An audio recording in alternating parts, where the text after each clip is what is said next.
particularly spooky season is here, and you've all been shrieking for a subathon. Well, I'm still not going to do it. However, the horrifyingly hyped and harrowing Halloween season calls for a bit of something. All October long, the Phantasmagoria goes on. Gloriously ghoulish goals for all of your dreaded dark desires, eerie events, petrifying punishments, and more, all leading up to a spooktacularly special Halloween. The Phantasmagoria lives, and I'll see you at the live scream.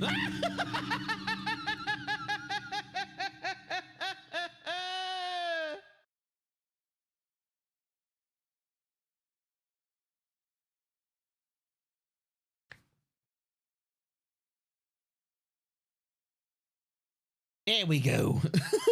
You know, I really need to, I need to fucking change this. I'm not always like down here. Kool-Aid. Woo hype. No, no hype. No, it's a fright day. All right, we're going into the weekend.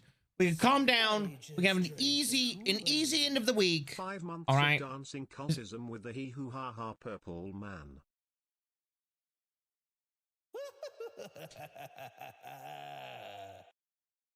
Was it, Susurrus? Thank you very much for your frightful follow. Was it Cheesemaker? Highland Gamer? Zeosite? Let's see, Sir Wilhelm? Rin the Multi-Viewer. Thank you all very much for your frightful follows. And welcome in to the live scream. But Gorgrel, thank you very much for the gifts out to the community. Bacon Dragon, thank you very much for the 5 months. Moldred, thank you very much for the 10 months. Dark Lord, thank you very much for the 3 months. And did I catch up on everything? I think I have.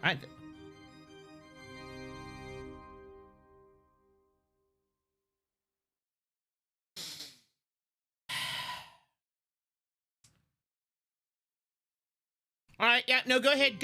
Just get it out of your system. Just get it out of your system now. All right, like, okay. Let me check something real quick. Yeah. Let me check. I think it's, yeah. Nope. Tomorrow we have, oh shit. No, I am going to be streaming tomorrow. Fuck! I forgot. I'm only going to be streaming a little bit though. Because we're supposed to, tomorrow, if you don't know already, we're going to be doing the, oh God, what is it? We're going to be doing the first Scuffed as Fuck, what is it, episode of the podcast. Yeah? Are we? We are doing that. I'm fairly certain we are doing that.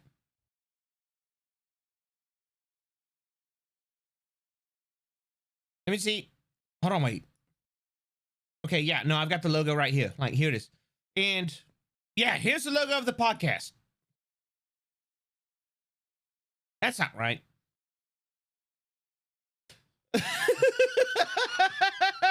Whoops. Wait, no, wait, where did I save it at? It's here somewhere.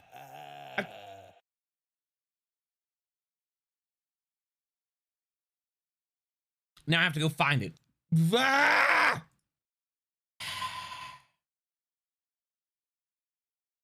It's got to be here somewhere. I know that it is. I know it. Oh, wait, is it? I think it may be in my DMs with Salty? Question mark?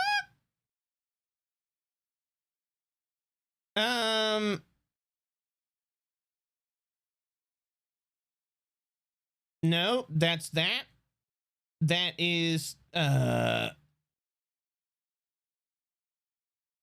nope, that's, fuck, I can't find it.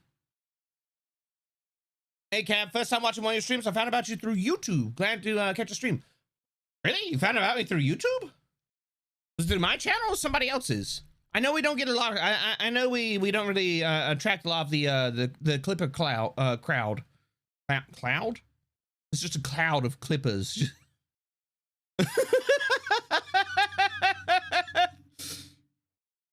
Really?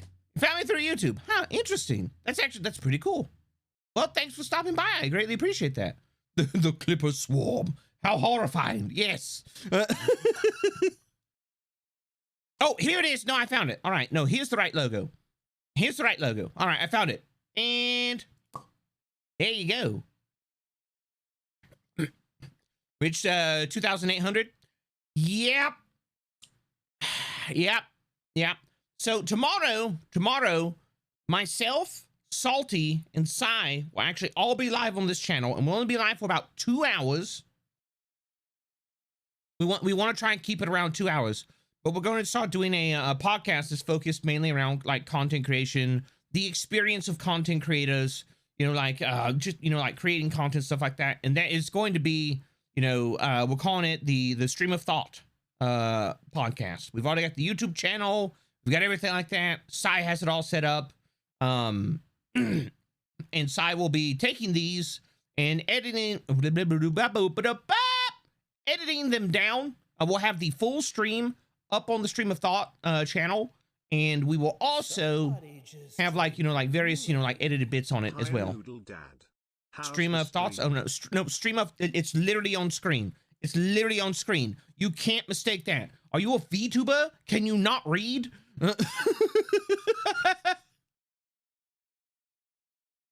And Zal, how you doing? Yes. Okay. No, that makes sense. Drink the Kool-Aid. Sick podcast logo. Thank you. Salty. Salty was the one who designed it. And like the thing that I like about it is that we can, like, if we want to make it super simple, like all we need to do is we just do like a solid silhouette color of the brain, a solid silhouette, solid color silhouette of the skull, and a solid silhouette color of the mic, and it's boom. There you go. He's eating the mic. Yeah. Yeah. It's like it's what is it? What is it? Thought go from brain directly into mic.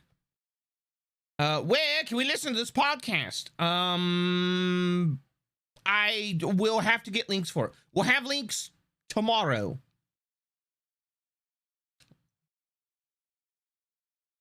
It's gonna be the first episode. It's gonna be scuffed to shit. All right. It's the same as anything when you do it for the first time. It's gonna be scuffed to shit. But we're gonna try our best. We're actually going to. Thank God it's over. Yes, I've distracted you. But thank you very much for the level 4 hype train for a total of 13 gift subs and 0 bits. Nice. I like how the hype train's still like, oh, bits, and I'm just like, I don't have bits capabilities on my channel because you took that shit away. I need to email Twitch and be like, take me off this cheer coin bullshit. All right. Everywhere podcasts are available if I have anything to say about it. Yeah, listen to Seth. Seth knows what he's talking about. Yes. We've been bamboozled.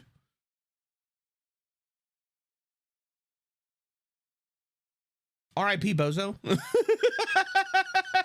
But yeah. I still see people give bits on the channel though. Yeah, you have to do it through mobile, which is like shitty. Because like if you bits cost more on mobile due to like having to go through like the Apple Store or like the Google Play Store. It's bah.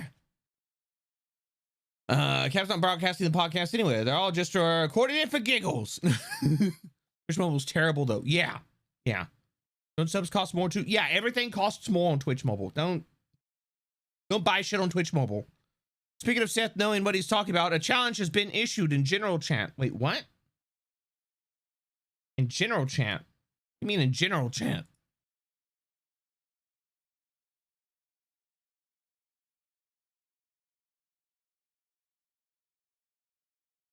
I don't. Oh, in this general chat. Okay. Wait, hold on. Let me go see if I can find it. What am I being fucking pinged for?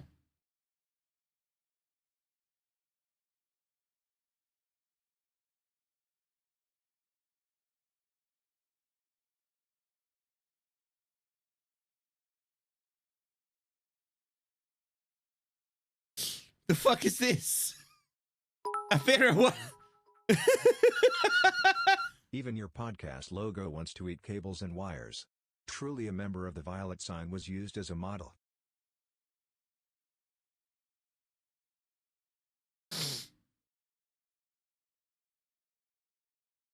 You know what? Yeah.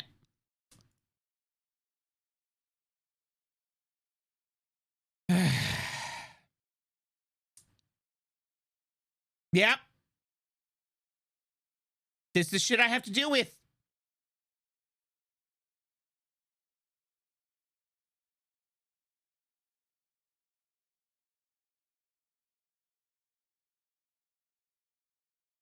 This is shit I have to deal with.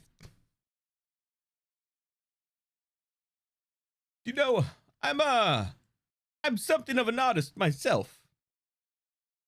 Cross me again. I'll stab you in the face with a soldering iron. Is that spider sign? It is. I stepped away for 10 seconds to return to this. That made me blink. Yeah, my face hurts.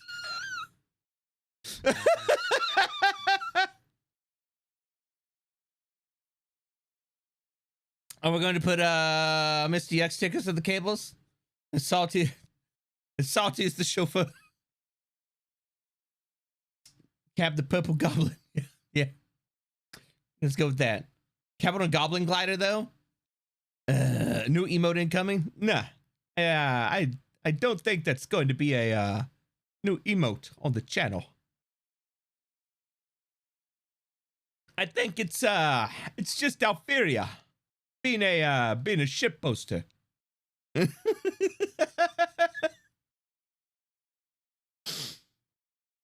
go to Kingdom Hearts for buckles. You come to Cap Stream for wires. I hate this. You know what? At least it wasn't anything lewd.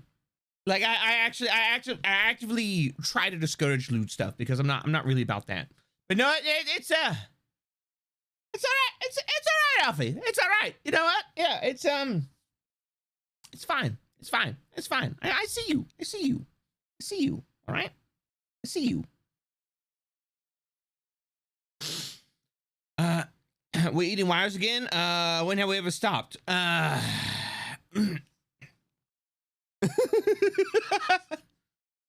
is my street light? Snowman's, you know how much I sacrificed? I hate this.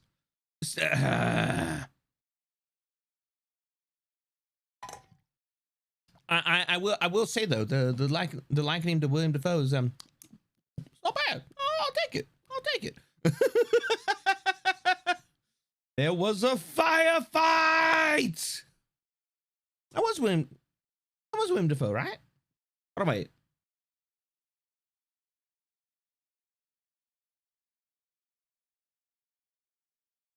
It was? Okay. I'm not very good with actors and stuff like that. I know a couple. Is there a VTuber that is just a literal feet? You mean a literal foot? A sentient foot? Probably, maybe. I don't know. Shit gets weird. And this captive most likely something's afoot. Thanks, I hate it. But anyways, yeah, so it is day 4 of the Phantasmagoria. We are currently, hold on, wait, let me check real quick. We never really stopped. Heck, I'm eating the forbidden noodles right now with some premium grinding coffee company coffee. Gotta love that ethically sourced bean water. You do have to love that ethically sourced bean water that is obtained through a fair trade market and has free shipping throughout the U.S. and very reasonable shipping to both Canada and Mexico. And if you're thinking of getting yourself some ethically and fair traded bean, you know, like bean or ground bean, or, you know, like even, you know, cups, you know, the little, what is it? The K cups? Yeah, you get some of those. But you could type in ! coffee and go browse the store of Grinding Coffee Co. And if you decide to make yourself a purchase, use code CULT, C-U-L-T, and you get 10% off of your order. And, hello, Julie. How are you doing? All right. So I have a request for you, chat. I have a request for you. I need you to do me a favor, okay? I need you to do me a favor. All right? No. Okay. I need you to do me a favor. Do you want to be on TikTok? You want to be TikTok famous, chat?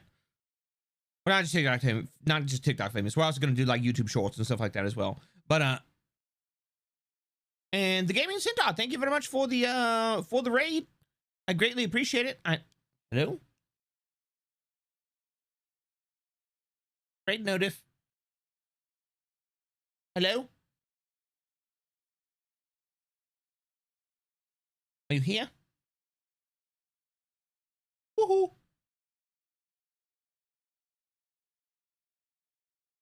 All right, well, I guess no raid notification. Anyways, it broke. No, but the Gaming Centaur, thank you very much for the raid. I greatly appreciate it. I hope you had an abominably amazing stream. Raid notifications not working. Please, please raid.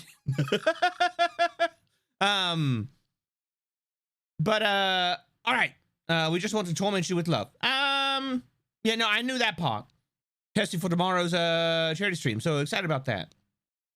Nice. Radiation leak. Wow, what's on? Wait, Cab, you should look on Twitter. What do you mean I should look on Twitter? What do you mean look on Twitter? What am I looking at on Twitter?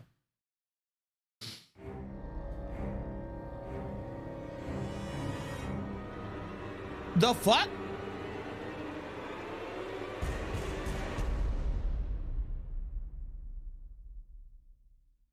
All right, well, that one worked.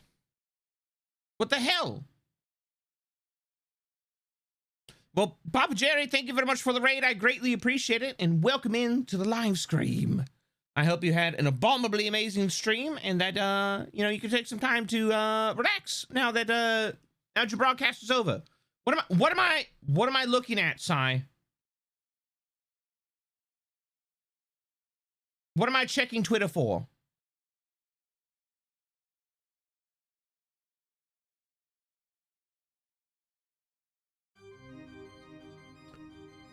Check what Sai posted? What the fuck?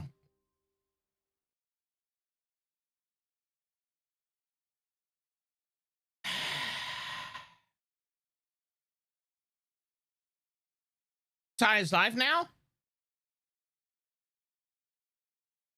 Are we talking about? Are we talking about this? Is this what we're talking about? Yes. I swear, there's not a day that goes by that I'm.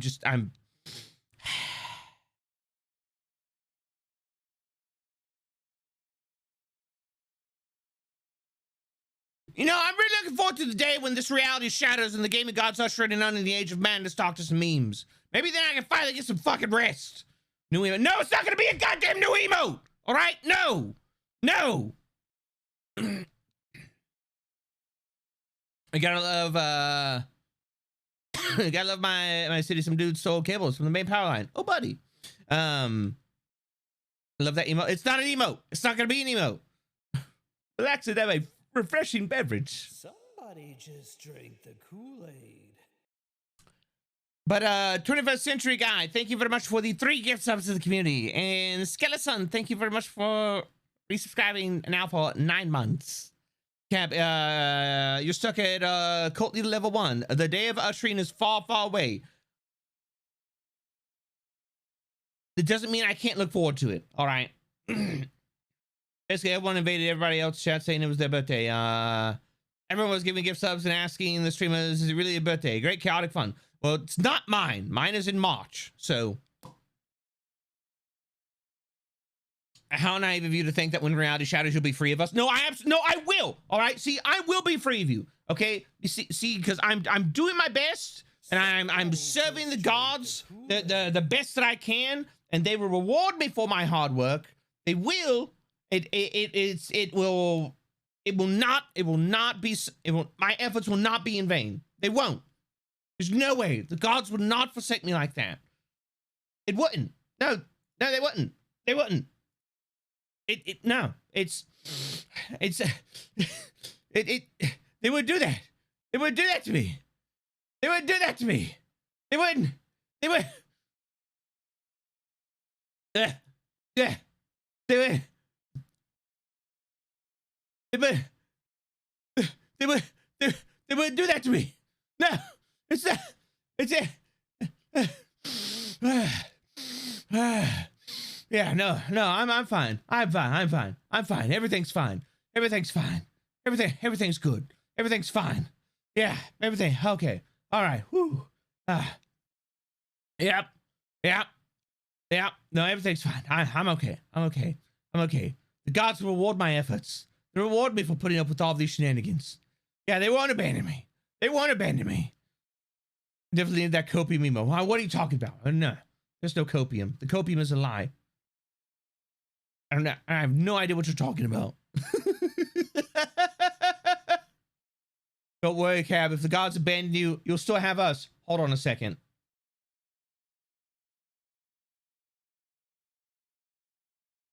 Perfect.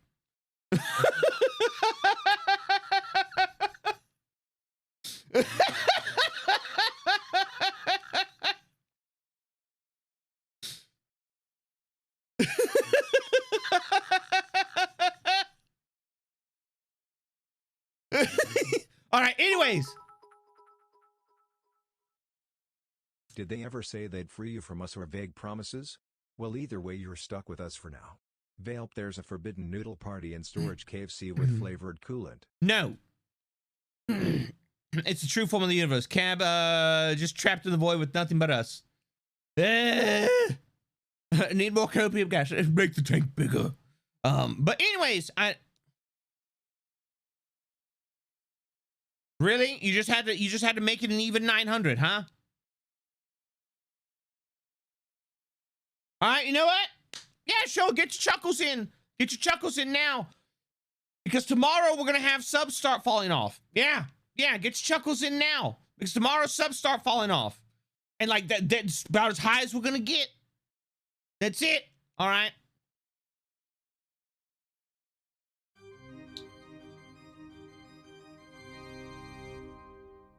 Julie, that didn't actually mean...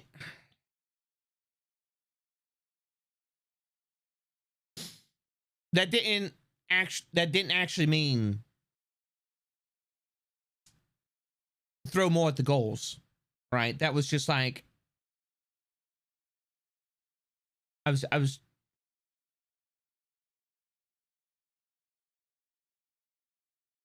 think you've misinterpreted my what. You know, fuck it, I'm just gonna drink this water.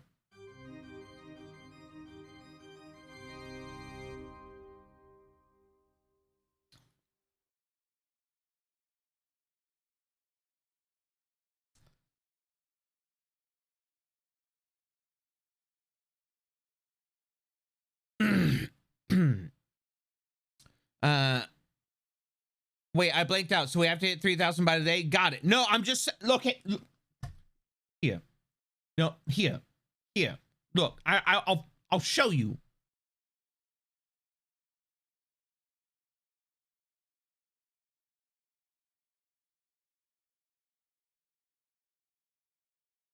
All right, here.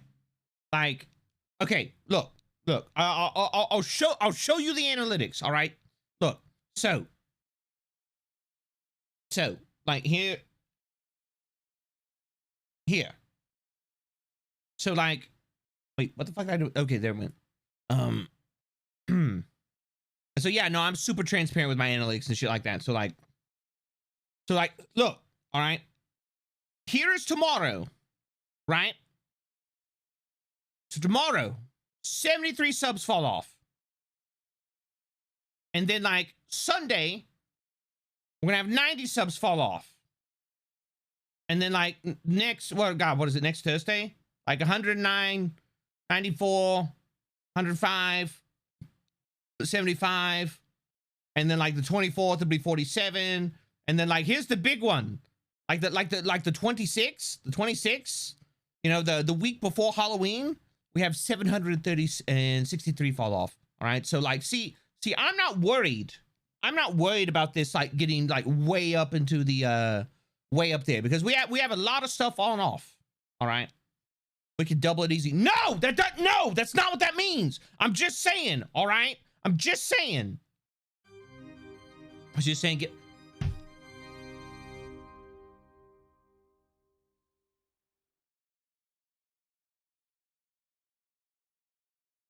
I'm saying it's an I'm saying it's an uphill battle. All right. I'm gonna lose my shit.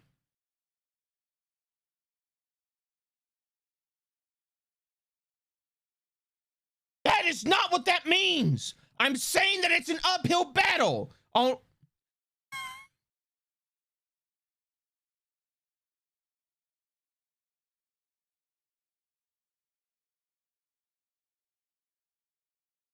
No, I'm not going to lose my shit. All right. No, it's not going to happen. It's a Friday.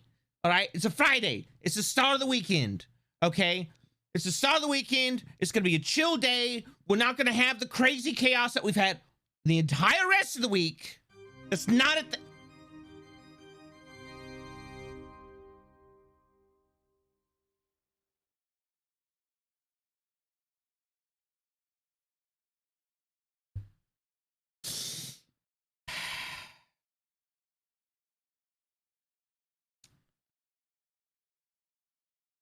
Numbers say octuple them. No. Good thing you taught us how to fight uphill battles. Fight uphill battles to improve your own life, not drown me in fucking gift subs. There's a difference, chat. There is a difference. All right? I'm teaching you to fight uphill battles to improve your own life, to start to believe in yourself. All right? To achieve the things that you want to achieve, and not just sit there and be like, oh, well, what if? And not have to live your life like that. That's the uphill battles I'm talking about. Not subathon uphill battle.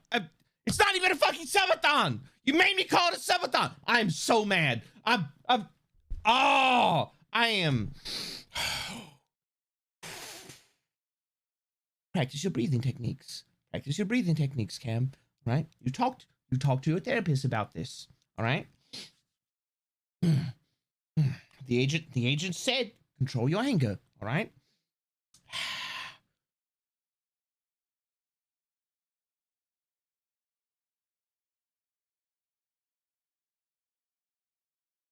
There is no timer!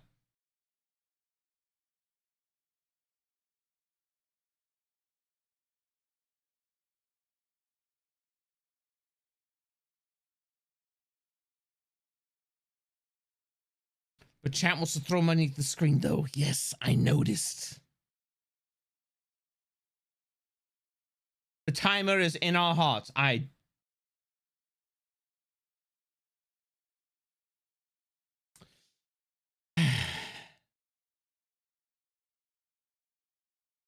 Yo, he said what? No! Sit up. No. No. It was a slip of the tongue. Okay? It's not a subathon. It's not a subathon. The Phantasmagoria is different. It's not a subathon. There is no timer. We have goals going all week. It's like there's no timer to raise. It just goes all month. It just goes all month. All right? Oh, is that what that ticking thing in my chest is? No!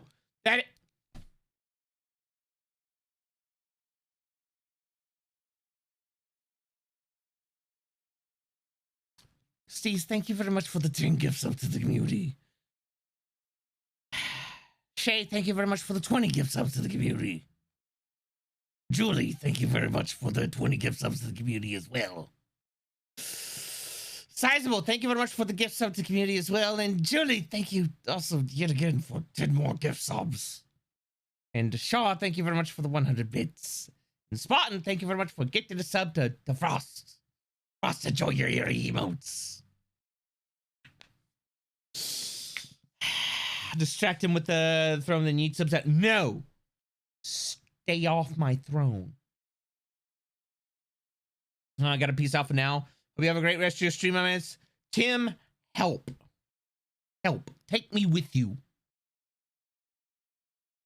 Please.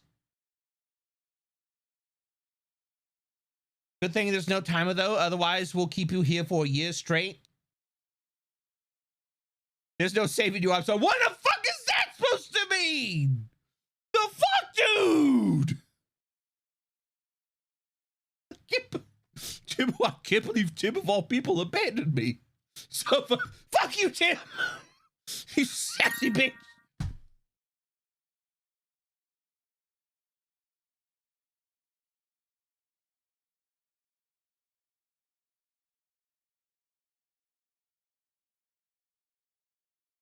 What the fuck, Throne? Somebody just Remember, drank chat the content is Kool-Aid. free, will always be free, and just being here is enough. Now THSD has invested. Bully the purple noodle man. Bully him hard. Nick freaking K. No, that's all Throne. That's all Throne. I don't know how or why they do that.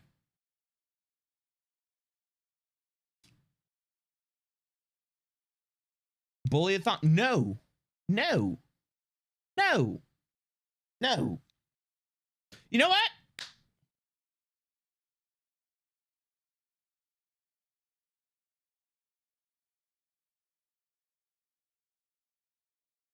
No, that's a trap. No.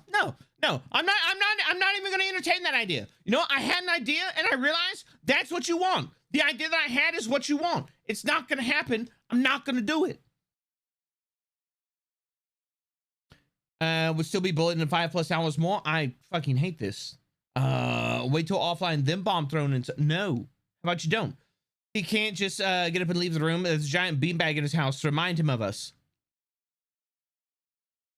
He was going to challenge us. I feel it. No. Mm-mm. No. No. There will be no timer of any sort.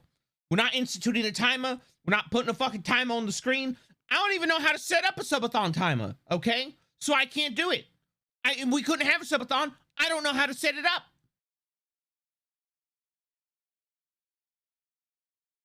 You want to make a bet, didn't you? No, I'm not gonna make any bets. No, like, you know what? You type in exclamation mark goals. There you go. If you want to play with something, there you go. You play with that. You could ask someone. No, I don't think I will. I don't think I will. I've been waiting at the hype train station. Where's my timer at? There is no timer. There's not gonna be a fucking timer. Okay, we're not doing the subathon thing. You know. We're not doing it. No. I'm not giving you a subathon. The Fantastic Gordy is what you get, and you'll fucking like it. That's it. That's it.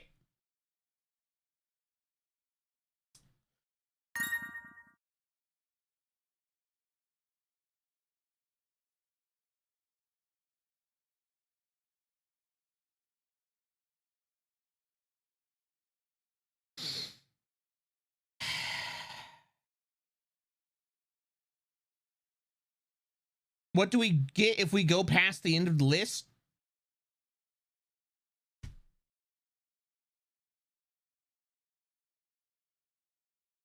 I don't know. What do you want if you go past the end of the list? No, there you go. You know what? What do you want? If we do 10,000, if we do more than 10,000 subs, what do you want?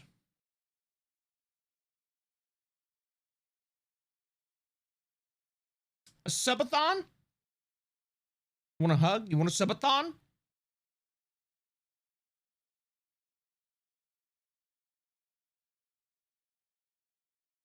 I want to test. It's a with dead ball sub. You know what?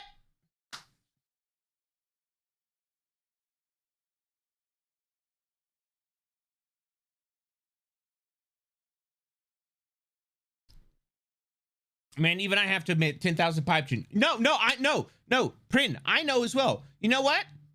Cab for... You know what? Past the hype, realistically, can you handle a subathon? I would have to be careful about it, but I could handle it. But it would be exhausting.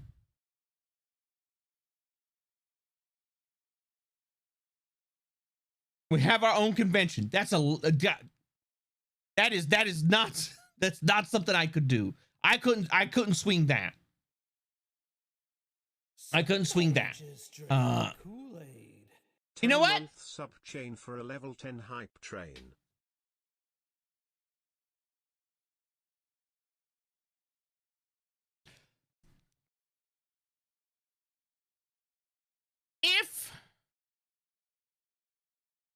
If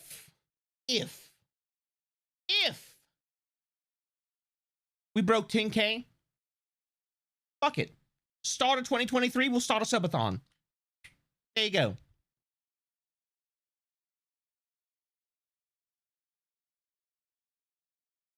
There you go. You want it that bad? You want that? There you go. Because it's not gonna fucking happen.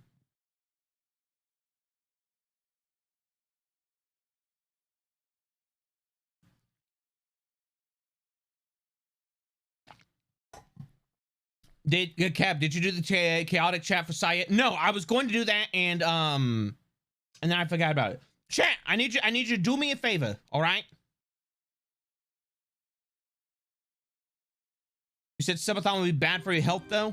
I could spend the next 2 months working up towards it, and like getting my sleep schedule right, and like getting things set out, and you know, like and get things figured out. Like I can figure out the logistics of it. Like, is it going to be, would it be rough? Oh yeah, it'd be rough. But I'm sure that I could handle it. The only thing I'm worried about is that I would run out of content. Yeah. And there would definitely be some days that would be slower than other days. And I would also need to explain it to Mrs. Camp.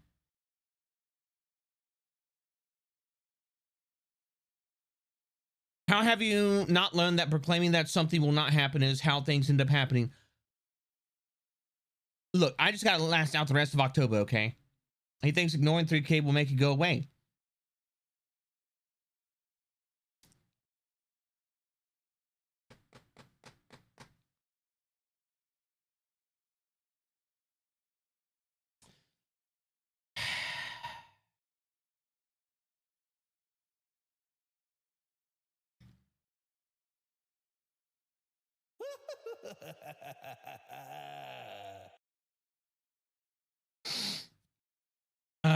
Why are you worried about it if you know it's not going to happen?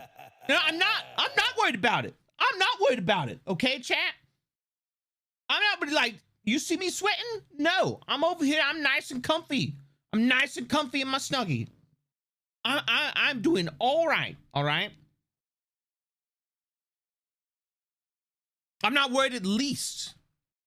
I ain't fucking stressing.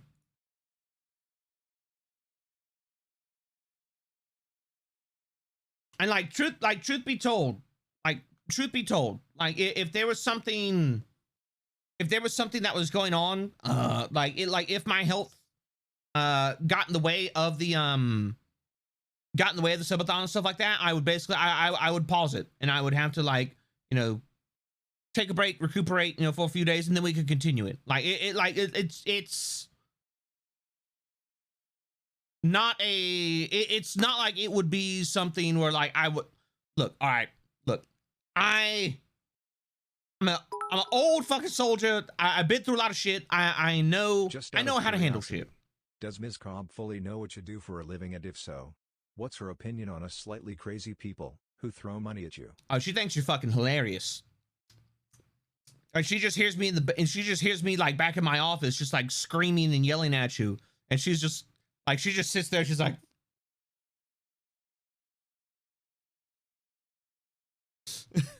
Cap is on her side. She's not on your side. She's on my side. There's a difference. Just because you're funny doesn't mean that she's on your side. All right. It's not how that works out. She's very thankful though, because you guys make me happy. Like, Is she really? Yeah, of course she's on my side. I'm concerned for you, you know. Best luck against these rabid animals that is your chat. Yeah. All right, so what did we just check off? Oh, God. Let's see. We have the horror antagonist tier list. We have the Warhammer Fort. Oh, God. No! Fuck.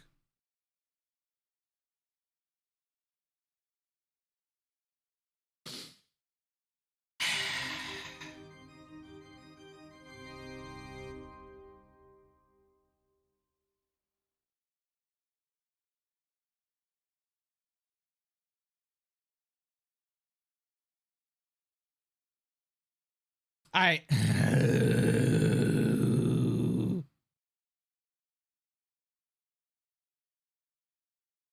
heresy and chill. Thank you very much for the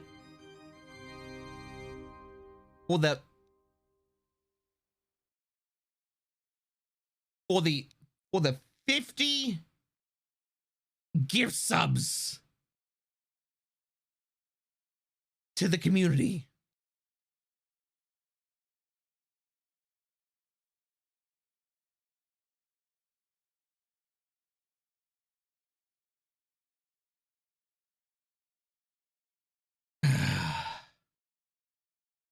I wasn't here when it was getting set up. How does one ASMR 40K? I literally just talk about 40K in my regular voice. That's exactly how it happens. You see, I'm actually very soft-spoken in my regular day-to-day life. And so we're just going to, talk about things like the Thousand Suns and how Magnus did nothing wrong.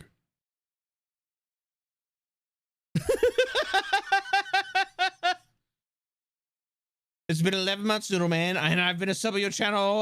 The only thing I've learned while I'm here is get support. And gotta be loud in the military, and now you're quiet. Exactly, you get it. Need some Xenos lore readings. I mean, we can learn about the Xenos. Real voice cab, also known as bass boosted cab. I was tempted to do 100, but my friend convinced me to do 50 instead. It was very apt, Heresy. It was, but please make sure that you take care of yourself first and foremost. The Bob Ross technique, basically. Yeah, like y'all the only folks that I really yell at. You're the only ones who can get my blood up to the point where I want to yell at folks anymore. Is Vermintide and Screaming Sigma. Fair. I made sure Heresy only did 50 and not like 100 like you want. Thanks. Thanks.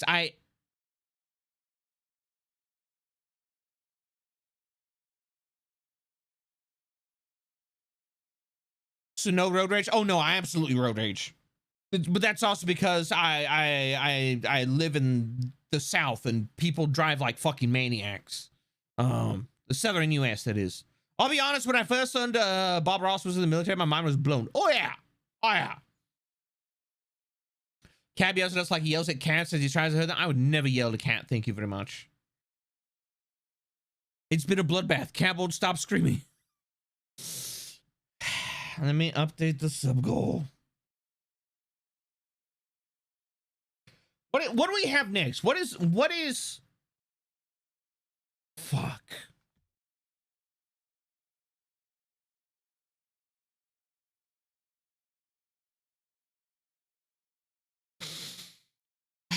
I will win this goddamn. What do you mean you will win this?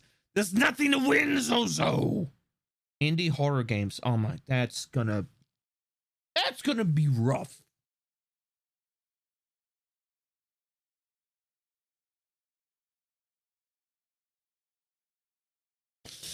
I need to purchase a second webcam and get a hand cam set up. Fuck.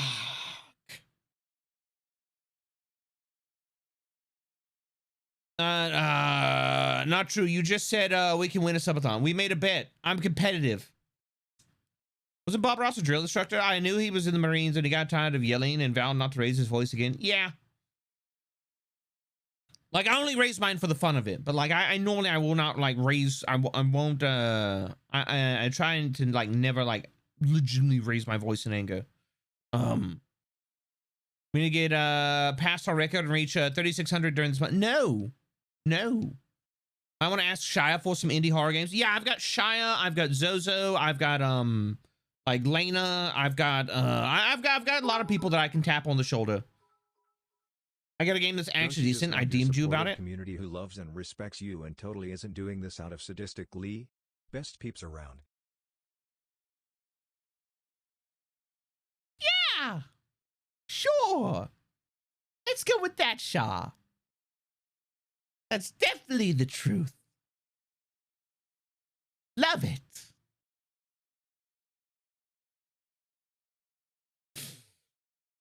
Don't worry, Camp. Once I finish the VOD I'm working on, we get to relive your first uncapped hype train screaming forever.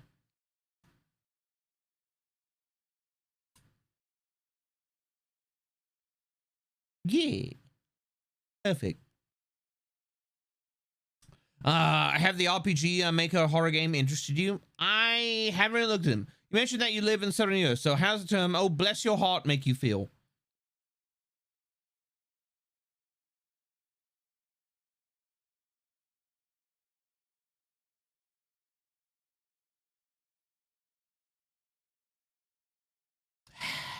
Oh, sweet summer child.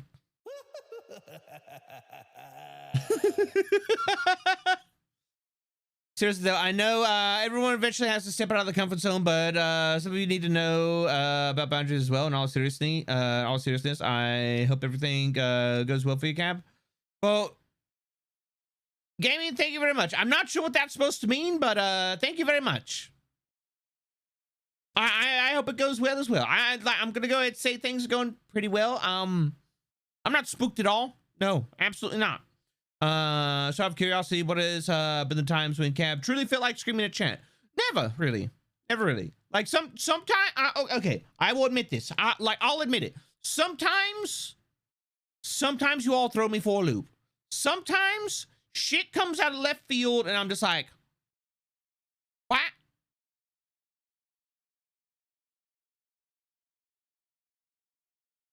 And sometimes I get caught off guard, but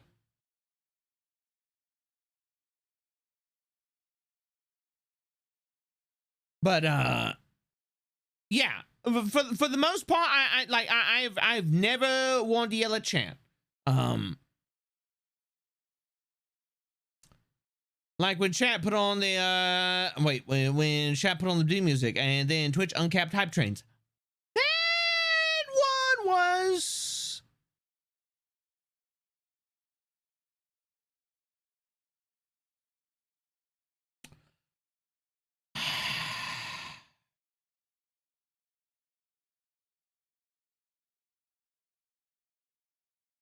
that one's still the thought of the level that we reached when the hype trains first uncapped, that still makes my blood quicken a little bit. It still makes the heart beat a little bit faster. All right. But Nuglings are cute. You have a strange determination of what is cute.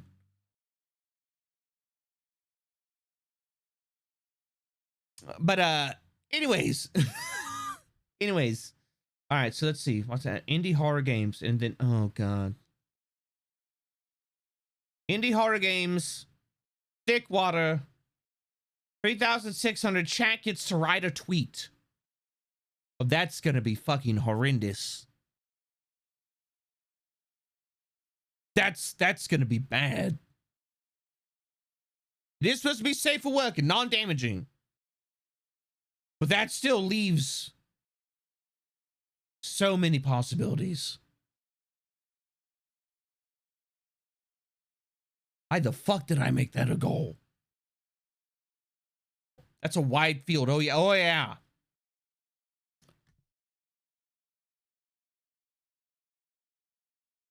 I'm Cap and I love hype trains. Please donate more. Oh. No. How about you don't? Need to find non-damaging things that wouldn't get me, things that would get me fucking canceled. All right.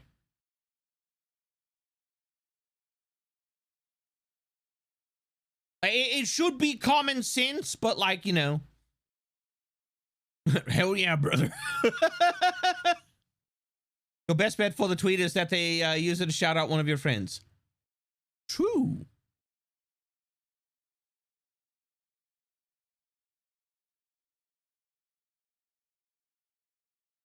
Tweet, hot streamer here. Hot streamers in your area. Look.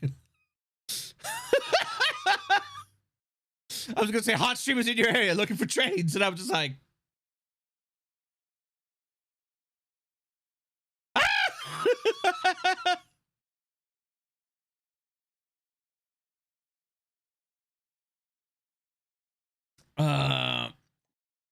notice this is your ritual dagger. OWO, what's this? No. How are you planning on having chat? Write the tweet. Discord, then vote. We'll figure it out. I'm flying by the seat of my robes on that one. I am the hamburger. No. Cam needs to do the whole cream rise to the top thing, like Macho Man Randy Savage. You know, I'm something. You know, I'm something of a VTuber myself. A Morse code tweet. Yeah, it just spells out, "Help me, I'm trapped." And we'll burn that bridge when we get to it. Exactly. Yeah. I'm just, oh. The Cap is the Hamburglar? Like, I've never saw the two of them in the same room. Exactly. Like, people want to call me bald. Guess what? You've never seen me and Jeff Bezos in the same room. Maybe I truly am evil, Chad.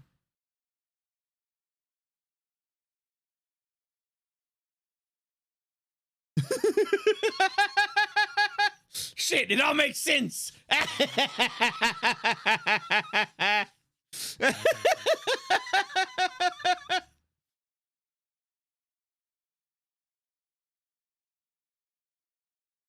Coincidence? I think not. I love a good Malifaux. My favorite one in recent times is Till the Cow's Free Over. Oh, that one's good. Oh god, he's evil. Not just cartoonishly evil, but legit.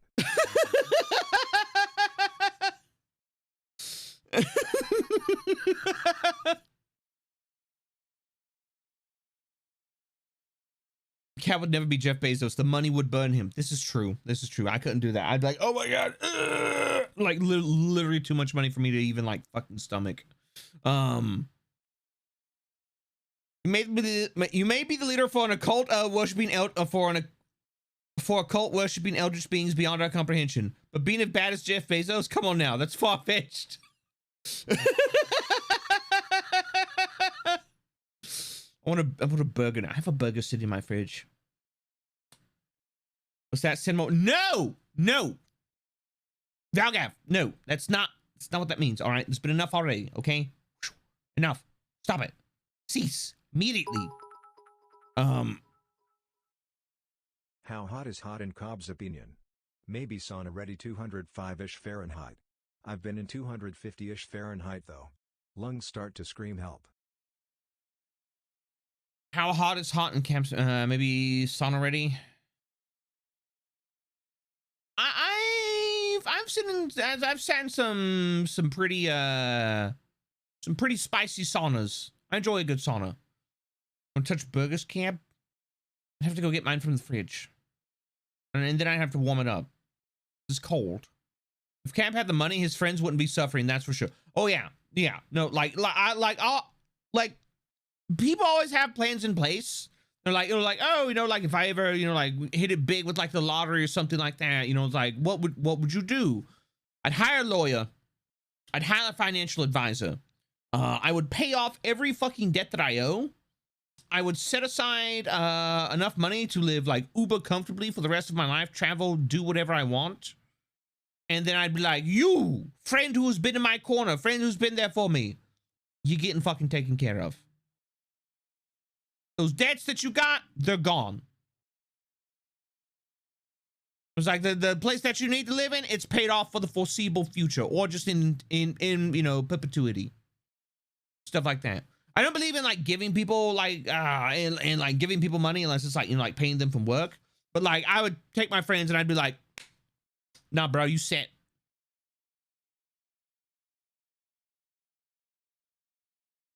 A cold burger smoothie. The fuck do I look like? Froggy?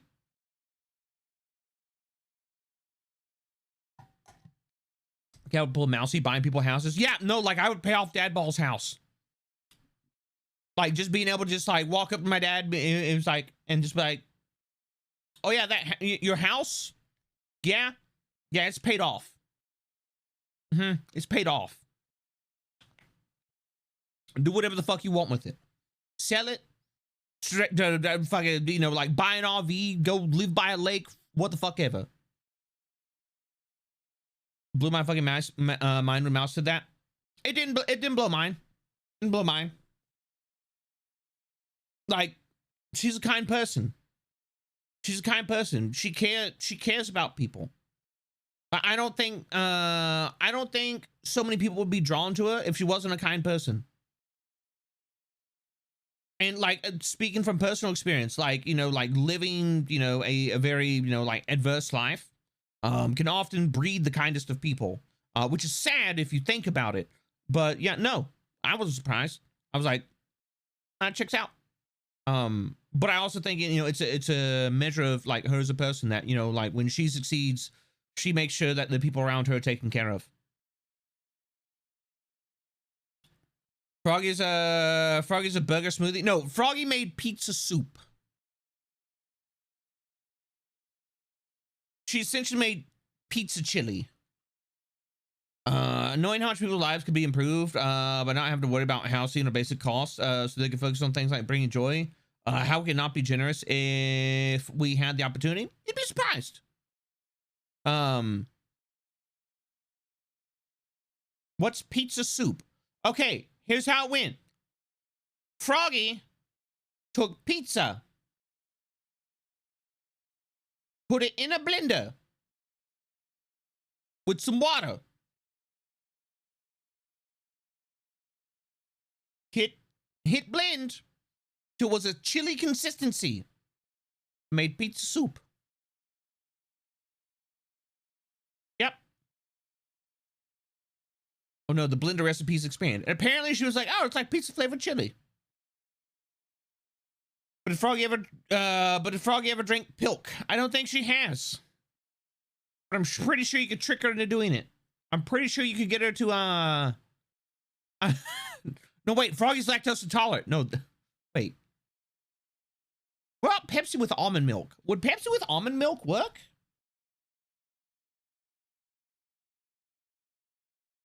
Please remind me to unfollow Froggy. Don't you fucking dare. Don't you do it.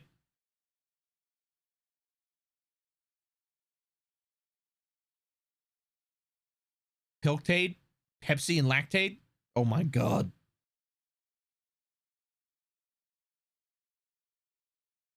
You're asking that as if Pilk works. What are you talking about? I mean, like, yeah, it's cursed as shit, but like, I mean, like, think about it. All right, think about it like this. All right. So we do root beer floats, right? You do like a Coke float. You can even do a Pepsi float. I feel like a Pepsi float is a bit sweet. But like, if you think about it,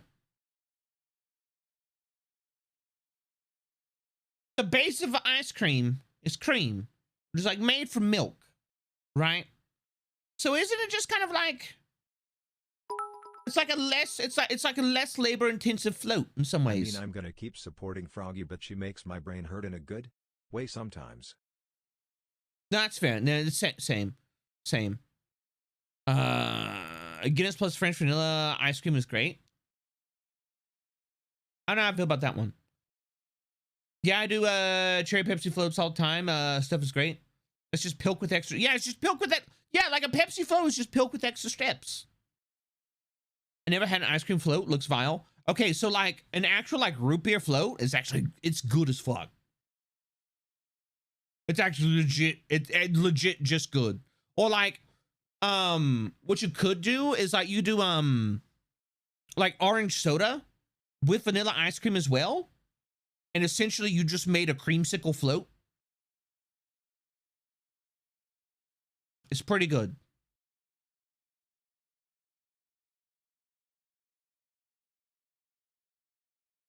But Cam, have you had the orange sherbet float? I've not. Don't like orange flavor. That's fair. Creamsicle floats. Yeah. Oh, like fuck. I fucking love creamsicles. It doesn't look all that great, but I've not really met an ice cream float that I didn't like. Yeah. Yeah. See. You can also make adult floats with alcoholic root beer. I didn't know they made alcoholic root beer. Root beer, so I always go for orange float. Yep. Your free trial life has expired. Somebody didn't agree with something. Chill wine makes for an interesting float. Alright,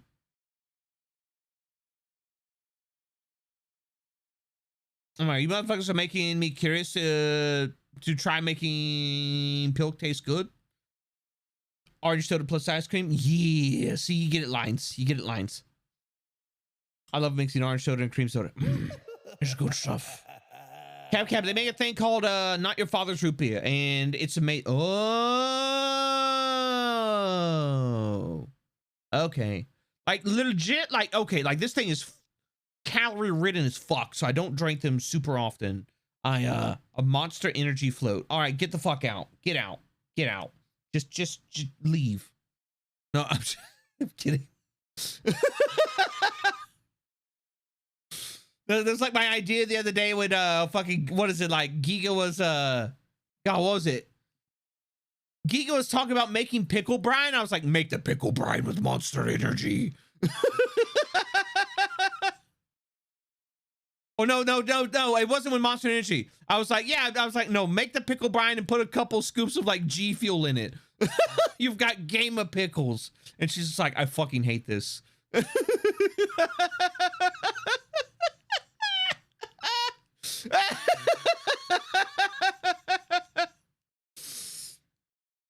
What's the matter? You're not going to finish your Monster Energy pickle? The giggles. Taste the gamer sauce. Chat, Cab. I love you. Have a good stream. I'm very tired. It'll look where I go. Hello, man. I want you to know, chat, that yesterday, Min was streaming, and she got rated by a bunch of amazing people because Min herself is amazing. If you don't know Party Demon S, you've never checked out Party Demon S, I highly encourage you to go check her out. She's an amazing friend. She's a wonderful creator. I'm happy to be both her friend and a member of her community. I think, you know, like you will be in wonderful hands if you go and like chill out in her streams. They're an absolute fucking vibe. Fuck you, I can't defend myself. Exactly, that's the point.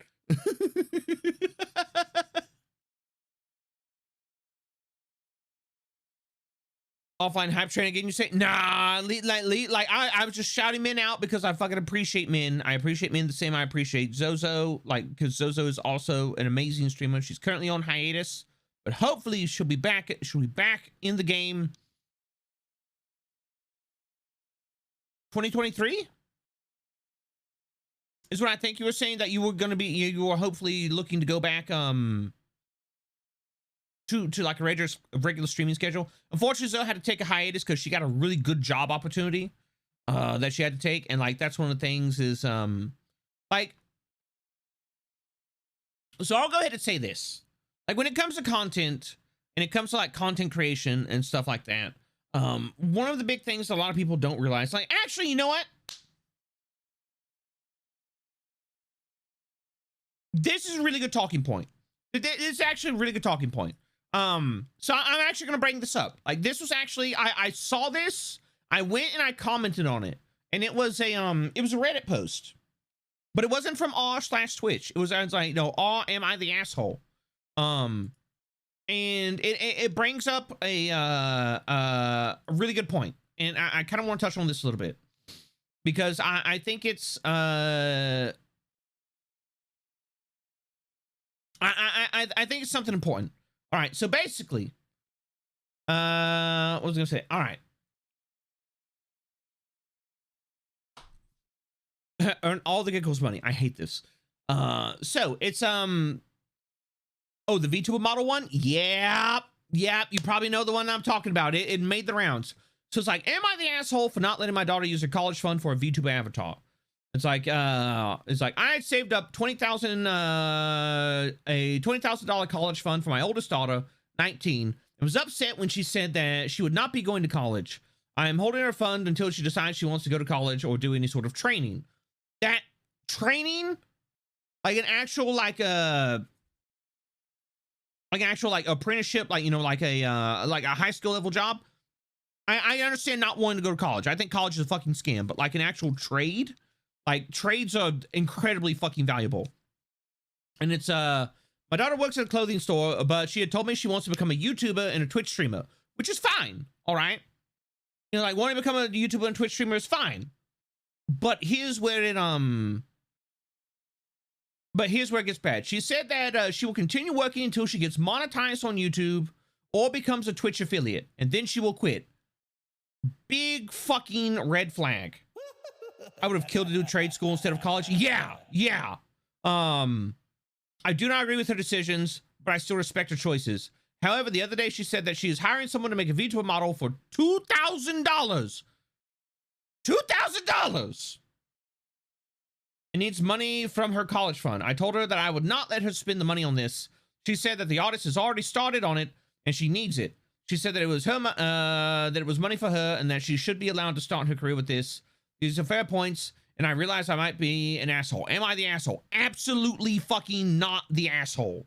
All right. First off, it's like, I want to be a Twitch streamer. I want to be a YouTuber. Not already a Twitch, not already streaming, not already creating content. You don't even know if you fucking like it. And you're going to throw $2,000 at it? Red flag.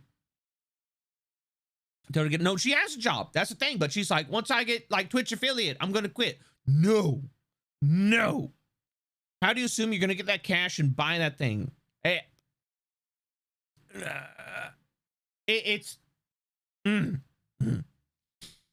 If you had been a partner streamer for a few years, then maybe consider it. All right, this was my response to it. All right. My response is this: not the asshole by wide and far margin. How do I know? I'm a VTuber for a living, and I actually I linked my stats and everything like that. She said that she will continue working until she gets monetized on YouTube or becomes a Twitch affiliate, and then she will quit. That alone shows she has zero idea of the market she's getting into, and that's exactly what it is. It's a market. YouTube in and of itself is hard enough to get monetized on. It's 1,000 subs and 4,000 watch hours within the span of a year. When you're starting out, that's hard as fuck to get. Even then, generally you won't start making decent money, off ad revenue on YouTube till like past the 100K subscriber mark. And that's only if you can create good, engaging, evergreen content that pulls consistent views. Even then, you might be pulling barely full-time income. Give me a second. And then, that's YouTube. That's YouTube, okay? Then there's Twitch affiliate, all right? Twitch affiliate is the bare minimum to be monetized. Absolute bottom of the barrel.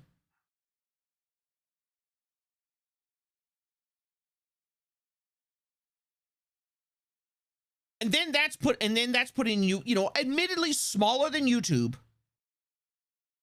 Admittedly smaller than YouTube, pool of other broadcasters that number in the hundreds of thousands. And even partner is no guarantee of success. Like if you see let people like, oh my God, you're a partner, you're successful during stream. No.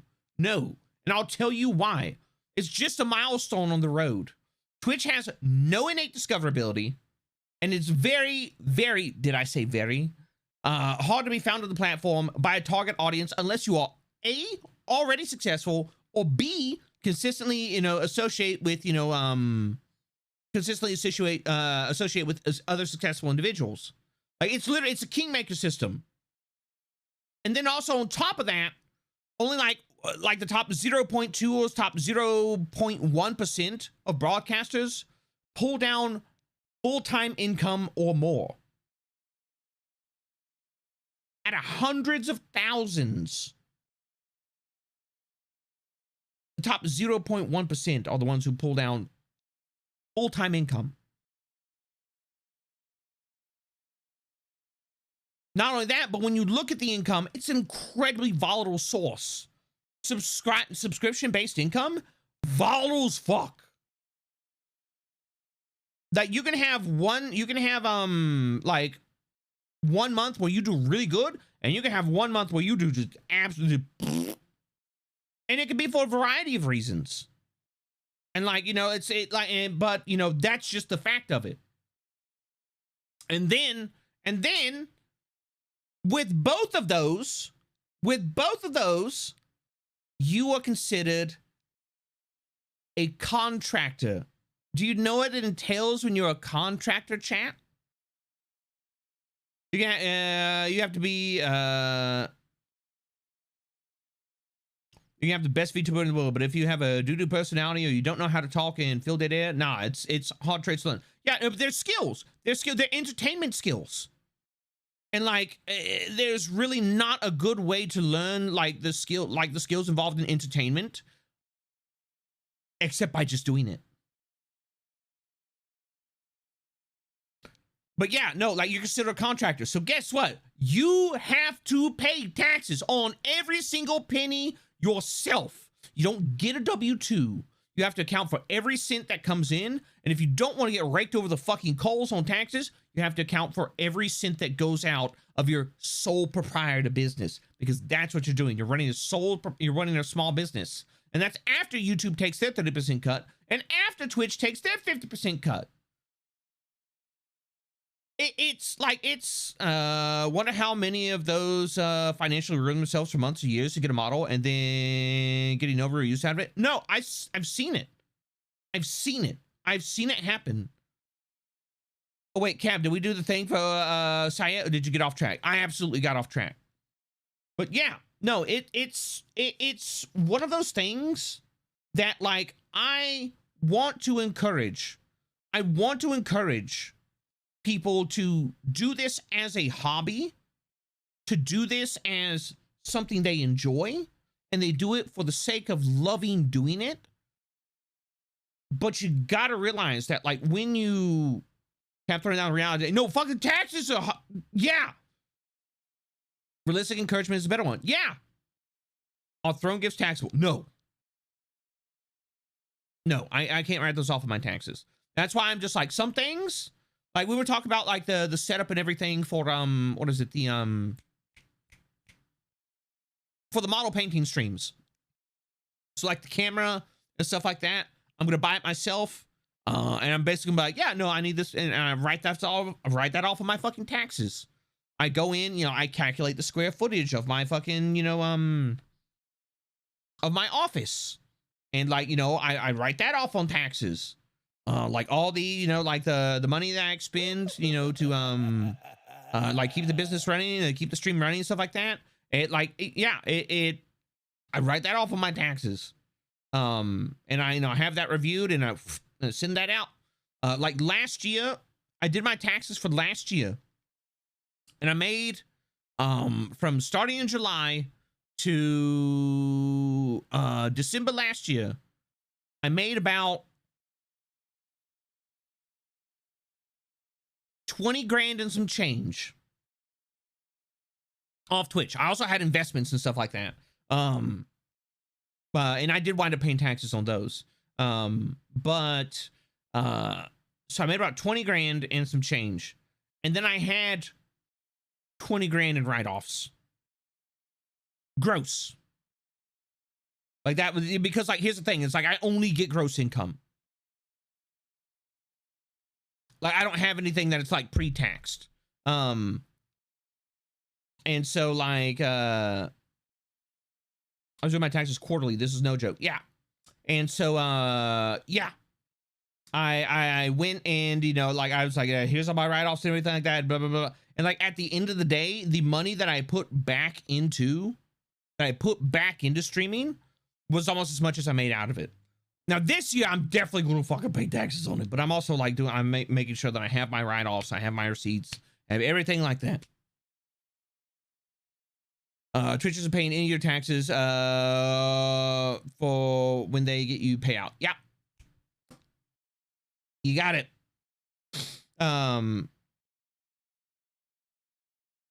Make more money buying failed VTuber models and reselling them. Taxes. Woo! Yeah, no, like taxes are an entire mess. Like one of the things I told myself is that, you know, if we're doing really good this year, which I'm gonna go ahead and say that we're doing really good. What I'm probably gonna do is I've been saving up money for like a rainy day. Because also there's the looming, you know, like oncoming of a potential recession and like content creators having to survive through that. And so what I'm probably going to wind up doing is I'm probably going to wind up at the end of this year making an LLC, putting, you know, like everything that I need into that, and then having you know, like having a what is it? Content creator tax professionals. A CPA that specializes in, you know, like content creators and stuff like that. Actually, you know, like handle all of my shit. And just be like here's my expenditure for this, here's my expenditure for this, here's my expenditure for this, everything like that. And yeah. And so like and then, you know, like have the LLC on top of that, because like from what I understand, there are like additional things you can write off as an LLC. It'll add some additional lists and things like that, but yeah. You need a tie for your bottle when you talk business and finances. No, but see, here's the thing: is I'm not a financial advisor or like a tax professional. I'm just as a VTuber, is it harder to separate personal and professional life rather than other jobs, Army not included? No, that's the great thing, is because like as a VTuber, I go like, you know, well, I say that. But I say that as somebody who lived the military life and had to heavily compartmentalize my own life. Like I had to basically I had to separate my work and personal life, both through physical and mental aspects. So like one of the ways I do that is like nifty little mental tricks. So that's part of the reason that I voice act, is so, you know, like when I'm sitting here, when I'm streaming, when everything's going like that, I'm in content mode. I'm in content brain mode. And, you know, I sound like this. But when I'm not streaming, I sit here and I sound like this. And I'm just, you know, I'm chilling out. I'm relaxed. I'm super easy. And it's one of the reasons I don't use my real voices a lot, is because it's an audible trigger for my brain to be like, we're not in work mode.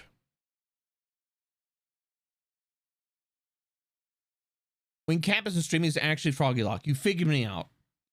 I'm secretly an ADHD Canadian woman.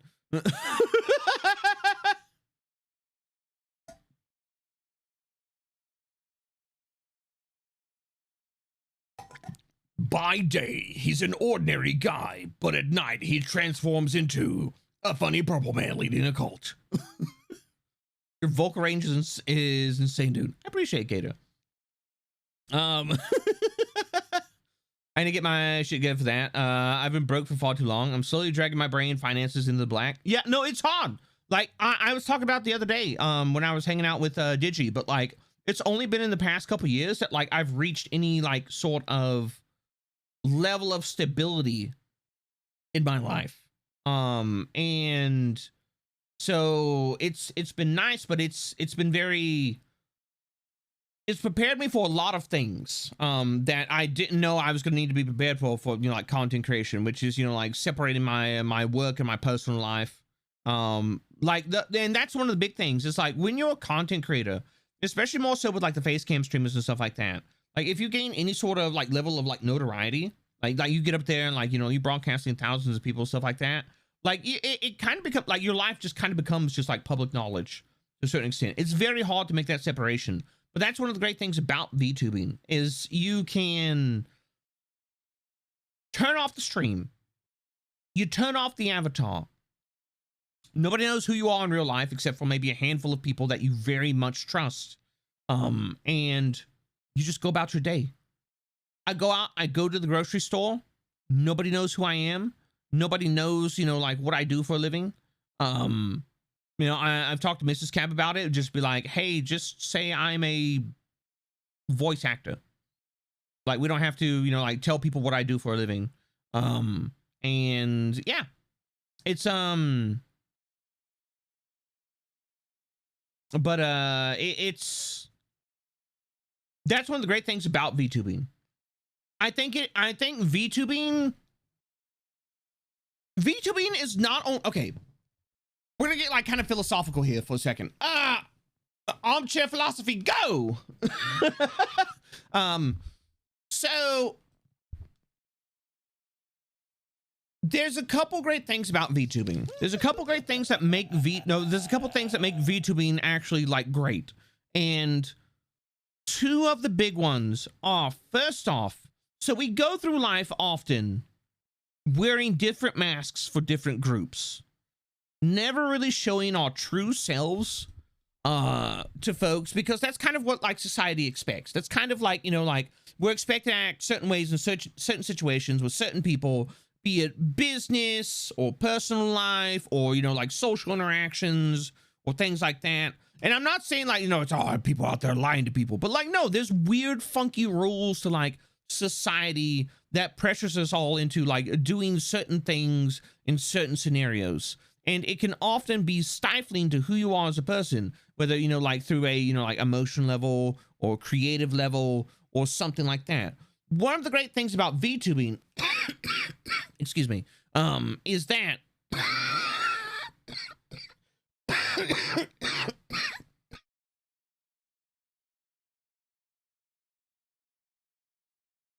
excuse me. One of the great things about VTubing is that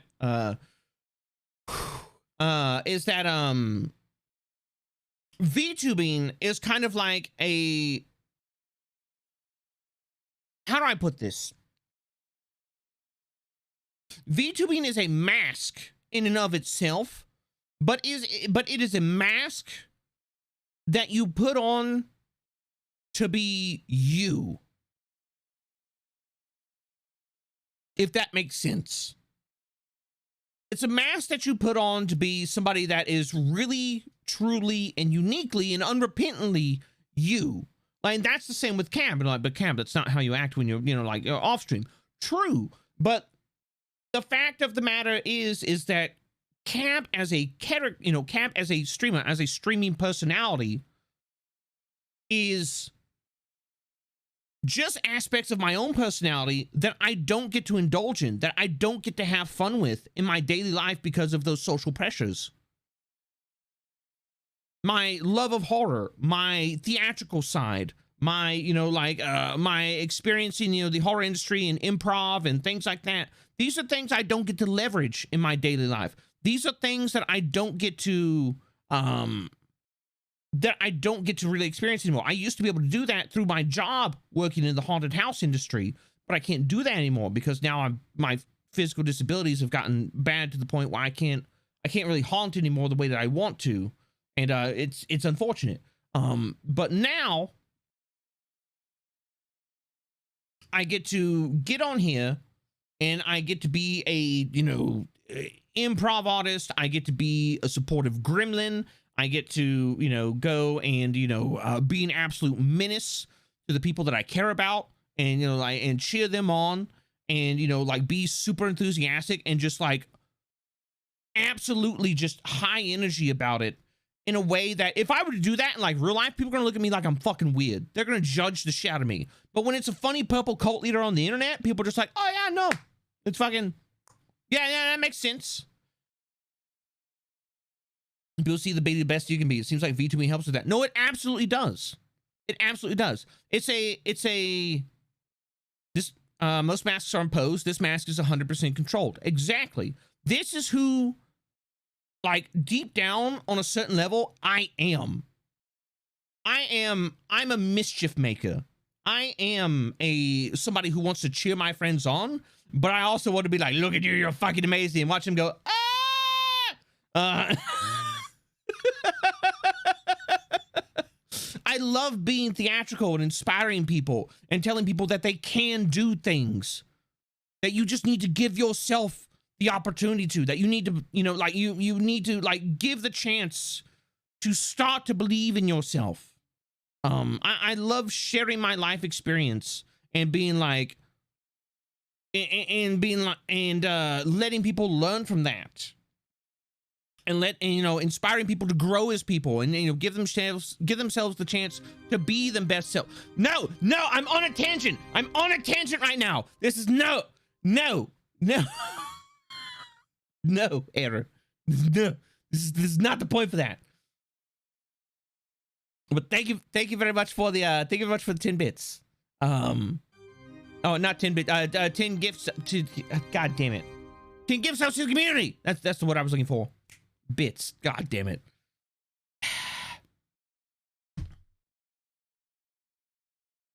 Julie, really?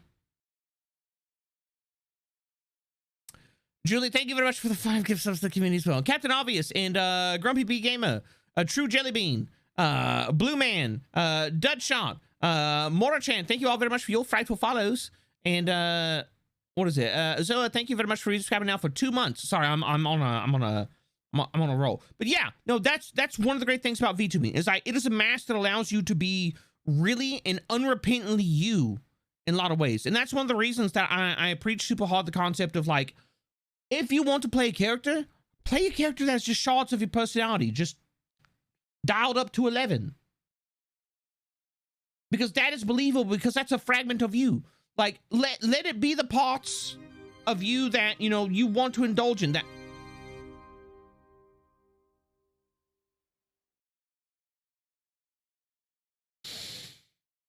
Campy, thank you very much for the gifts of the community. All right, there you go. The boost train has started. Anyways, I'm going to continue on my tangent. The other great part about VTubing, the other great part about VTubing is that it allows for a much healthier work-life separation. Because here's the thing, at the end of the day, oh God, I fucking hate this. At the end of the day, VTubers are influencers. I feel like I'm gonna be sick that I just said that. But that is our bread and butter. We are personalities that draw in other individuals to us, to engage with us, to participate in events with us, things like that. That's what we do. All right. And yeah, yeah, Gamer. Yeah, no, I'm right there with you. I just, but like that is the real and truth of it. But with that comes the kind of like invasion of your personal life, the lack of privacy, the inability to kind of like escape this, you know, like thing that you've built around yourself. And like up until VTubing to a certain extent, that it was inescapable. Like cult leaders. Somebody gets the joke. There's a reason I decided to be a cult leader on the internet.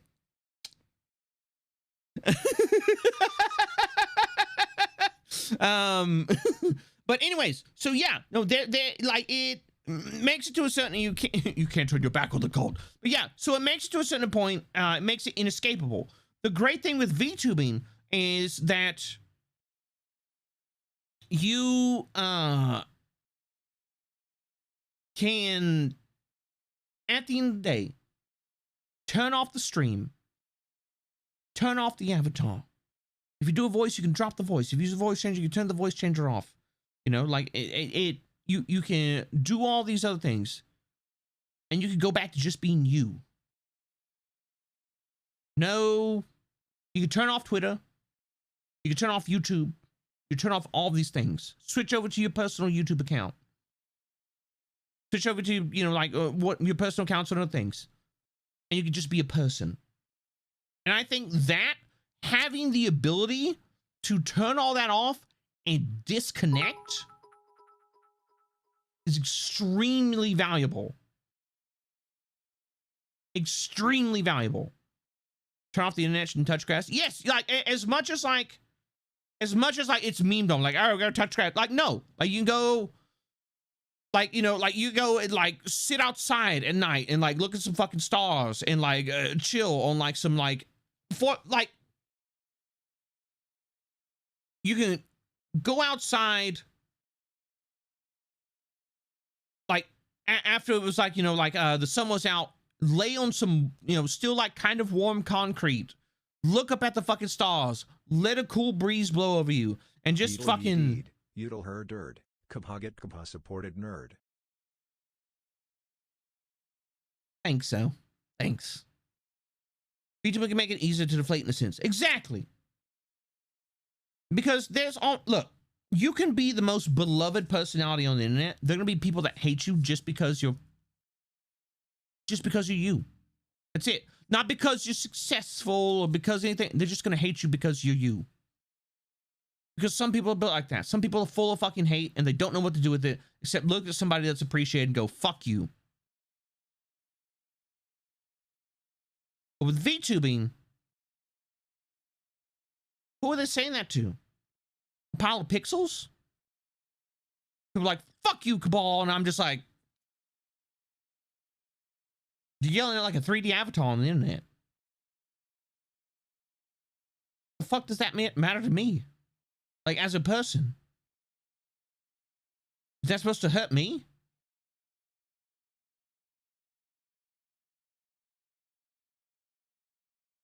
And that's one of the great things about it. That's one of the great things about video. It creates this barrier. It creates this separation. And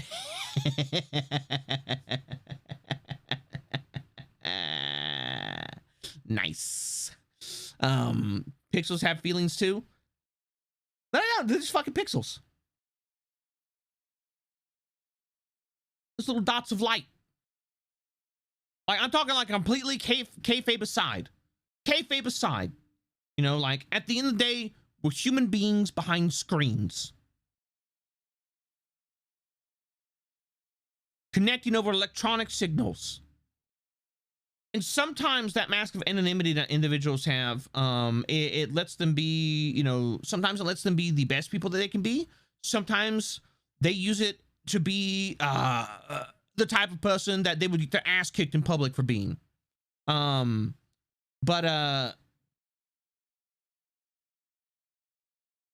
of the great things about VTubing is it adds that layer of separation. It adds that layer of separation, which not only allows you as like the person behind the avatar, behind the character, behind everything like that, to disconnect, to just, you know, like, be like, and like decompress and kind of, you know, take things in, see things in perspective. But it also is like this, it's this mental shield where like, yes, this is how I represent myself on the internet, but this is, at the end of the day, it's not me. It's not me. Like, there is a separation between Cab and myself. And it only takes a little bit of training to reinforce that thought process, and you become nigh fucking invincible to the shitstorms that the internet has to offer. True, unfortunately, unfortunately, there are streamers who that can't disconnect. Yeah, there are. And like, I'm gonna be honest, I feel bad for them.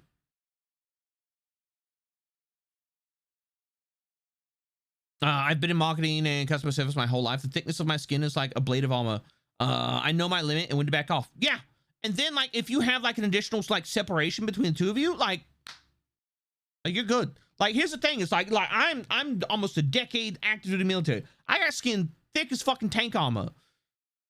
People can't say shit on the internet that's gonna fucking hurt my feelings. Now, if I let somebody in, and they say some hurtful shit, I'm still a human being. Like, I'm still gonna be fucking upset. Like, when somebody that I know and somebody I trust, they challenge my fucking integrity and they try and guilt trip me, like, that shit fucking hurts. Like, we saw that scenario like a fucking month or so back. Like a really shitty message that somebody like sent me. They're like, "Oh, you're too big to talk to me anymore." Blah blah blah. I'm like, what the fuck? And that's after going out of my way to like, like engage with this person and, like make sure that, they knew that was not the case. And it was something I hopped on multiple times, but, was like, that was not the case. I'm just busy as fuck. But then somebody who had like had my trust decided they were going to do that. And so, yeah, no, come the fuck out. Like, did it fucking hurt? You've changed, Cap. No, the fuck I haven't. I've gotten more confident. That's about it. I'm still the same shitlord I've always been.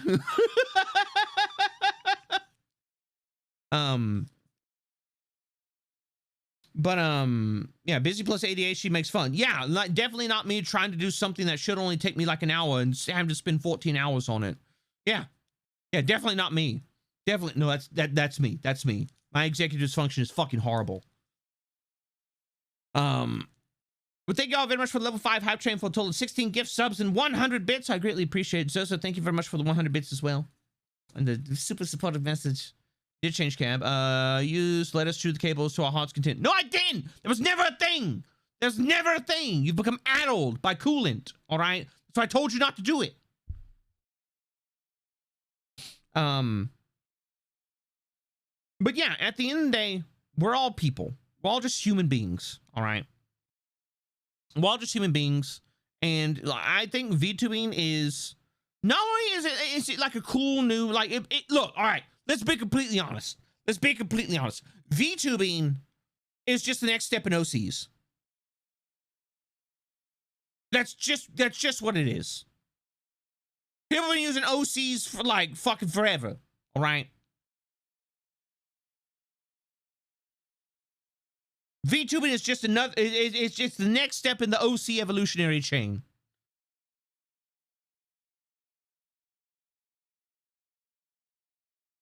But it's an amazing medium that,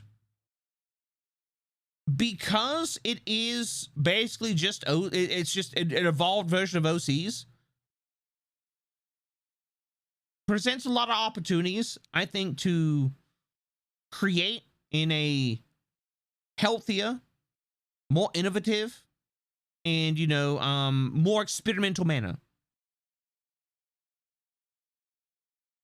That's kind of like that's my take on it. That's my take on VTubing. It gives you a lot of tools to do a lot of things and do a lot of things in a really healthy way. So VTuber was like a fursuit without stigma, sort of, kind of.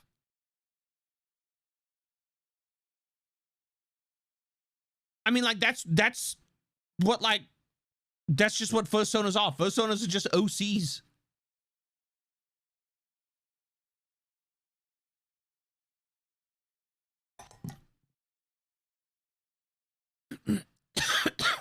No, I'm gonna make this original character that represents me. There's still stigma with VTubers, though. I mean, with anything new, there's gonna be stigma, and like it's been said before, like within the community, because here's the thing, like the VTuber community is inextricably tied to the anime community, because that's where VTubers come from. VTubers come from, the lands of anime and anime culture. VTubers as we know them and as they are popularized today. We're not talking like, like proto VTubers or anything like that. All right. That is the mainstream perception of VTubers, is that, oh, anime. And so within the community, like, oh, I have an anime theme and everything like that. And it's like, yeah, no, it falls in line and everything like that. But when you look at the end of the day, as much acceptance as anime is received, and as much as like now it's just like, like I remember back in the day. All right, I'm about to fucking date myself. Oh my God. I remember back in the day, it's like, oh, you watch anime? You're a fucking nerd.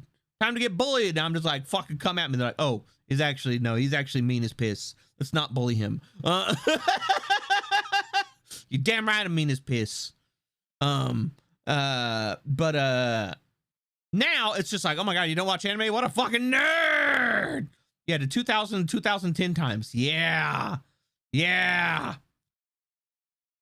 No matter how different you look, no matter how Western your model, you'll be an anime VTuber. kind of. I think for those who are just like completely uninitiated in any sort of like, you know, like artistic medium whatsoever, maybe. There's actually Cab fan on DeviantArt. Yeah, no, there is. But is Cab secretly magical? That's exactly what it is. I've been a magical girl this entire time. I'm actually a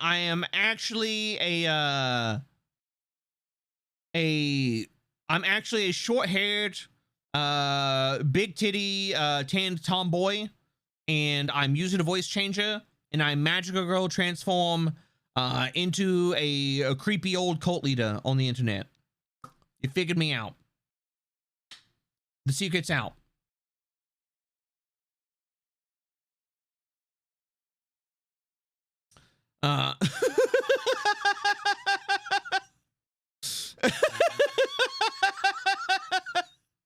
The secret ain't safe with us. Yeah, no, I mean, since it's out there. Sailor Moon transforms into a great cult leader. Yep. Yo, I see one that says commission. Was that from someone, or was it your playing with the design? It looks badass. I don't know. I don't know. Cab is actually the same as we see him here, but he's actually really big. Cab is a kaiju. I would watch that transformation sequence.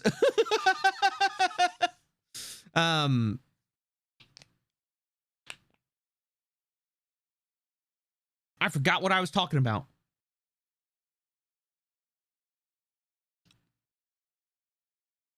I'm Cab. Oh. Cab is Oni-san confirmed. Oh no. You're telling us that you are Sonic OC. Just take it off. I'm just Sonic the Hedgehog underneath. Oh, that reminds me. Chat, I need you to do me a favor. All right. Like, I keep getting off on a tangent. I need you to do me a favor. All right. I need you to do me a favor for content, for shorts. Not like the clothing, but I'm talking like short form content, like TikToks, YouTube shorts and stuff like that. All right. All right. Chat, I need you to be super angry. I'm gonna use the scree emotes, use whatever emotes, you know, like just scream whatever. I need you to just be like just giga angry.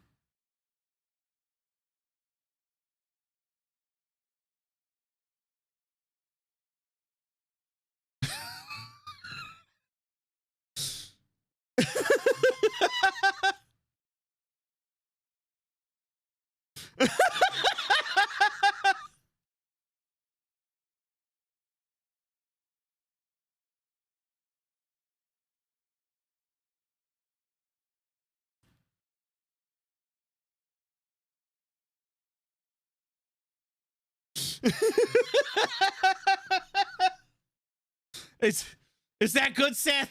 Is that good? Is that what we needed? You can't. No! What do you mean the ice cream machine isn't working? Perfect. All right. Thank you, chat. Thank you. I appreciate it. Boo! Boo him! Throw the tomatoes at the purple man. Where's the lamb sauce? Why did you drink our pill? Oh my god.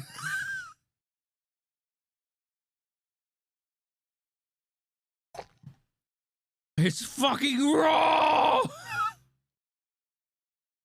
He said we could go to Disney World.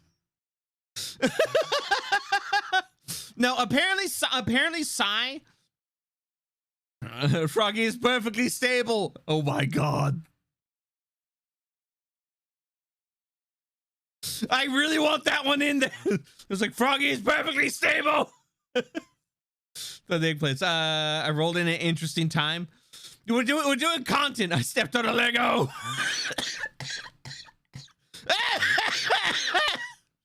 Okay, that was perfect. No, apparently Psy needed God damn it, Vel. Why are your emotes so good? You didn't use code Colt at checkout. But no, apparently Psy needs it for a short or something like that. So like, yeah. I don't know what the fuck Sai is doing with it. So I was just like, Cam, I need you to get chat to be like super angry at something. I'm just like, okay. And I can't. Who left the D4s on the ground? Not the Caltrop. Not the gamer Caltrops. Banned. What do you mean you drank all the coolant? Was it supposed to be angry or angry? I use them interchangeably. Not a cold. Not a cold. Not a cold. Not a cold. I was posing as hangry. That's fine. That's fine.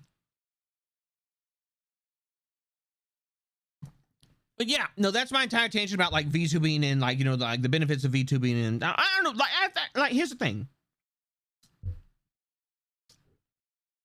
Everyone quit. Cap said he's not a good entertainer. Get mad. I don't.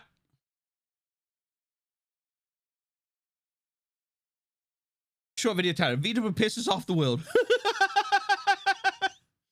All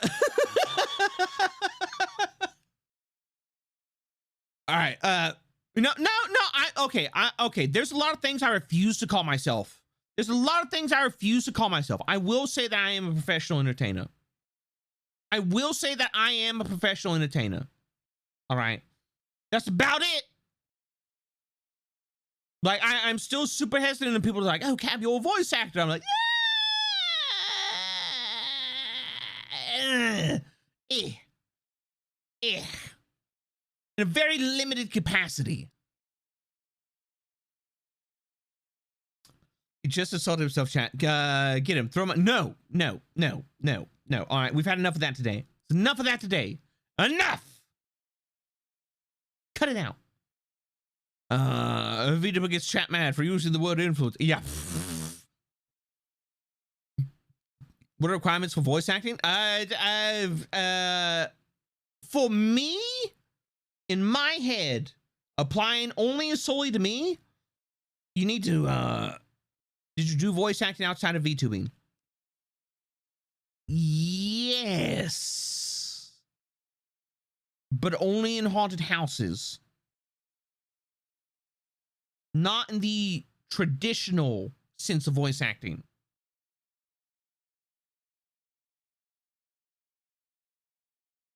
You're a voice actor. Don't gaslight us. That's our job. That's very fair. So, what? You have to be in a game or show us something? I mean, like, for me to, like, actually, like, feel comfortable, like, calling myself, like, a voice actor or something like that, yeah. Like, it wouldn't even have to be, like, something super big, but basically, like, something outside of streaming or haunted houses I'm actually getting paid for. An amateur voice actor. See, that's what I used to call myself, Warhammer, but then, like, people got mad at me for it.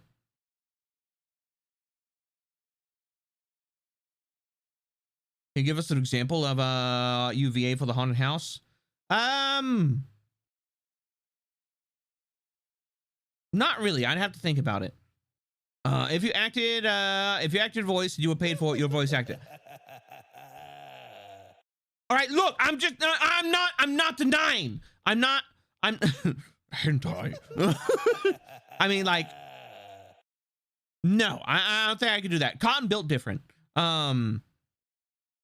I was told to say you are a voice actor. See you later. What the fuck, Mike? Mike just coming in here and throwing punches. All right. I see how it is. Mike, why would you do this? I don't understand. I'm heartbroken. You go thank Mike for me wanting to be like voice acting and stuff like that. It's his and like numerous other people's faults because they're so good at what they fucking do.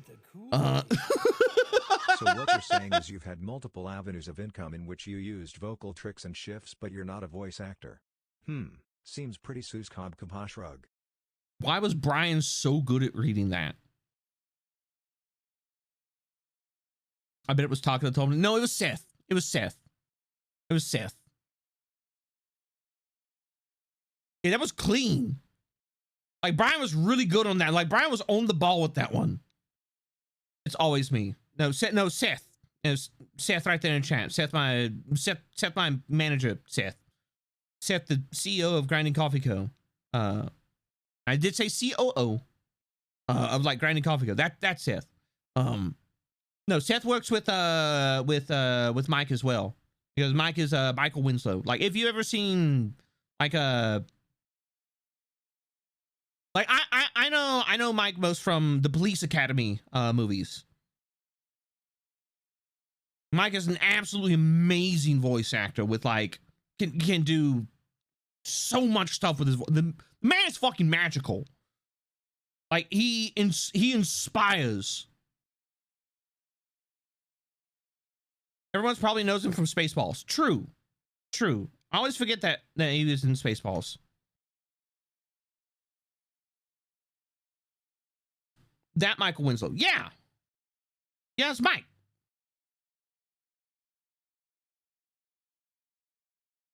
He just come in here. He's like, no, Cam, you are a voice actor. I'm like, what the fuck, man? No, Mike is somebody I've gotten to meet through Seth, and Mike is super fucking cool, dude. He's actually like one of the people that inspired me to like play with my voice and like learn to do shit with my voice. And so like, you know, getting to know somebody who's as good at it as him, I'm just like, that's fucking cool. You get to meet all sorts of like really cool people by doing stuff. And yeah. It's nifty the folks that you run into. Well, I said, yeah, that's Mike. Mike's cool as shit. Mike does amazing things. How many voices can I do? I don't keep count of it.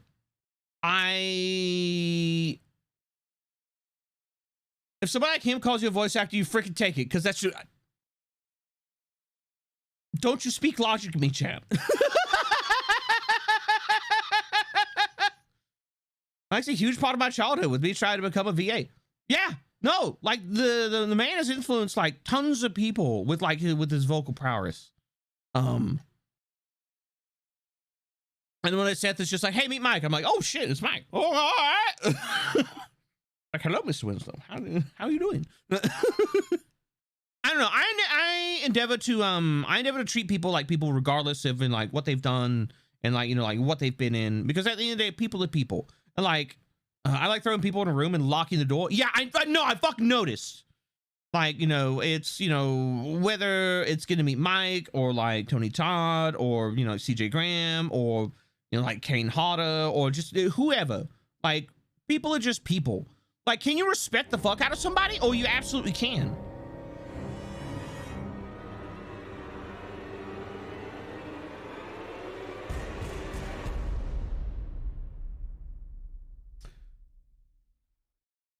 Goddess Crasilia, thank you very much for the raid. I greatly appreciate it. I hope you had a absolutely amazing stream, and that you know, it's been a fearsomely fantastic Friday. But thank you very much for raiding in. I hope that you had a good one and that you can actually take some time to now relax, chill out a little bit, you know, have a little bit of self-care, or, you know, if you just want to hang out, like, yeah. But thank you very much for sharing your community with us, and, you know, like letting them also know the message of the gaming gods. What about John Garcia? True, like John Garcia as well. Like John Garcia is also like something like I respect the fuck out of John, but like if I ever met him, I'd be like, dude, I fucking love your work. You're amazing. Like you're a stupendous voice actor, and like you've shaped my life. But I'm still gonna treat you like a dude, because I feel like that's basic respect. I feel like it's basic respect to treat somebody like just a person. I met Derek Mears. Hands was big as my head. Dude, Derek is fucking huge. That man is gigantic. I was at God, what was it? I think I was in Obama. I had a goofy Final Fantasy stream, lots of grinding. I'm not a small man. Yeah, no, like no. Hold on, wait. How big is Derek Mears?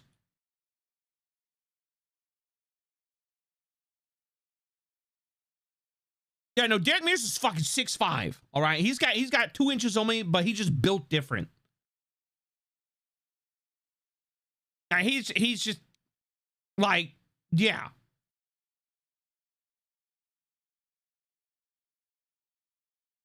All right, hold on. Let me find a good. Like, you put that man in makeup, you put that man in costume. Okay, like, okay, here's a good image.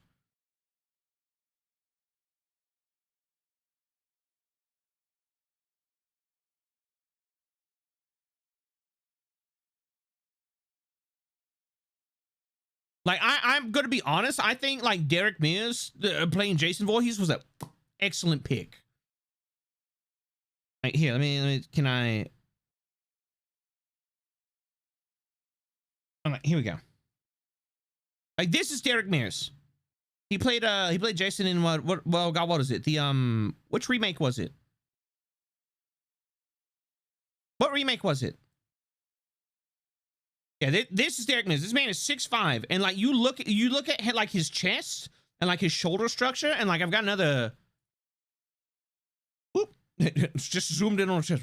Derek Mears.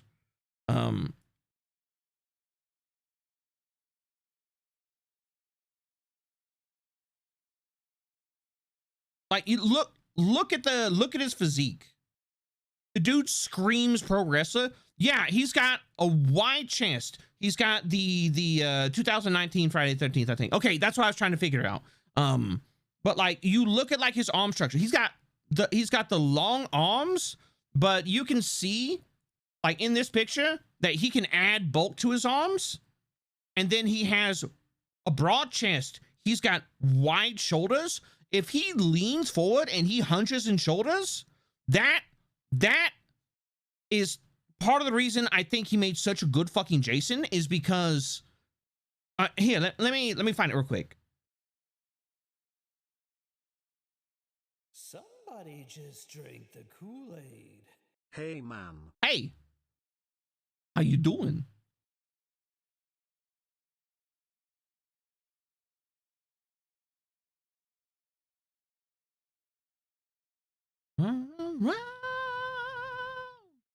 Rock you all around the world.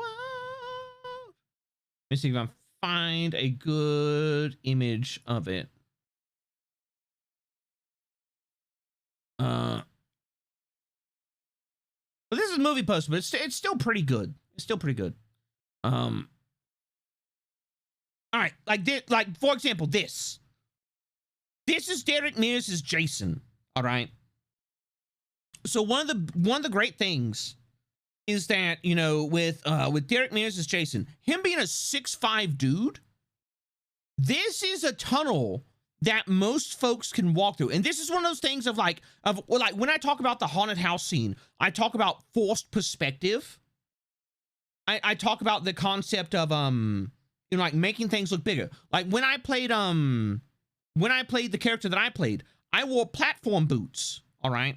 I wore platform boots that boosted my height by about another 4 inches. So I'm standing at like 6'7". We built a door frame specifically small, like slightly smaller than normal. And we positioned a window on that door lower down than what it would be. So that when I walked out this door, I would have to duck. And basically do like the Mr. X thing, where like you put your hand on it, like you're coming out of it. Like I would have to duck to get out of this, and like push my body through it. And then the window on the door itself was lower down than normal. So it made the door feel smaller what it was. It made the door feel small. It made the door itself feel smaller than it was, even though it was only slightly smaller than a normal door. And so that coat makes him look bigger though. I mean, like that's costuming. But it's the same with this. So when I would come out of that door in the haunted house and I had to like duck down and like, you know, like pull myself through and everything like that, like Mr. X style, it would be something that made me look it made me look like I was 7.5 feet tall. where I was like in the platform boots, I'm only 6'7". Like I already tower over most people, but like it makes it look like you're fucking huge. And then like once you're out, you don't stand all the way up straight. Like, you don't stand up straight with like your shoulders back and stuff like that. Because that's like, you know, like you're posturing. And like we go in and we talk about like hunter and prey posture. And so like prey animals, they rise up, like they posture and like, look at me, I'm big. You don't want to attack me, you're gonna get fucked up. Hunters, they hunch. They're slinking. They are hunting something. And so like when somebody looks at you like you're that big and you're hunched forward, that is the posture of a predator, of something that is hunting. And so that's what they're doing here with this. Because Derek is such a big guy, they've got him in these tunnels. They've got him in these tunnels and he's hunched over. Anybody else who's in that tunnel, who's not like 6'5", is going to look tiny as shit compared to him. He's going to look like the fucking juggernaut hunching through these tunnels. And that makes him bigger. It makes him scarier. It you know, distorts how your mind perceives him. I'm here for the spooky and the cackles. Rita Flea versus Rated Pounce. Exactly, yeah. I love doing that slow rise in the haunted house. People think you're like 7 feet tall. Yeah, it's great. It's one of those like nifty things about horror where like, yeah, you get, like, yeah, is Derek Mears, he's like 6'5". Like he's by all means, he's a tall guy. But it's the way that you shoot the scene. It's the way that you put the actor in the scene. It's the way that you build the scene around them that can make them seem like larger than life.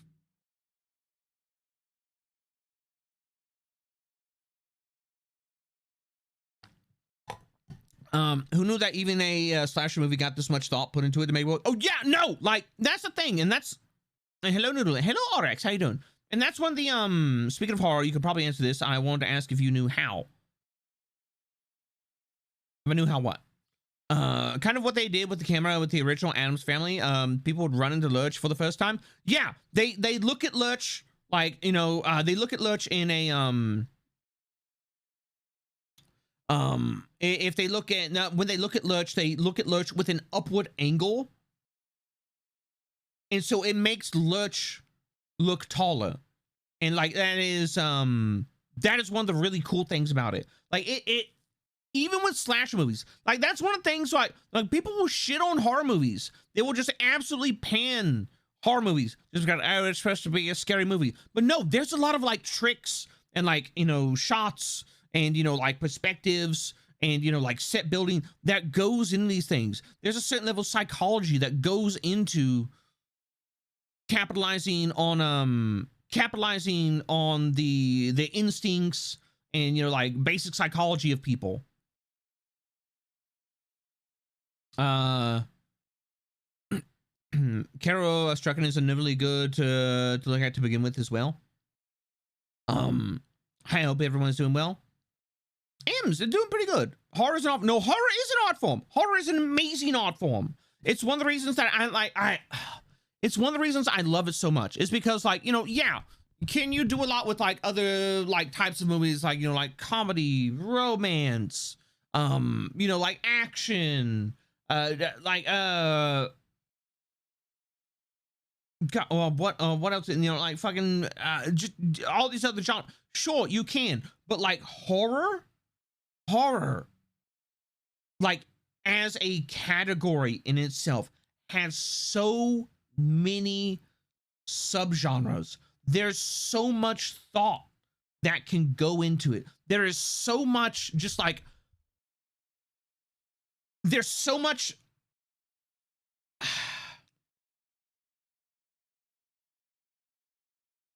there is such a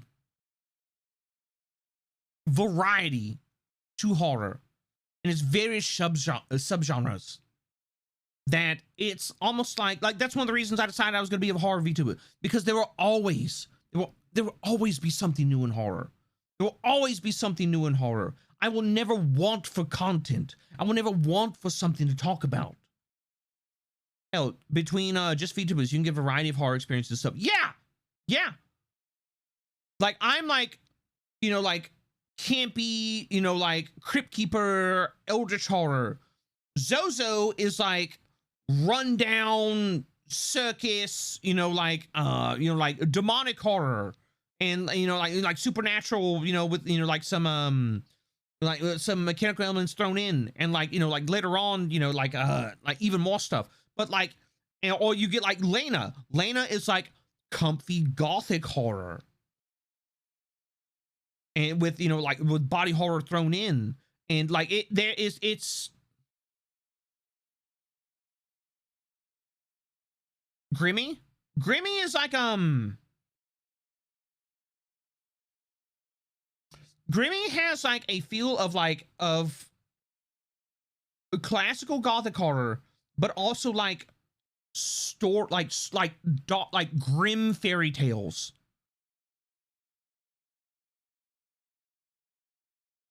Grimmy has like that very like you know, like what is it, the Grimm Brothers fairy tales, like dark fairy. That's the kind of vibe that Grimmy gives me. It's like the storybook horror, but not like, oh, it's sanitized. Like, no, like the actual dark stories. Like Grimmy, and like in her avatar, it's like, you know, she has Grimmy, and then she has oh god, what's her brother's name?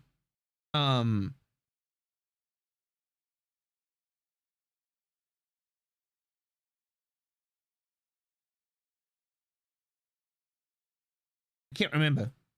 Thank you, person who did that. Rock on. It's great to see you, Cap. Well, Planet, how you doing? I hope you're doing well. Farts hates you, wants to eat you alive. Those sort of fairy tales. Yes. Yes. Yeah, the actual like German or like original, like the Grimm fairy tales. And like it's and that's the cool thing. It's like you see it in like horror VTubers, but like even then, like it's a fragment. It's a fragment of what the possibilities are. Well, Jaw, that man's stream is perfectly curated to be something else entirely. Like Jaw is like fucking. Jaw is a horror VTuber, but Jaw is like a phenomenon in and of himself. The man is an honorary VTuber. Would a plushie's D-pad be made of different material? It's so cute. I have no idea. We have to figure that out. What would you consider to be the best Friday the 13th and the worst Friday the 13th? Best for me is a tie between part 2 and final chapter, but the worst arguably has to be Jason Takes Manhattan.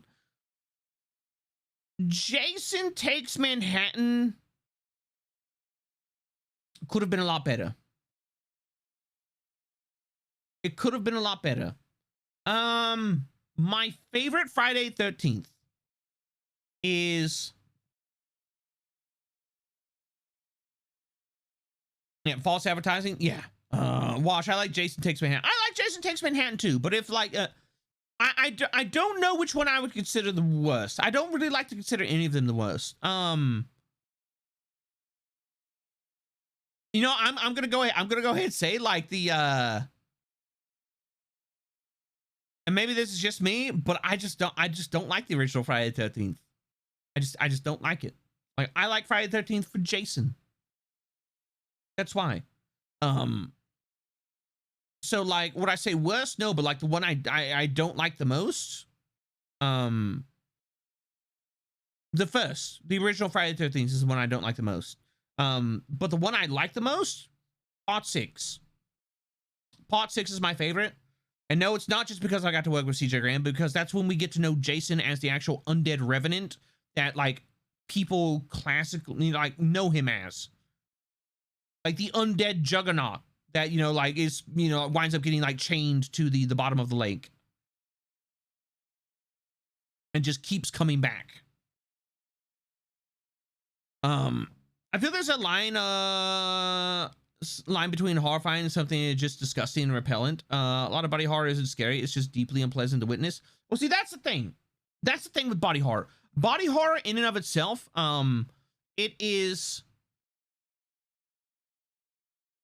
body horror plays on the connection between disgust and fear that we have in our minds. All right. The aversion to the corruption of the human body. Now, I will say that, like, there's an autistic bent to it. Body horror tells a story. Yeah, good body horror tells a story.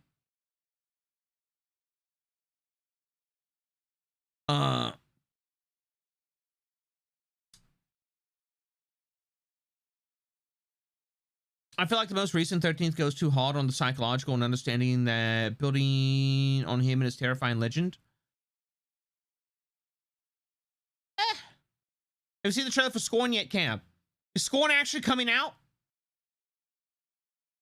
What is a horror movie that you think did a good job of showing off horror techniques despite not being a good horror movie in and of itself?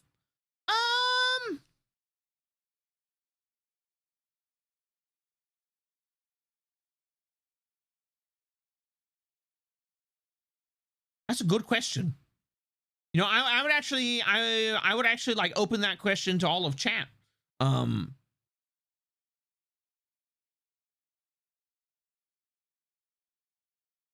You know, actually, you know what?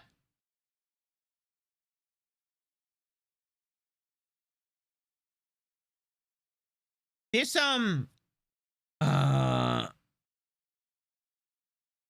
this may upset a couple people, but what was it? The newest what was it? The newest what was it? The prequel to The Thing. Like and like, here's the thing.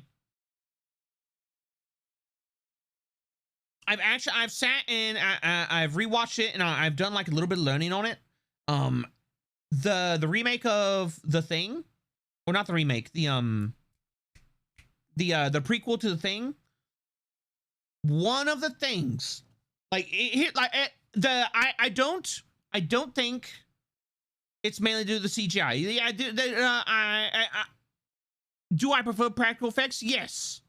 But I think the issue, like the pre thing, the way it's executed does not oh god, what was it?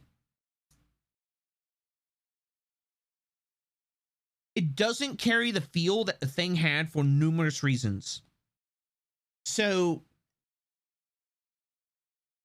some of the things that what is it? No, it was John Carpenter, wasn't it?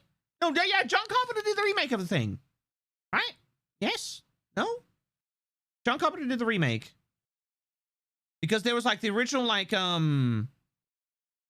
Okay, so like John Carpenter's Thing was good for a couple reasons, but there were a lot of things that like are considered like cardinal sins with like movie and storytelling and stuff like that. So like, here's like, was Uncanny Valley and Creepy the most CGI? But see, a lot of people want to pan the what is it, the prequel thing for, it was like, oh, they did CGI instead of practical effects and blah, blah, blah, blah, blah, blah, blah, blah. I don't think it's just because of the CGI. Do I prefer practical effects? Yes, I do. And there was a lot of work that went into the practical effects for that movie, and then they just dumped them. And like, yeah, no, that's a sore spot, definitely. But like, see, here's the thing. Okay, so like, if you look at the original Thing, some of the things you will see are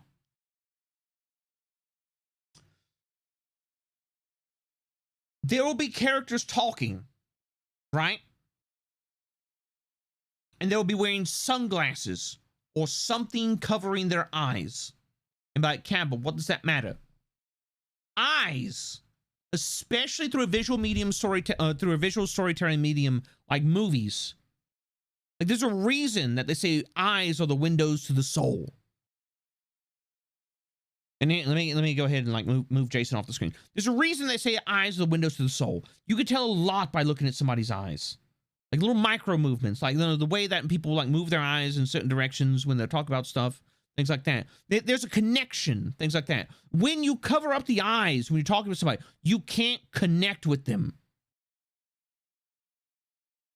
You can't connect with them. You can't, you know, like draw that, you know, like connection to humanity that you can, like, if somebody's not wearing those glasses and stuff like that. That's why it can be unsettling if you're talking to somebody who has their eyes covered. Or like, you know, that's why some people will like, you know, like wear glasses to you know, like to, you know, obfuscate, you know, like the way they're looking, or like the way their eyes move or stuff like that. Stuff without eyes equals monster. Yeah, to a certain extent. Like it seems almost inhuman to a certain extent. But like with movies and stuff like that, it's considered like a sin in movie making. Like you don't do that because you don't want people to connect to the character, stuff like that. And the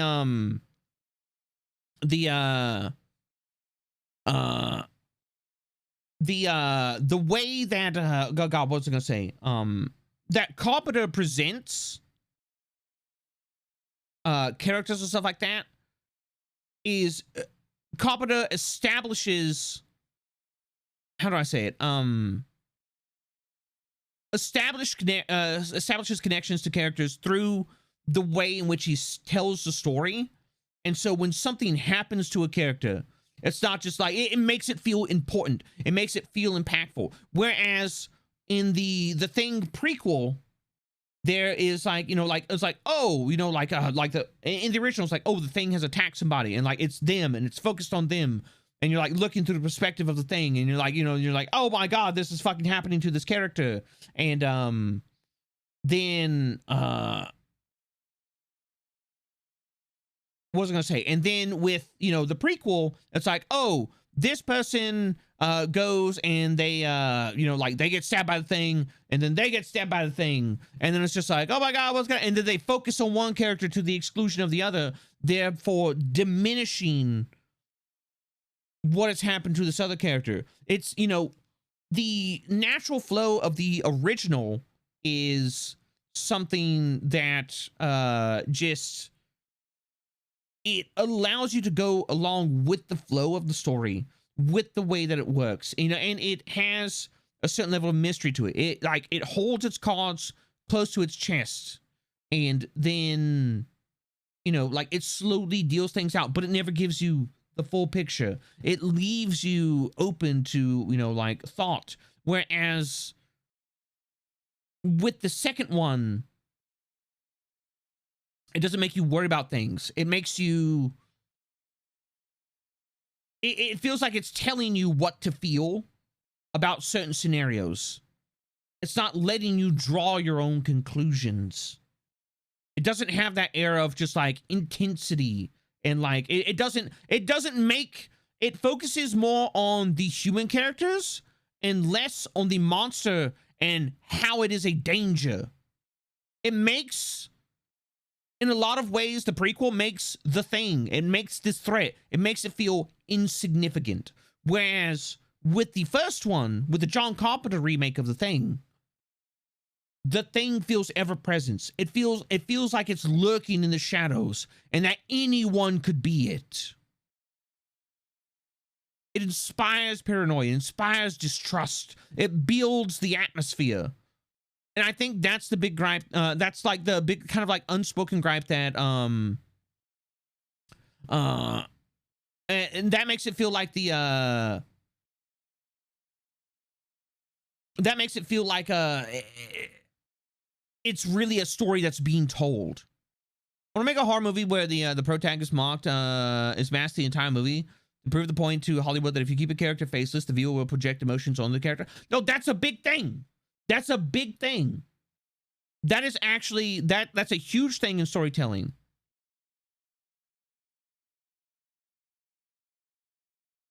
It's like if in Doom they only told you about the sandworms and never showed you their enormity. Yeah, like you could, like maybe you get like a glimpse of a sandworm or something like that, but like it's something that establishes, you know, like, oh, this is a thing. You know, speaking of the thing, what are your thoughts on the other films? Prince of Darkness, In the Mouth of Madness, and Carpenter's Apocalypse trilogy. I would have to go rewatch them. I'm not familiar with them as I am with the thing. That is Mike Myers. He never speaks. He's the shape. Michael Myers is he's the shape. Like everybody's like, oh, it's Michael Myers, but you know, it's the shape. That's what he's supposed to be, because that's what he is in most scenes. He's the shape. He is this looming, shadowy figure of evil, and the only thing that stands out about him in the darkness is like this stark, white, expressionless, eyeless face. And that is one of the things that, you know, like if you do like a story about, you know, like in the Halloween, you know, in Halloween, stuff like that, that is one of the strengths of the Michael Myers character, of the shape, is that he doesn't need to like actively be, you know, shanking the shit out of somebody with a kitchen knife to be terrifying. The fact that like the shadow in the doorway could all of a sudden have a white face just like loom out of it, and you know, and like then you know. And the Madness of Mountains is probably up your alley. I feel it's a John Carpenter's own love letter to Lovecraftian tropes. I'm naming the pro tag Jimmy rings to a middle finger, the Hello TV show, for not getting that. What? Oh yeah, well, Halo, where they're just like, you know, like there was like, we're gonna make Master Chief take his helmet off. No.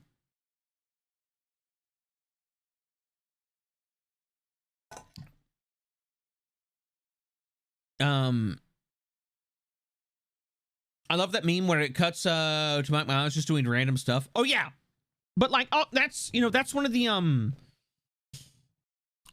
time we see Michael Myers is the kid, and the brief face reveal in the first film. Everything else is the shape. Yeah, and that's one of the great things, is that when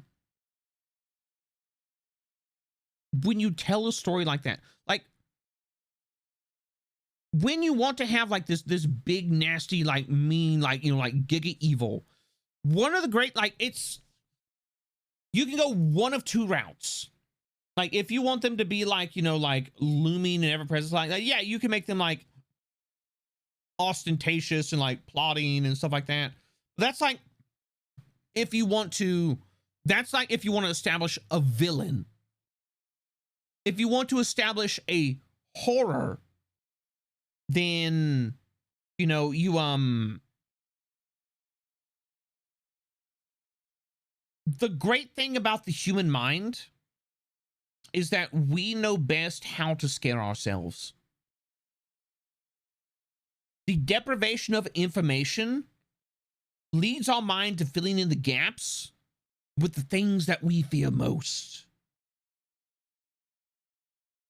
And it's a fine line. It's a fine line to something being just like you can have it just enough to where your mind is filling in the gaps. And I think that's one of the great things. Like, what is it? The Blair Witch? I think that's one of the successes of the Blair Witch, and like of that particular of that, you know, like found footage movie, was that you never saw the Blair Witch, but you saw the consequences of the witch's actions. And you got to hear things. You got to, you know, like see, you know, like the shit that was going on, and you got to see the genuine fearful. You got to see the, you know, the fearful reaction of the actors. And like whether we want to or not, we as human beings are going to connect with those individuals. And you know, because it's like mass panic. Mass panic is a thing. Like people in, terror versus horror. Yeah, to a certain extent. Like mass panic is a thing. Like you get enough people like running and screaming, people are just gonna fucking run and scream. They don't know why. It's just, you know, lizard brain kicks in. Like, danger. And rare is the individual who can break free of that. Oh, my fucking arm. Why does my arm hurt? Fucking muscles are tensing up and spasming. That's not good. I like that we saw part of his face in 2018. That was cool. Also knowing that's the man who directed This Minutes Makes It Cooler. Like, oh, we're screaming now? Have you watched Nope? I have watched Nope. I enjoyed Nope. Nope was very good.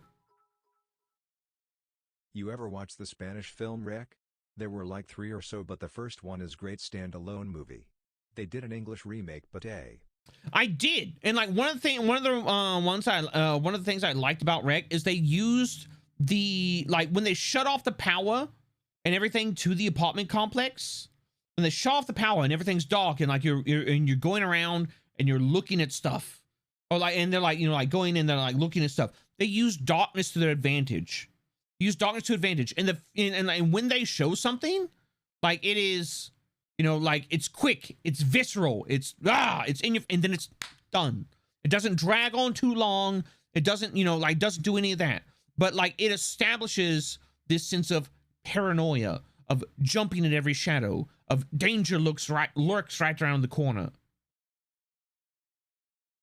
Rec was the only zombie movie I thought was legit terrifying. Part of that is also because the setting of it. It's not set in, it's like, oh, this is a big apocalypse. It's like, no, these are people who are trapped in a fucking apartment complex, which a lot of us either do or have lived in. And we know just how much of an absolute fucking death trap those places could be with that many people crammed in a scenario like that.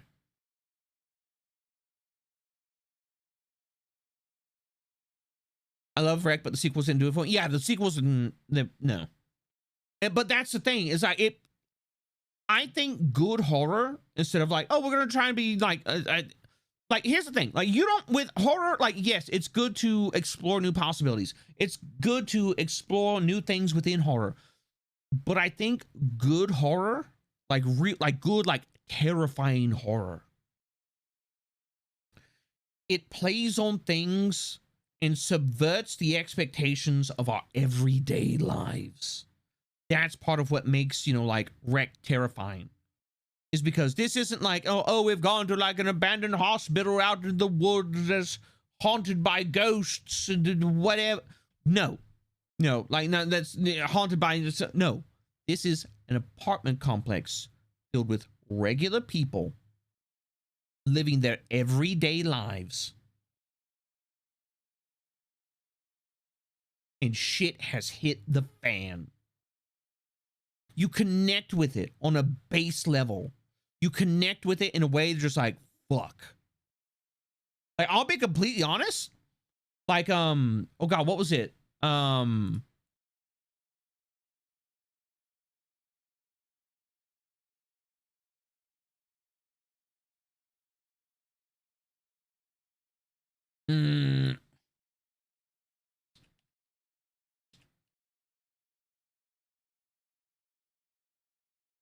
Was it? I can't remember it.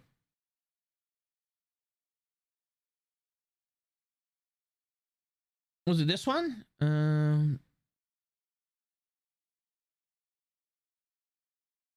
There was a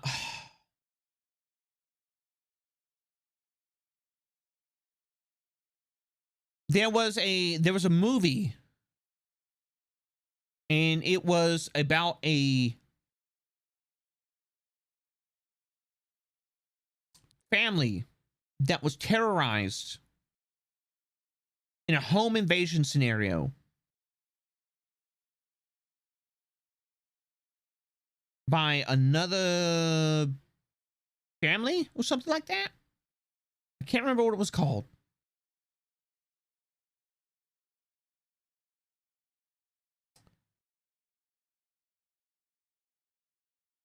Sweet Home? Was it Your Next? Was it the others?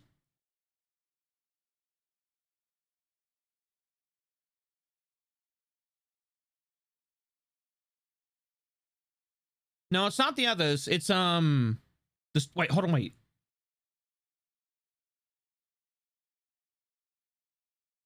Yeah, it was The Strangers. That's what it was. The Strangers. No, it was The Strangers. A lot of people panned The Strangers, but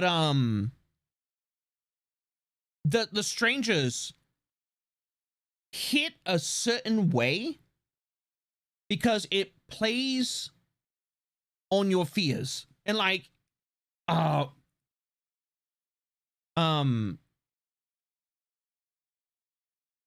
it plays on like your very, very real fears of like, not like, oh, like a monster or aliens or anything like that. It's like, no, it's a home invasion story. And it's fucking horrifying. Because your mind, like, even, you know, it's theater, you know, it's horror.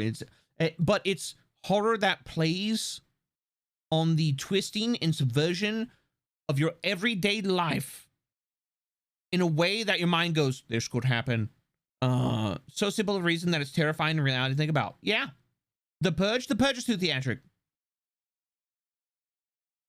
It's too theatric, in my opinion. Like it's like, oh, we're gonna take, you know, we're gonna take that concept and we're going to like, you know, expand it and like, and it doesn't work. My 2 cents on it. I'm back. I couldn't sleep. The Purge is over the top. But I think that is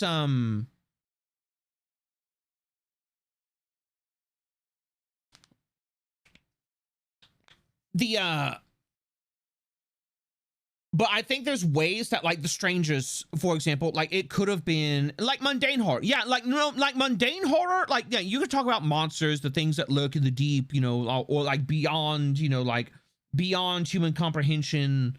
And like, yeah, those are terrifying. But like mundane horror has a certain level to it that you just connect with, and you can throw in elements. I could sleep for 3 days after watching The Grudge. I think that's, you know, like, it's, The Grudge is one of those where, like, yes, it's supernatural horror, but it's supernatural horror that's executed in a way that, just like with The Strangers, your mind goes, but what if? But what if? Starts on silly horror movie like Starship Troopers. I wouldn't really classify like Starship Troopers as horror. It's more like an action movie. I was pretty young when I watched. Could have played a role, probably. I mean, like, God, what is it? There's one movie that I watched when I was young. It was, what is it? Tales of the Crypt, Demon Knights. I still can't watch that movie. That movie fucking terrifies me. That's why I like Hush. We know nothing about the killer. Not his name, not why he's there, or where he came from. Yeah. It's just random guy. Starship Troopers is campy horror. Ah! Wait, is Hush the movie that I'm thinking about? Oh, okay. Yeah.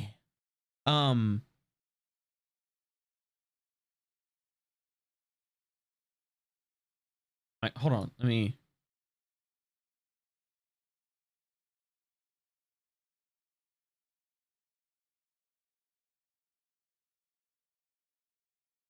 Like, for example, like with Hush, with the movie Hush. Imagine you go, like, it's night, you're by yourself, you know, you're gonna sit there, you're gonna watch movies and stuff like that, you know, everything like that. You hear something, and you look around, you're like, ah, oh, that can't be nothing. And then you like look through your back door, and that's what you see.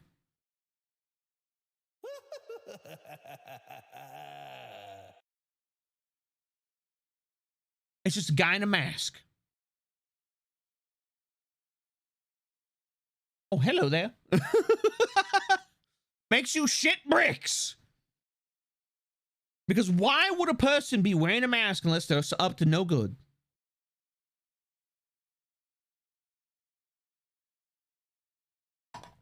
That's why I had to keep track of my defense implements per room. Cock shotgun, hippity hoppity, get off my property. I mean, like, I use a movie action. I use a move action to grab the shotgun and I attack. But yeah, no, like it's like literally, like, you know, like we all like to be like, oh yeah, no, I'm gonna get my force multiplier and, you know, whatever. But how many people are actually factually going to panic?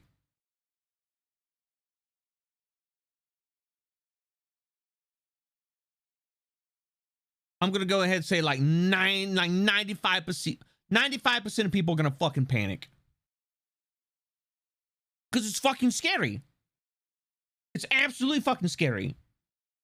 Like me, like I'll say, would I panic? Yes. But I've got 10 years of military training under my belt where my brain just, I hit fear mode. It's, you know, fight or flight. Like it's, you know, like I go into like, I'm fear. I don't freeze up. I get fucking pissed. That's because I spent 10 years training to, you're scared, you're in danger. I'm pissed. But not everybody has that training. Not everybody has gone through scenarios that will know, like, will gear them to fight or flight, you know, will gear them into a fight mode and stuff like that. Most people are like, and they're gonna lose their shit. And then you're gonna like fumble. You're gonna fumble to get shit done. It should be like the 5%. So what you're saying is you're a barbarian. I mean, like, I'm also physically handicapped. So like my body registers, there is no flight option. So like,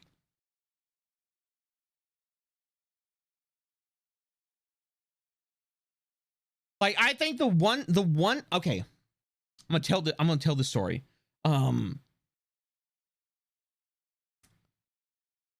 And like, you know, like if you're upset by, you know, like the mention of, you know, like, force multipliers, or, you know, by the aspect of like home invasion or stuff like that, you know, go this fit trigger warning, like maybe, you know, maybe go, like pop out for, you know, for like 10 minutes or something like that. Army cap. Yeah, I did about 10 years active duty almost. And then I was retired for injuries, sustained in the line of duty. And no, it wasn't, you know, through like combat or stuff like that. I got fucked up through workplace accidents. So me and Mrs. Camp had gone out to see a movie, right? We'd gone out to see a movie. As we're driving home and it's raining and, like it's raining, I get the call that somebody is, you know, or like, you know, that there was a, that the alarm at my house is going off. And they're like, do you want to send the police? I'm like, yes, send the police. But I also tell them like, you know, yeah, no, I'm going to go, you know, check it out and everything like that. And, so like I get there, I live across the street from a detective, from a retired detective. I send Mrs. Cab over there, and like I go in and like quite literally I clear the house. I clear the house, but I'm also like the entire time I'm in a fucking rage. I am Mrs. Cab was like, I could hear you across the street. And like, it was very much just like, if you are in this house, show up now or you will fucking die. You will not leave this house if I have to come find you. And luckily, no, it was a scenario, and I'm thinking about it. I'm like, whew.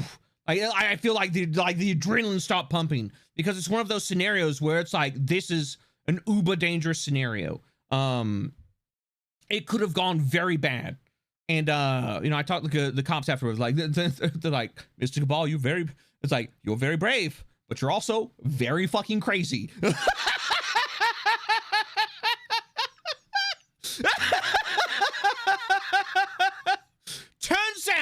Turns out we had just left a door unlocked, and because it was storming, it blew the door open and it set off the alarms. Well, see, here's my thing is I don't like to be the crazy vet, but like, that is my home. That is a sacred place.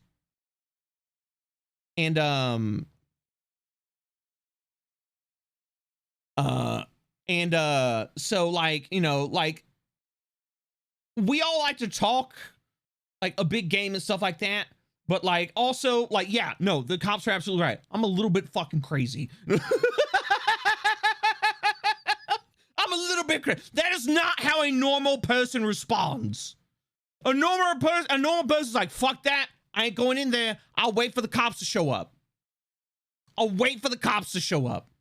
And they did show up about 5 minutes later after I cleared every fucking room in the house. And yeah. But do you know the guy who left the Dodge oil and did a funny? Cab, of course, it's me. Yeah, no, yeah.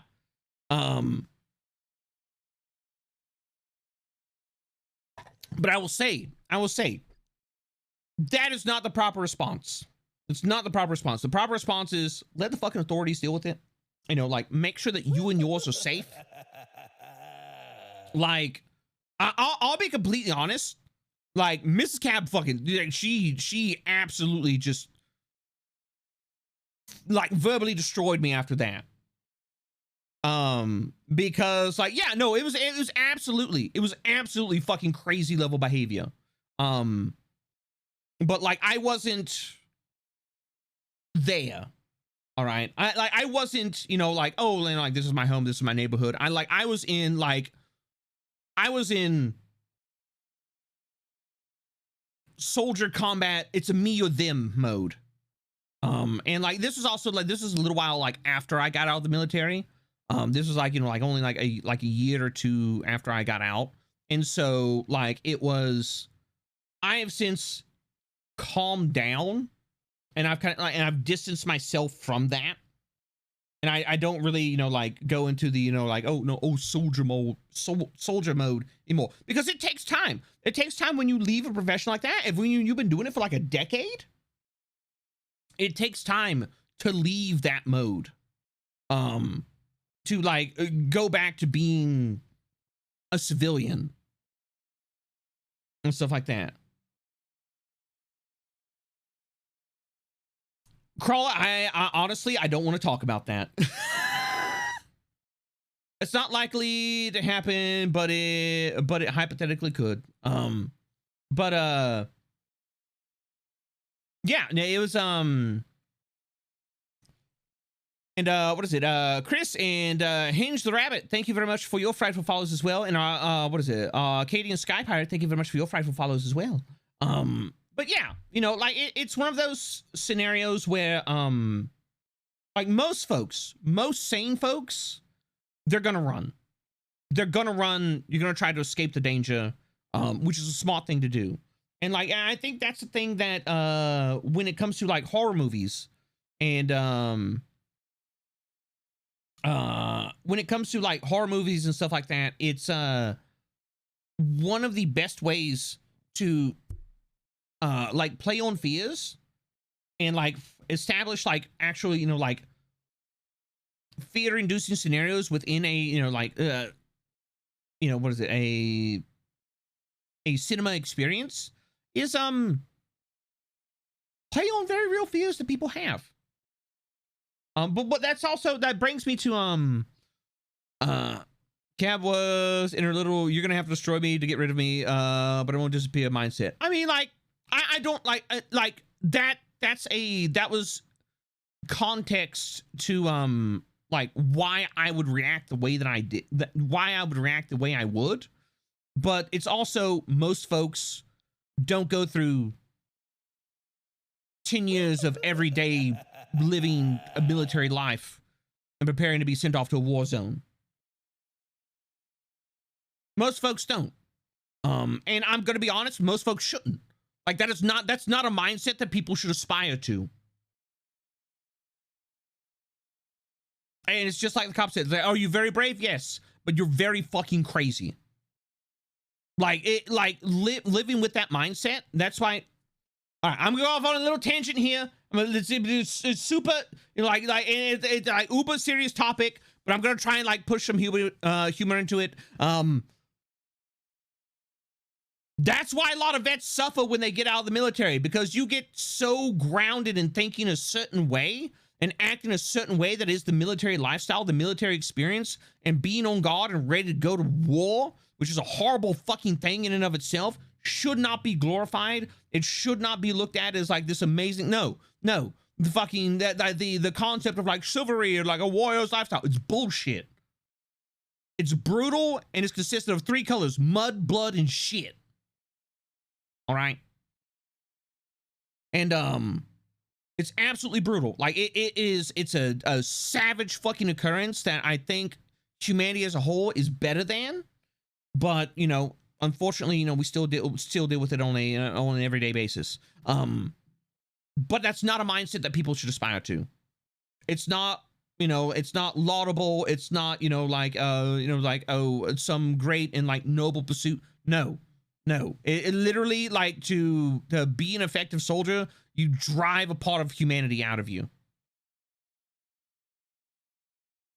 You drive a part of humanity out of you, and when you fucking lose that, it's hard to get it back. Let's advertise that way, but the reality is you're numbing a piece of yourself. Yeah.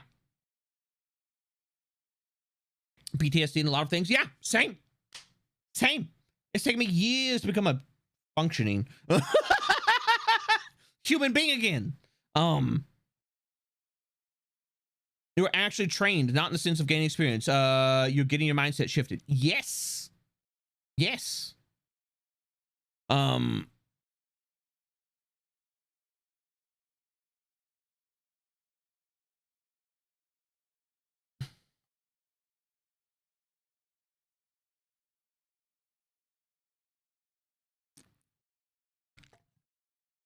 I read a story about a guy who had like 5 cats who were little shits and would yell completely random stuff when they would knock stuff over. He heard some stuff and yelled some stuff and then heard some loud footsteps and his back door slam. Turns out he had randomly threatened to shove heated knitting needles up an intruder and read bad poetry to them, and the intruder noped out. I'd fucking nope out too. And that's why I got a desk job when I went in. Yep, I thought I'd be safe from that because I did IT. Nope. I had a bunch of fucking like, okay, so here's the thing. It's like when the infantry dudes get fucked up and they're just like, well, I can't be infantry when I get out of the military because there is no civilian equivalent of an infantry job. What do? They go into IT.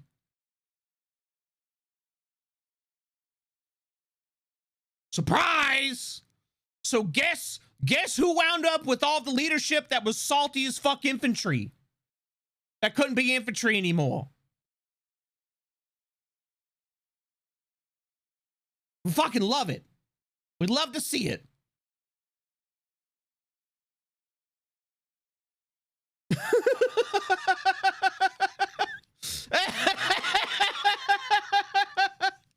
How's that work out on average? Well, generally they get out and they're just like, you know, now I've got an IT job. But generally they're also like fucked up. So, you know. I was also Navy. Notable difference. Yeah. I was Army. It makes sense. Being on guard most of the time becomes the norm, and it doesn't get turned off. So even normal everyday situations can feel off. These are bad situations, and that's why I have a paranoia personality disorder. Yeah,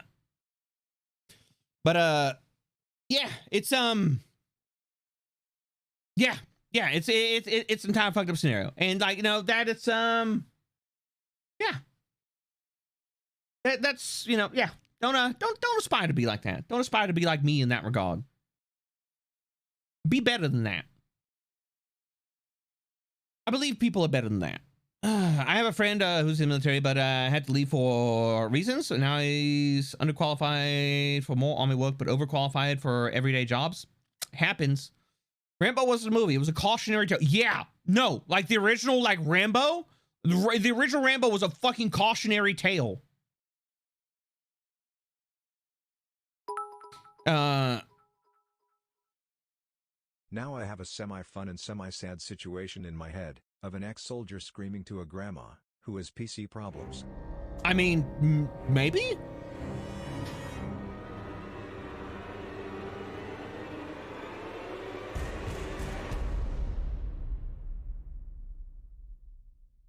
Well, God, thank you very much for the raid. I greatly appreciate it. I hope you had an absolutely amazing stream on this fearsomely fantastic Friday. Thank you very much for the raid.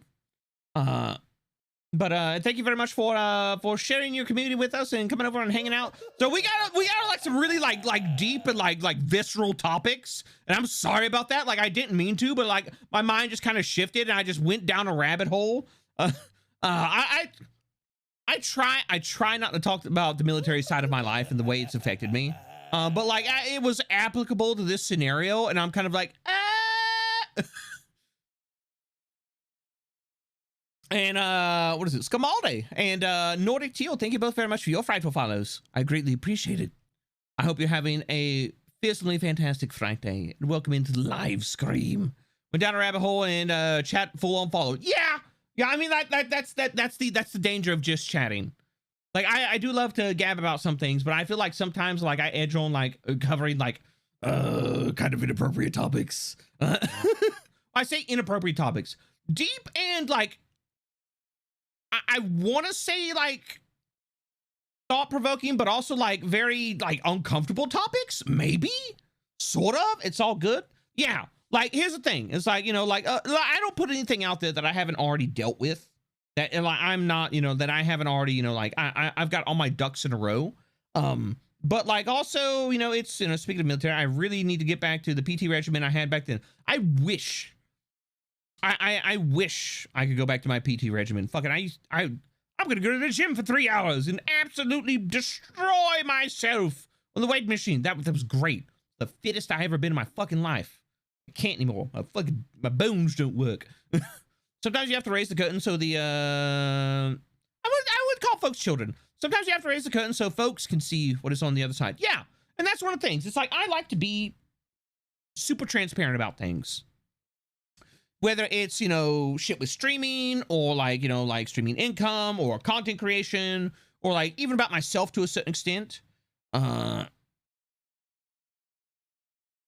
have military family. I've heard some shit that I don't want to live through. Yeah. Like that is it. No, like there's a lot like this. Like you want to know some horror stories? Don't go look in a book. Go talk to people that have seen that sort of shit. Like it's. Like I always attest that you get like three sort of vets. You get the folks who fake shit, you get the folks who don't want to talk about shit, and you get the crazy motherfuckers who are just like, I have a collection of ears, or like some shit like that. Or maybe 4 kind. Well, no, wait, no, that you folks that don't want to talk about shit. Yeah, no, 3 kinds. Oh, wow, I wish I could go to the gym for even 2 hours, but my body doesn't want to. It'd rather break down, which is life, I guess. I mean, like, that's mine now, because I've got I doubt anyone had any objections. You have first hand info, many of us don't. I consider this educational. Oh, I'm glad, because like here's the thing. I would rather people be like, I would rather be like educated and then like buy into some bullshit perception of what things can really be. Like I'll be completely honest. I never met so many people that hate the fucking military until I joined the military.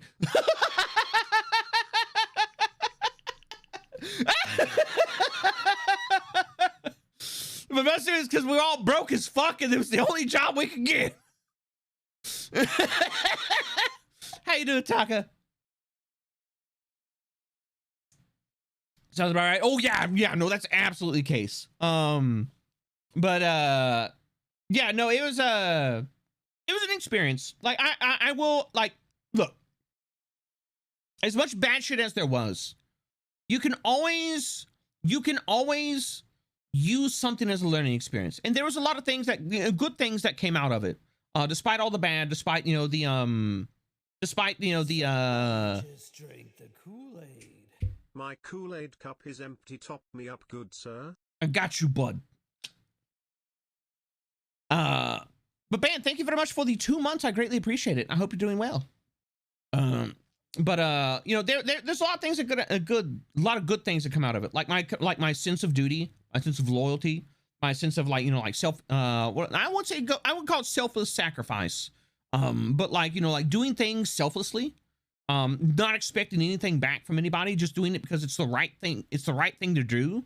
like my sense of integrity. Those are all things that were forged by my time in service. But that's also a lot of that has to do with me as well, and like how I handled it. It allowed me to go out and like see the world and like live in different cultures, experience different cultures, get outside of my bubble in a way that I wouldn't have been able to if I had stayed where I was and I worked a dead-end job and never fucking left like my hometown or some shit. And like I am more worldly because of it. I understand people better, and I feel like I view the world through a more even viewpoint because of that exposure to like how fucking different the world is. So there was good things that came out of it. Like, yeah, did it fuck me up in the head for a while? Sure. Has it fucked me up in the body permanently? Oh, absolutely. I get a fucking check from Uncle Sam every month for that. But it was not all bad. You have to find the silver lining in things. Like, even if bad shit happens, like, it's not the end of the world. Suffering is a necessary evil sometimes. You learn and grow wiser in the best case scenario, and end up being able to spread that wisdom to people like you do. It's still an evil though, and I wouldn't wish it on anyone, even if I was him. Yeah, no, same. Like I wish, and that's part of the reason I Bowser is trending on Bird App. The world is healing. The world is healing. The animals are returning. No, like, so the Mario trailer came out. I think you're cool. I appreciate that. There's a lot of cooler people than me, like Zozo, you know, Taka, if that man is still looking. You know, like Party Demon S, just, you know, like a lot of really cool folks. I'm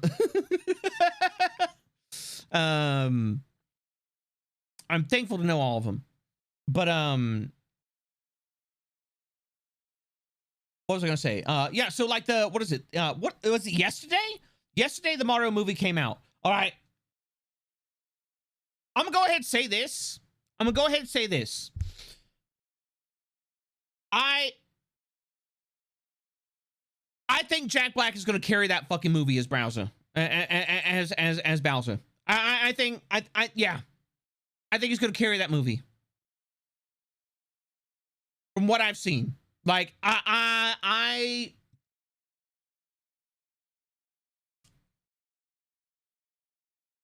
don't want to shit on Chris Pratt, but Chris Pratt as Mario sounds like Chris Pratt putting on a bad Italian accent.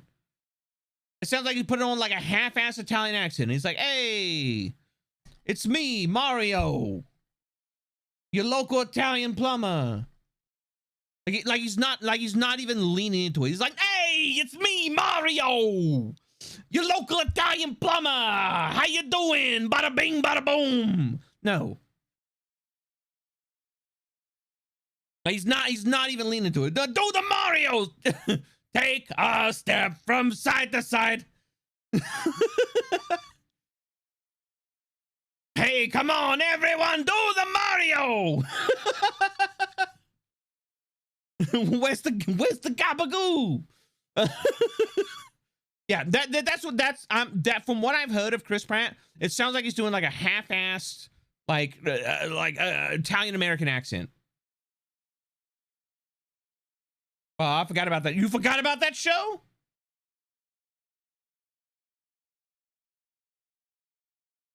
Black carried the whole trilogy about Panda doing kung fu. Bowser easily by comparison. The gabagool. I'm the ghoul father.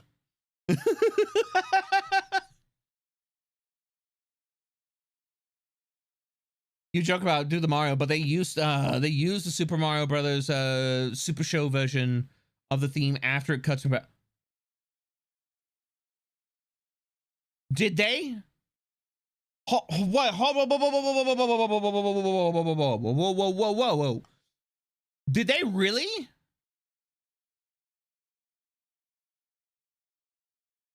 Oh my God.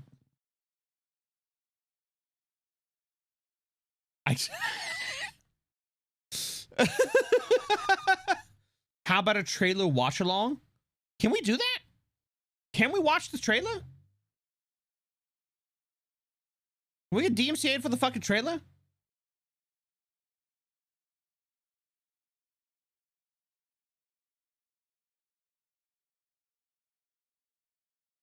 I think so. It's free advertising for them, I doubt. I mean, it's already out there, so it should be fine. You should be fine. It's just an ad. Excellent question. I don't know. Yeah. Twitch DMCA for movie trailer. You can. Viewers don't get banned for watching movie trailers on Twitch. You can stream content created by somebody else. However, some YouTubers like this publicity, so you can avoid getting. Wait, what the fuck? What?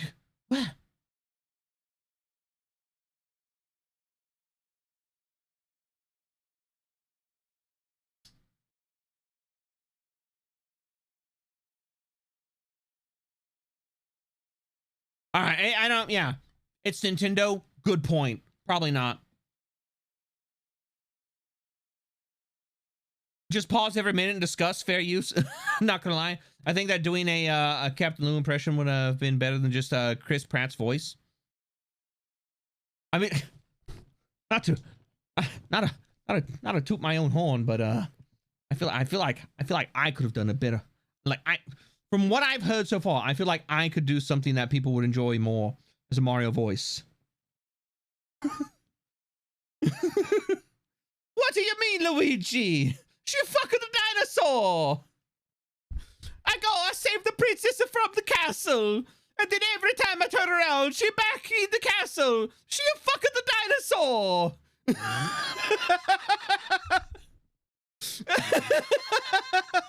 Wahoo!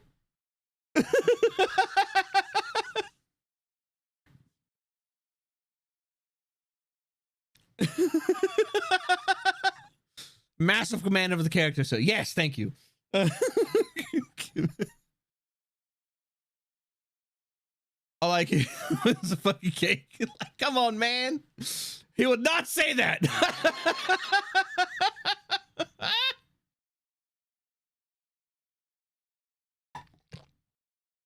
I would like to hear Nags do Mario. I can't believe you do that. You do that to that man. And Valk! Valk, thank you very much for the raid. I greatly... Hello? My fucking... Hello? Raid alert. Fucking the TTS is fucking up. Now the raid alert's fucking up. What the fuck? Well, Valk, thank you very much for the raid. I greatly appreciate it. I hope you had an abominably amazing stream. And, yeah. From their guidelines, you're within their limitations and should be able to watch it on stream.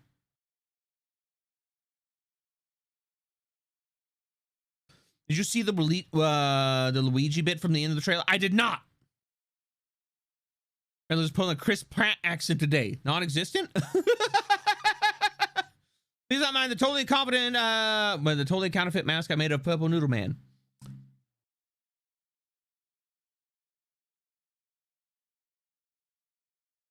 I was trying to assume my identity. Identity theft is not a joke, Val. No. Luigi. Mario! I can't believe it, Mario. We're in the Mushroom Kingdom, Mario. I will also say, I think Toad. And from what we saw of Toad, like Toad is also going to be somebody who steals the show as well. Charlie Day sounds like he's doing the Charlie Day voice for Luigi, to be honest. Toad is great.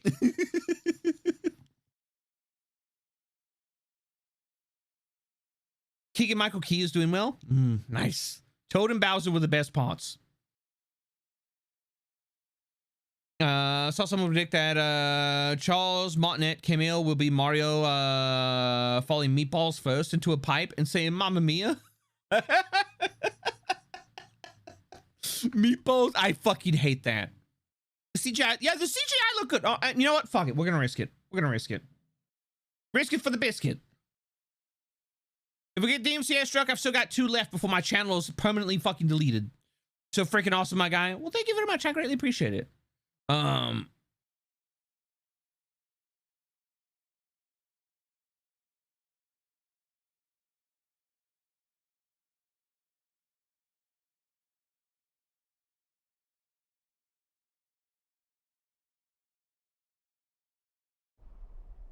right. Let me go ahead. Let me pause this. And we're going to go over here.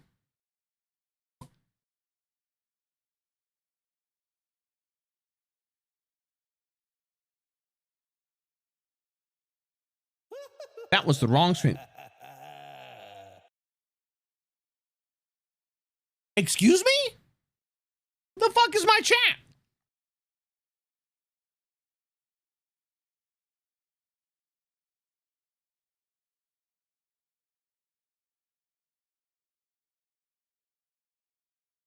There it goes.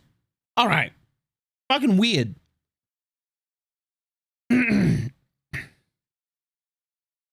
All right, where the fuck is my window capture? Up. That's Twitch alerts. That's hello. Okay, here we go. I'm gonna do this.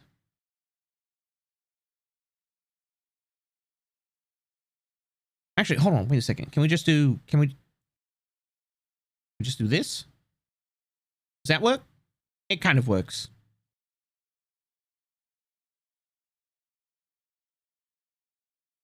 Give me a second. There we go. All right. There we go. We turn the volume up on it. All right. I love the part where Bowser says the One Piece is real. Bowser doesn't say the One Piece is real. It's not a thing. All right. Works enough. All right. Here we go. Strong start. Strong start. Yeah. All right. I'm gonna be completely honest. All right. Can we get much higher? I'm gonna be completely honest. When I saw this part, I expected the airships from like what is it? From Super Mario 3. That's what I expected.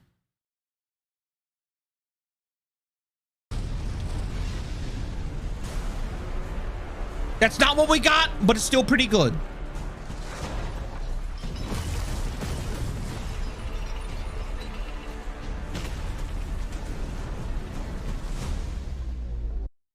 That's pretty badass. Already. Drop the anchor ball. Yeah. I'm kind of sad it wasn't the oh god, what were they called? The Womps? The Thwomps? Is it Thwomps or is it Womps?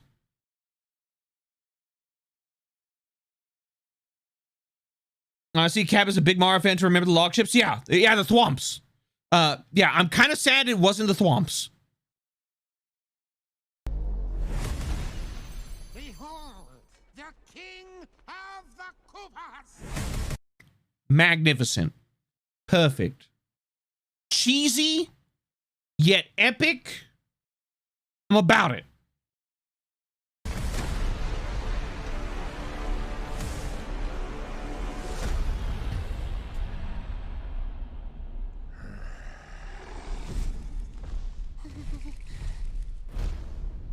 Open the gates!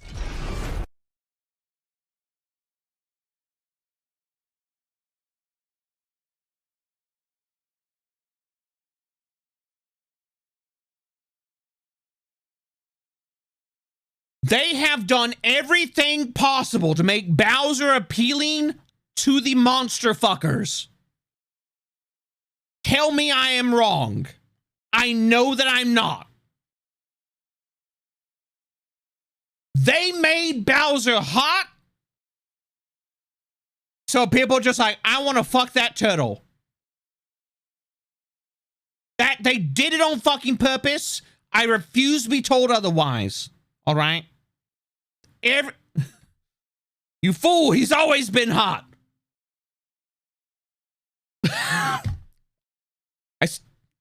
My case stands. There you go, right there. Also, hi and back. Welcome back. Man's just like, you fool, he's always been hot. Boom. Point proven.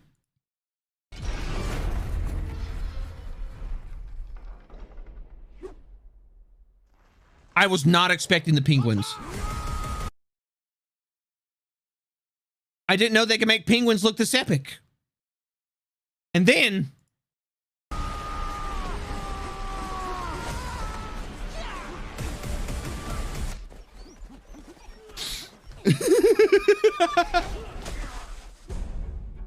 That is but a taste of our fury. Do you yield?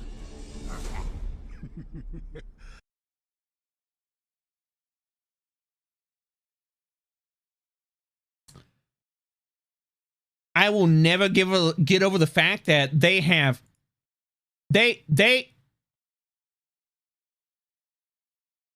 I now know why they cast Jack Black as Bowser. The expressions. You can't tell me they're not fucking mocapping Jack Black for that. He's very good at what he does. He absolutely is. Bowser's face. That's Jack Black's face. They just turned Jack Black into a fucking dragon turtle. That's what they did.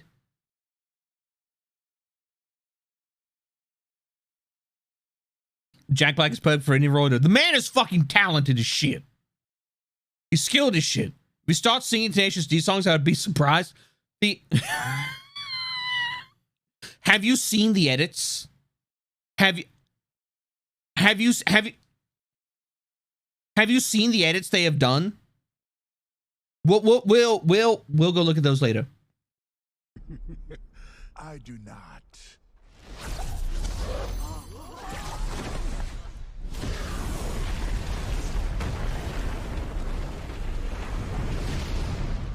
I finally found it. Now who's gonna stop me?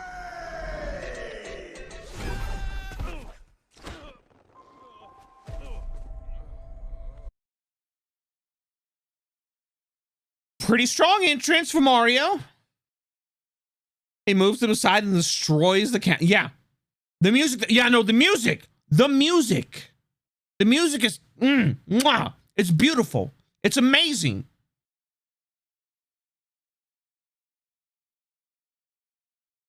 Montanet was robbed. I find it interesting that they move them out of the way rather than burn them down. Kind of shows that Bowser isn't pure evil. I mean, Salty's right. It's such a nice Easter egg. Yeah. We'll go back. Here we go.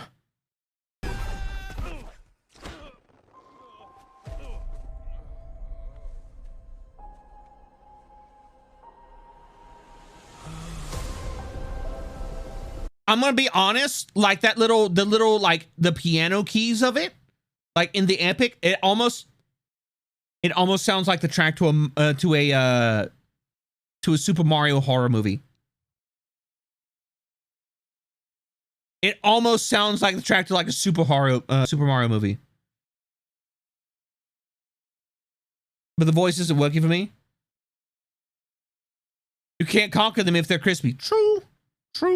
Maybe Penguin isn't really his thing. I mean, the movie is very gameable. If they combine the tech they have prototype with Bowser's Fury with a more powerful Switch, this has dang a lot of potential for a new kind of 3D open world Mario. I want a completely remastered Super Mario 64. I want a remastered Super Mario 64. Give it to me, Nintendo! Give me Super Mario 64 for a new era!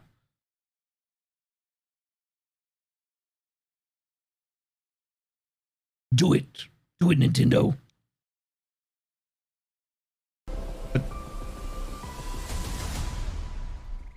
There's mushrooms everywhere. What is this place? It's just Chris Pratt! It's just fucking Chris Pratt! Jack Black is over there working his ass off. The man probably lost 15 pounds perfecting the Bowser voice. It's just fucking Chris Pratt and a fucking Marco Grouch Mario nose.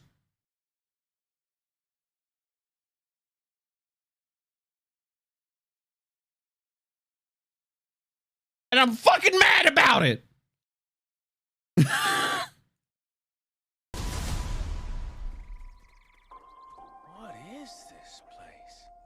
I'm a fucking screech. Do not touch that mushroom, you'll die! Oh, I'm sorry. That one's perfectly fine. Come on! Toad? Perfect. Absolutely fucking perfect.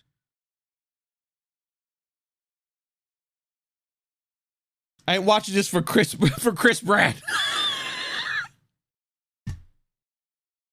But like, no, okay. Like, listen, like, it's just like, he's like, what is this place? But like, if you listen, yeah, it's not too high pitched. It's not like the princess is in another castle, and you're just like, oh my god, what the fuck?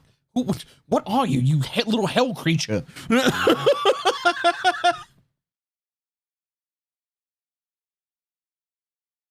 But see, here's the thing. You could tell they pitch shifted his voice though. I'm waiting for the hate mob to get it recast. Mario! Mushroom Kingdom, here we come. It's just Chris Pratt in a half-assed Italian accent. Mushroom Kingdom, here we come. Gabagoo. Did you know that I'm a plumber? I sound like Danny DeVito.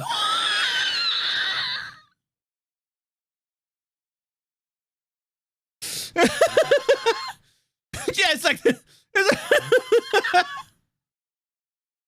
he sounds so bored.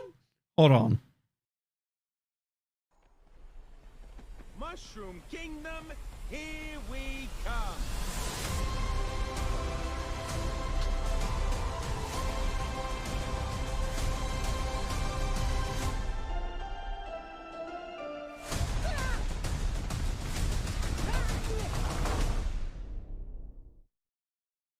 I hadn't seen that part before. I'm excited about that. I'm not really sold on Luigi. I haven't heard Luigi speak yet, but like Luigi is in the Luigi is in this. Poor Luigi. Charlie Day is Luigi, and that is great.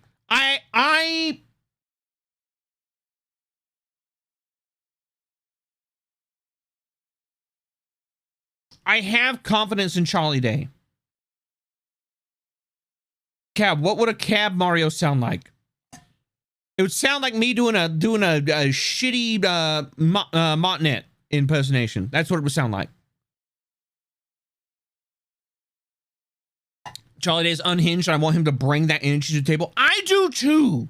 I want let Charlie Day off the fucking hook. Like let him off the leash and let him be Charlie Day as Luigi. What would a Cab Bowser sound like? I'd probably put a lot of gravel into it.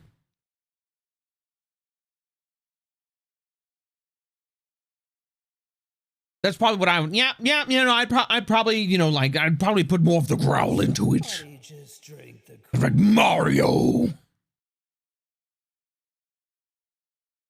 For a voice leak it. The movie is accurate as to the fact that Luigi is once again in hell. What would your Captain Lou sound like? You know, live action Mario. Hey, fuck you, Luigi. Is that the Batman who laughs? Now, if you don't tell us how to get the hell out of here, princess, I'll stab you with the face. Now, if you don't tell us how to get the hell out of here, princess, I'm gonna stab you in the face with a soldering iron. And I'll hit you over the head. The monkey wrench. I have jobs to do. I have a family to feed.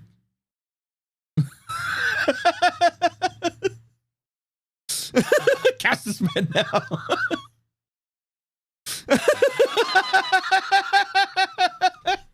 No. I think we are probably a long way, if and probably never gonna happen from like ever having a fucking voice role in a movie. Rated R Mario, make it happen.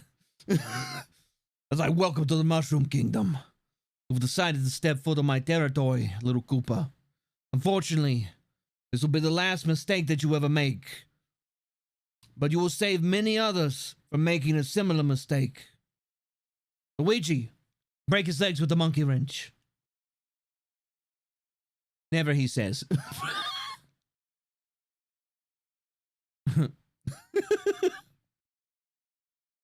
Luigi over there. I'm gonna like this. You took everything from me.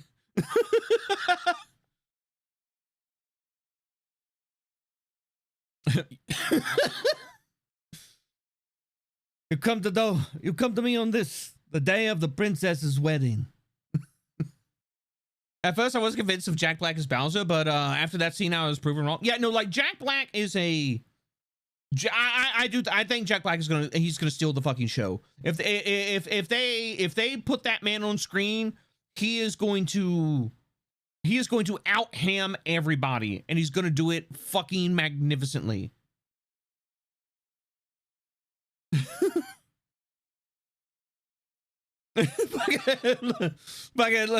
Mario gets murked. Luigi's, you killing my brother, you sons of a bitches. I'm gonna break your kneecaps with this plunger. He knows people hire him for the big ham, and he does it. Yeah, no, like Jack Black is a glorious fucking man.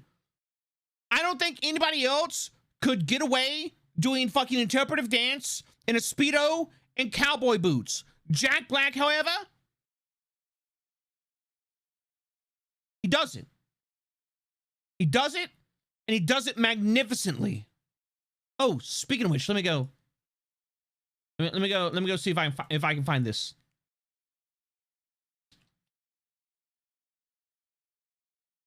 Let me see if I can go find these, because these are fucking funny as shit. Oh my God.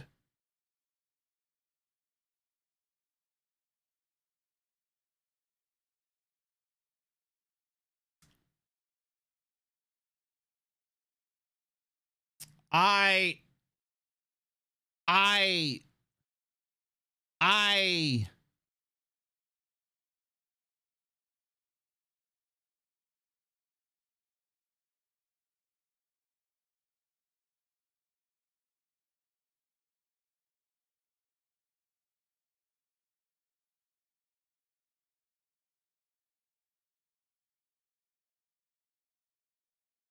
Well, this lives rent free in my head now. Yep. Internet, you are wonderful and Internet, you are a wonderful and horrible place. Never change.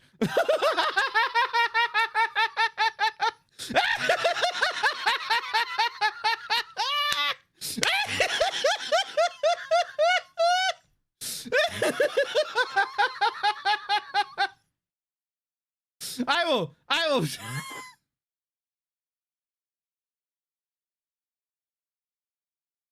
You know what? You can go just like that. We've peaked. It's the peak. There you go. You can just take it. You know we have to show Psy now, right, chat? You know we have to show we have to show Psy now, right, chat? Hello, Psy. How are you doing? You absolutely wonderful individual, you. Psy! Psy, did you see that Bowsette was trending on Twitter? Just show Psy. Psy! A thing? Show it. Yeah? You know that Bowsette was trending on Twitter, right? You want to know why?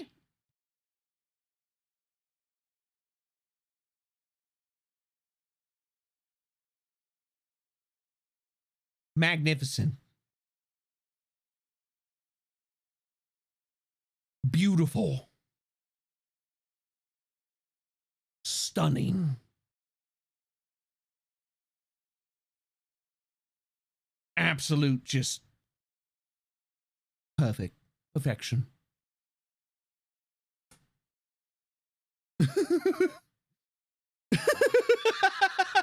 Let's put this back here with you, champ.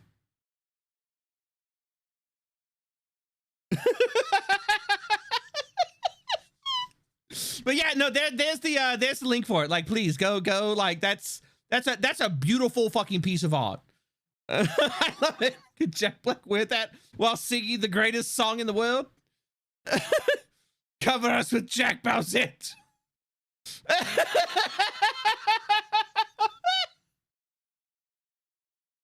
Magnificent. Oh, that's beautiful. That's beautiful. He's telling me, oh no! We don't deserve to be in his presence. Jack makes it look good. Jack Black in the star power of destiny. So does it mean we'll see Chris Pratt in a cat suit? I don't know. Oh my God. I honestly, I hope that Jack Black gets to see that. I hope Jack Black gets to see that, and it's just like, oh my God. Let me see if I can find some of the fucking edits. Oh God, what were they?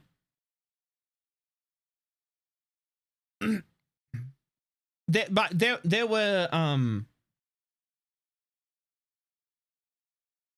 were some amazing edits that they did of like, oh, that's not safe for work. Good thing I have that closed.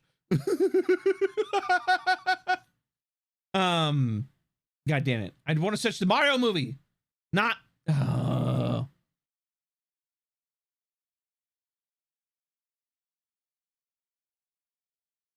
Can I find this? It like somebody has like superimposed or not superimposed. They changed the voice lines of Bowser. So like it was just instead of like, oh, it's like a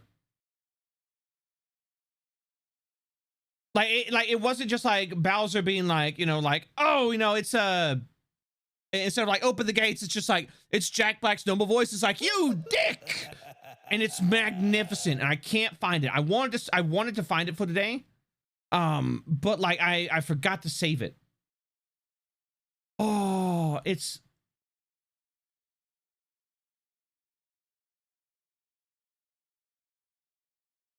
I can't find it. I'm so sad.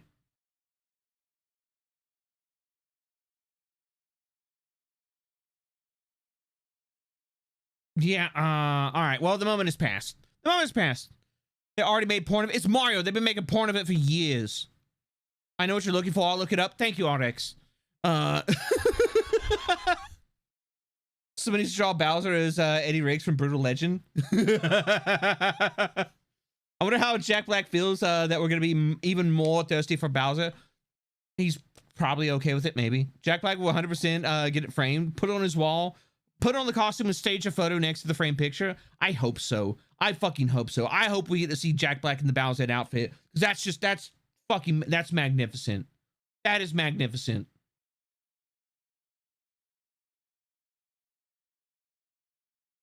I can't. I'm gonna stop looking for it.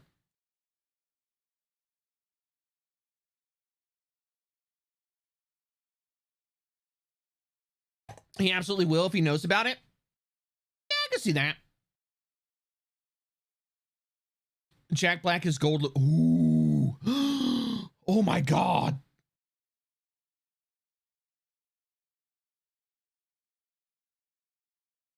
Cab, the picture is gone. Yeah, I turned it off.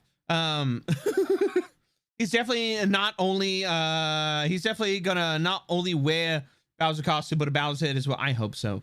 Oh my God, no joke. There's already an entry on Know Your Meme for Jack Black's Bowsette. Nice. Thank God the picture's gone. I can bring it back. You don't like Jack Black? You don't like Jack Black's Bowsette? You don't like Jack Black's Bowsette? Too bad.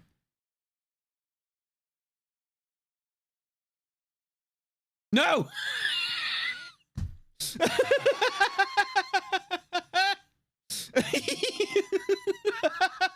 It's enough of it. Yes, it's perfection. I love it. And we do this. We do.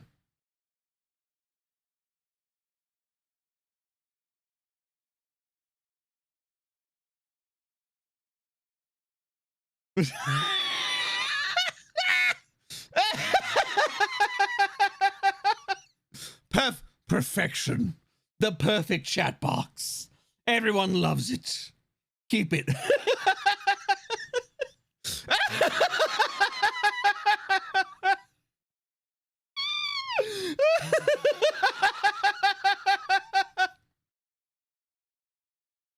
Let me just climb up on let me just climb up on Jablonski real quick.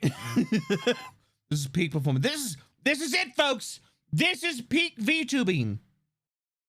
This is what happens when you add bells at with Mario's metal cap. You get Jack set black.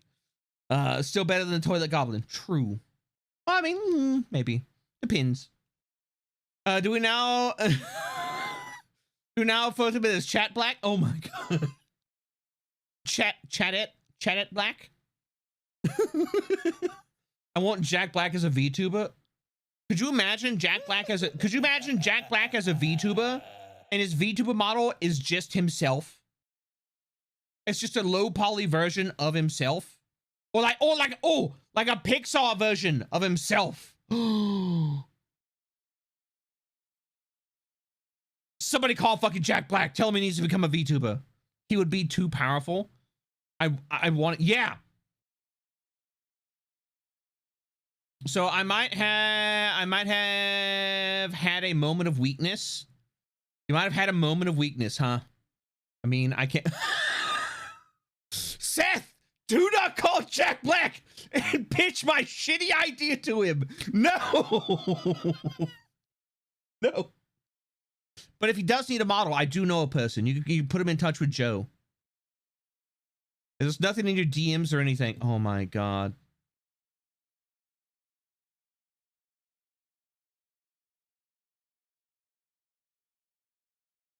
I was weak.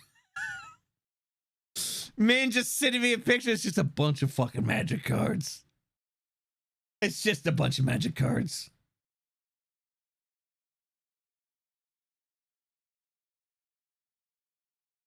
Don't do it. But if he's looking, there's a 40. There's a 40k. Ooh, you got a 40k commander deck? Ooh, nice. I don't give a shit about 40k. Yeah, but the cards are really nice though. This character from Brutal Legend would be perfect for a VTuber. But I wanted it. Yeah, no, I understand. I understand. Pixar version of Jack Black would be an have an even bigger cake. I mean, like, no, look at it. No, like here, let me here. We do this.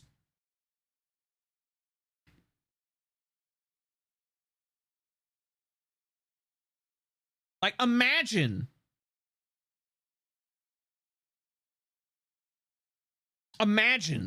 if you will, all right?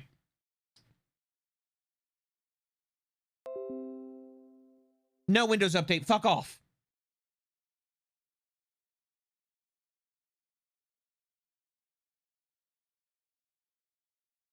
Imagine, if you will, the power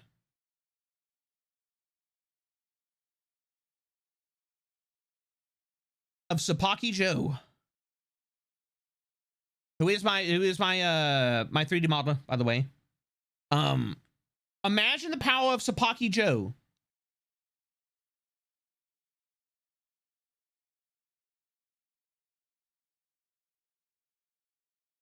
making Jack Black a VTuber.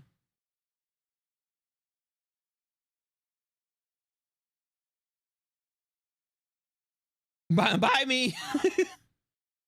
Imagine it.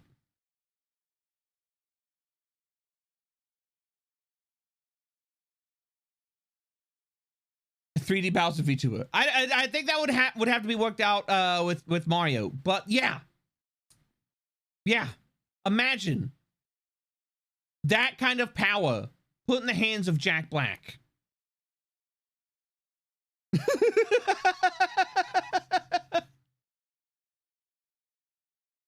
Honestly, Joe would be a dream goal of mine if I ever become a VTuber. Sapaki's 3D models have such amazing cartoony comic-like texture. Yeah. You know who we need to start with if we want to get others? Wait, what? Get Doug Bowser on the phone. Yeah. That would be amazing. Was Eddie from Brutal Legend not his VTuber lore, but in video game lore? Wait, what? It's GW selling out?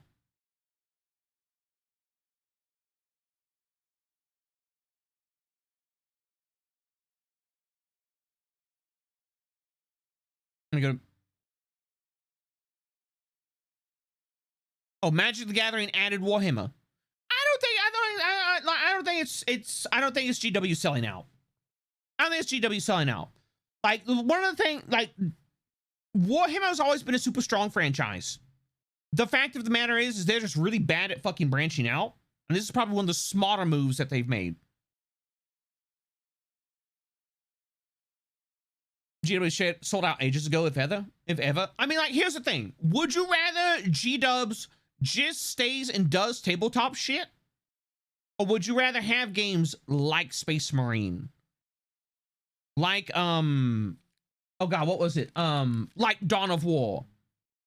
Magic the Gathering Commander decks. Like, I think the concept of like selling out and stuff like that, especially if like, you have a super popular IP that people like really enjoy and want to see like more media formats of, I think it's perfectly fine.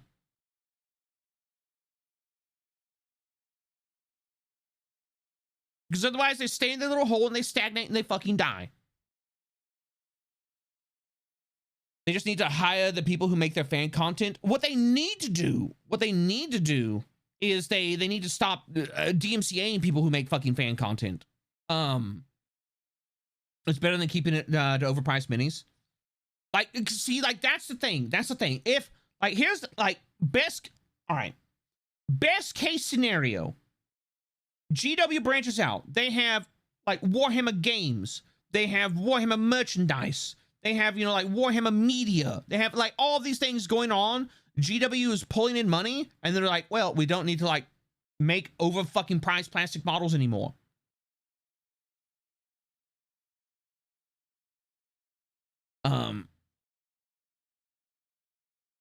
That's best case scenario. That would take, like, I feel like that would take a change in fucking leadership that would just, like, yeah, be rough. But, you know, one can hope. Like, I'm not above hoping for things. I'm not above hoping that things would go well. Speaking of which, speaking of things, can't believe.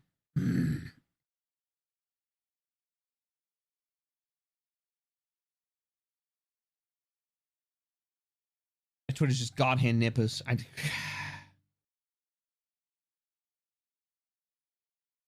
Leave the hobby tools alone. The term selling out is widely misused these days. No, I do agree that the term like selling out is like widely misused. Like, there are people who think like oh, like if you join like an agency and something like that, then you sold out. Maybe I just needed fucking help. Maybe I just needed help. Because it's hard to manage an entire fucking thing yourself. Especially when you're not, you know, like, you know, yeah, that's me. Yeah, that's Seth. It's like I decided to sign on with, you know, like, with MSM Talent. Because I needed fucking help. Like, I feel like I've reached as far as I can by myself. I need help, like, opening doors and managing projects and, you know, like, smoothing the production line for shit. It's also really easy to point fingers and screech, sell out, when you've never ran a business. That shit is hard. It is. It's fucking hard. Like, I've been doing pretty well for, like, the past 2 years. And I did, you know, I had a small business before that and that COVID killed. But, like, shit's hard. You're that one, you are one person, you can only do so much. Yeah, and I'm fucking tired.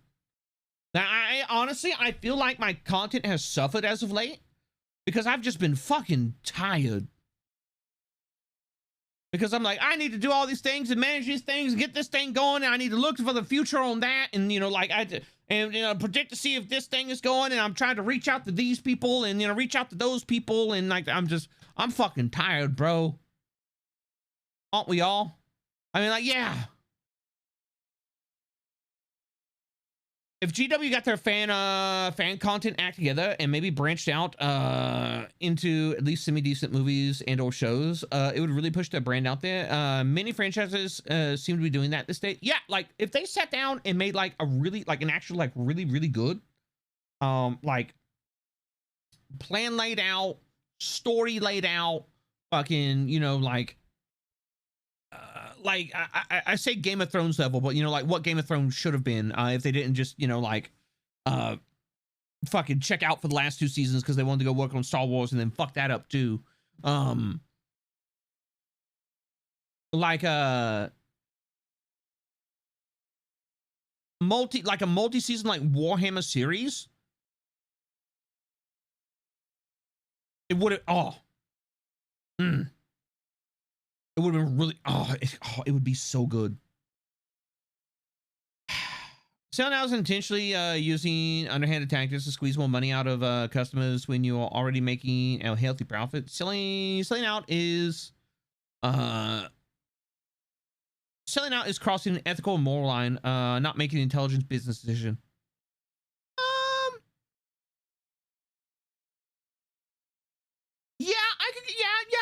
I can see it like that. I see it like that. Hey, Kevin, new PC just came in and I'm excited. First thing I'm also going to do is checking out the live stream. Well, Darkus, welcome in. I hope you're having a fearsomely fantastic Friday. They already have several massive storylines available to adapt, such as the Horus Heresy, Ages. I'm going to go ahead and say this. If they made a fucking Horus Heresy series, if they took the Horus Heresy and they turned it into a multi-season series, and they told it from the end of the Unification Wars on Terra to the Siege of Terra, that shit could go on for fucking 24 seasons. And they got more than enough content.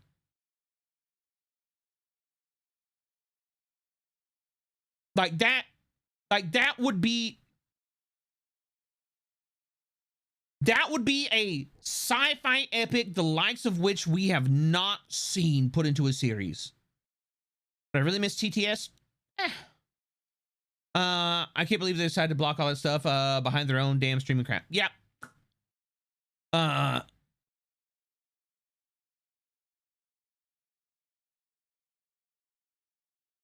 Work for us or else, and we'll never see that stuff again. Horus Heresy would take too long. Something like the Third War for Armageddon would work well. Okay, yeah, maybe not Horus Heresy as a pilot series, but like, if they did like the Third War of Armageddon, and they had like okay, so like here, okay, I don't think it would take too long. I'm gonna be completely honest. And I'm gonna stand my ground. I don't think Horus Heresy would take too long. I think Horus Heresy would be the premier point to start, because it starts from the beginning. It starts from the beginning, and like it establishes the setting for what it is. You go through, you do Horus Heresy. Yeah, you could cut it. You could probably you could cover Horus Heresy in probably like 7 seasons. Yeah, like 7 seasons. You could probably cover Horus Heresy in like 7 seasons. You do like season 1, season 2, season 3, The Great Crusade. Season 4, Horus turns traitor. Season 5, 6, and 7, the Horus Heresy and the Siege of, and like that last season is the Siege of Terra. You could probably do it like that. And do like 12 episode seasons. It's 24 fucking episodes to flesh things out. You have 3 seasons to find and establish the Primarchs. Or like, 2 seasons to find and establish the Primarchs. 1 season where it is, you know, like it is the heyday of the Great Crusade. What is it? The Battle of Olenor, where they defeat, and that's it. You know, the Battle of Olenor, and the Battle of Olenor, Horus is established as the War Master. That's the end of season 3. Season 4, Horus takes over as War Master, gets wounded middle of the season, turns traitor. Season 3 ends with the Isfahan drop site massacre.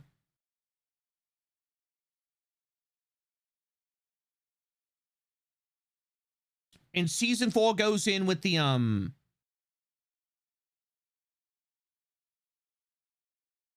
Oh man, yeah, dude, yeah. And then like and you know like and then season 5 it goes into like, you know, like what is it, the war in Ultramar, you know, like the war in the Ultramar system, the you know, like the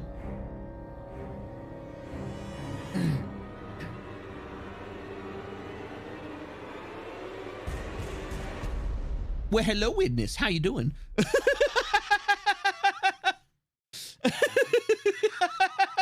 How you doing? I hope you're doing well. But thank you very much for the raid, witness. I greatly appreciate it. I hope you are having a fearsomely fantastic Friday.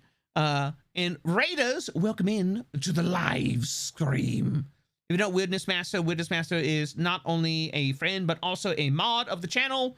Wonderful individual, amazing artist. Definitely should go check her out. But yeah, then like season, what is it? Season 5 and 6.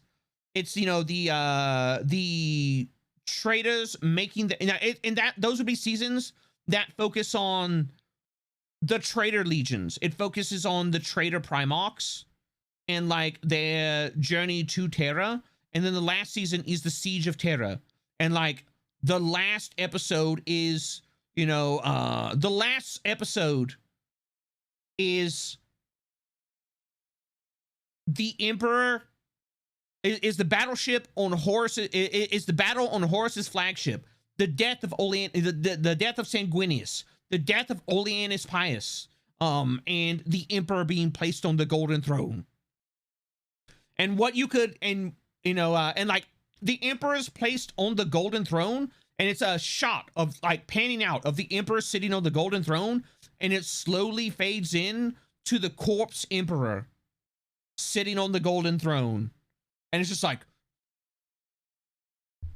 for 10,000 years, the Emperor of Mankind has sat immobile on the Golden Throne of Terra. And it just like launches into the opening for Warhammer 40,000. Boom, launch into the 40K.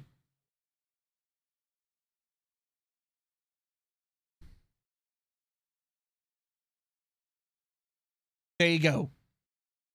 Fucking GW, take it, clip it, ship it.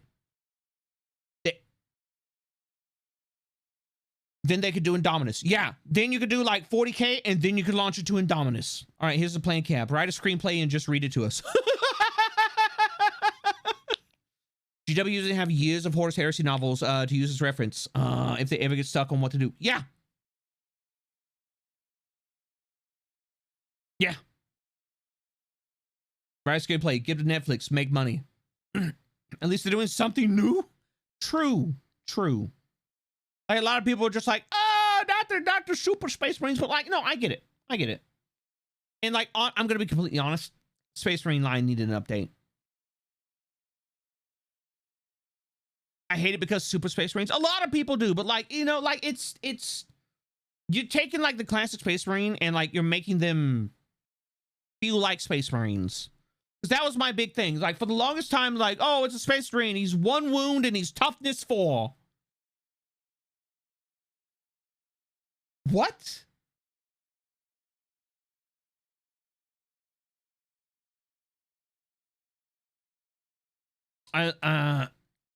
You bring up an interesting point, Cap. Is it odd to write a set of TV scripts for a series that probably wouldn't happen? No. People do it all the time. People do it all the time. People write scripts that won't be like made in anything all the time. Yeah, fanfics, bro. Like it's a thing. It's an entire thing. Yeah. No, so no, it's not weird. It's not weird at all. I don't think it is, at least. But yeah, no, like that is why I would lead off with the Horus Heresy, because you could theoretically you could accomplish it in 7 seasons. And like, look, if you did 12 seasons each, or like 12 episodes each, that's God, where's my fucking calculator? That's 84 episodes of the Horus Heresy. 84 episodes. CGI or live action?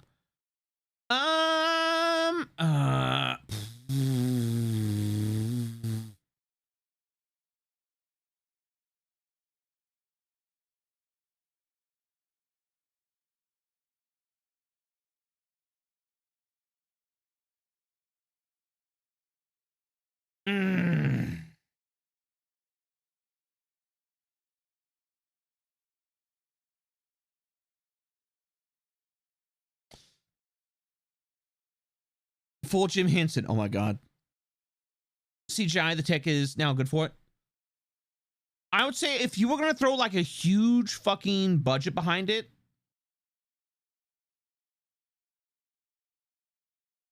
if you could throw a huge budget behind it,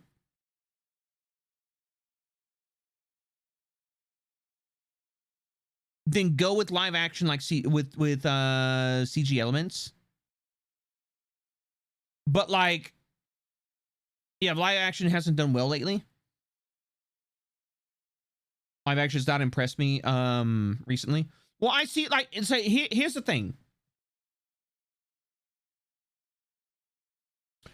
There are actors out there that could not only have the vocal range to do a Primarch, but have the look to do a Primarch.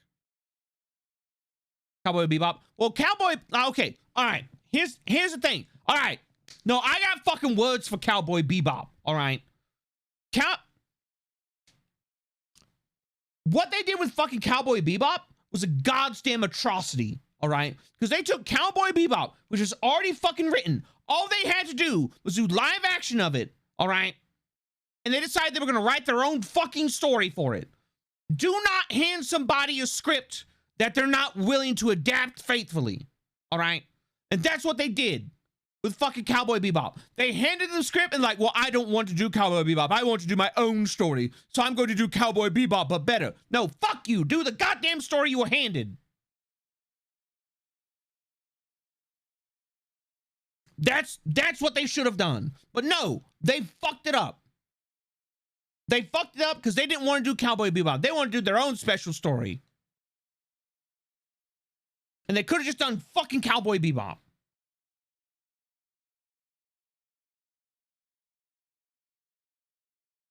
Sorry, I'm upset about that because I enjoy Cowboy Bebop.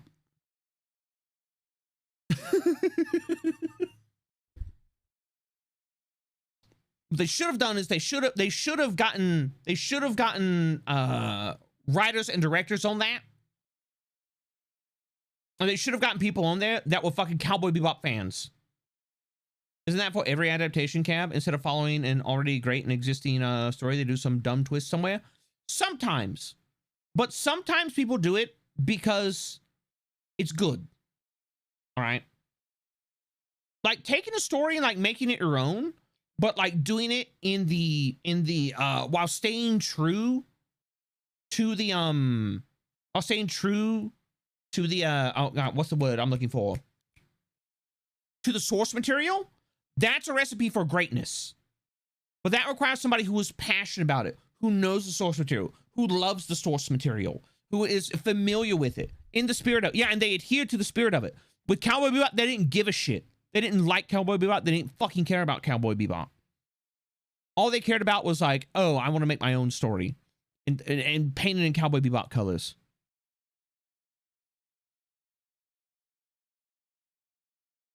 Because like he's like the thing is it's like, oh, we're gonna make Ed like super goofy and cartoon like. You can't do Ed in live action like Ed is in it. You could have done Ed. Ed could have been fucking hilarious. Ed could have been great. But they didn't know how to fucking translate Ed. I could have written a fucking better Ed.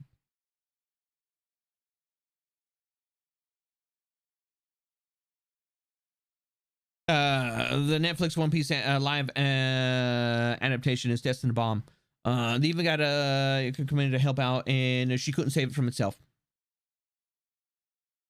I kind of think Cowboy Bebop should have been left alone. It's a perfect way. It's perfect the way it is. I mean, I agree, but hell, they did Ed Better and Hood Cowboy Bebop on YouTube. still waiting to see how bad Yu Yu Hakusho is gonna be. Urameshi, fight me, Urameshi. My man Kuwabara better have a goddamn pompadour, and if he isn't, I'm gonna be pissed. We're all getting mad over TV, film, and cartoons, and I'm loving every second of it. Like, look, no, like I'm willing to give a live adaptation a chance. I'm willing to give it a chance, because sometimes, you know, like when you adapt something, it's great. It becomes a classic. It becomes something that people love. Because like adaptations are also in a sense they're most of the time remakes. And like, you know, like a lot of us love fucking remakes. All right. For example, we were talking about earlier, John Carpenter's The Thing. All right. It's a remake of an older movie, but it's a classic. It's fucking magnificent. John Carpenter nails it.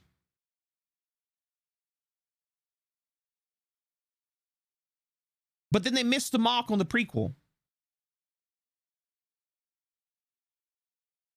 If you want to do your own story on an existing property, you don't scrap the lore and write your own thing. You do what Cyberpunk Edge Runner did when they make an OG story that fits in the lore and timeline that is already established. They did that with Cyberpunk, and the player base has skyrocketed when people had already written the game off as a failure. They should have done the same damn thing with the Halo TV show. They did it before. It's called Halo 4: Forward Unto Dawn. Edge Runners was a trip. The only thing I've seen out of Edge Runners has been like the fights with Atom Smasher and Rebecca getting fucking bodied by Atom Smasher's ass. That's all I've seen. Like, all I've seen is like, you bastard! And I'm just like,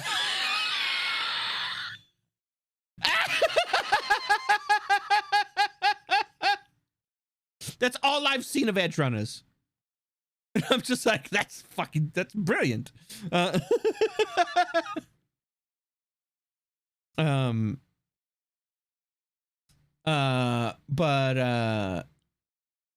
don't know. I'm willing to give remakes a chance, but like I do believe if you're gonna do something like that, you need to hand it to people that respect the property. That they respect the spirit of it, they respect the story, they know it, they love it. And they're not trying to do like I'm just going to use this as a vehicle for my own career. Dune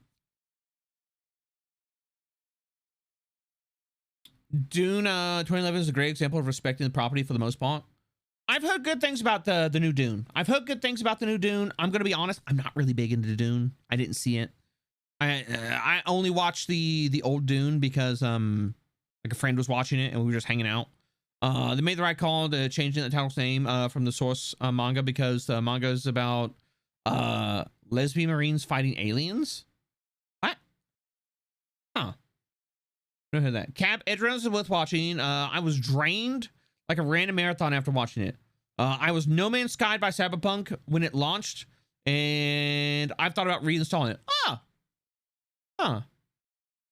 Edge Runners is an epic tragedy. Oh, it's a tragedy? No, I'm good. I'll pass. I don't like to watch sad shit. I don't like dramas. I don't like sad shit. Maybe that's just me. That's just me. I like, you know, it's good sad in my opinion.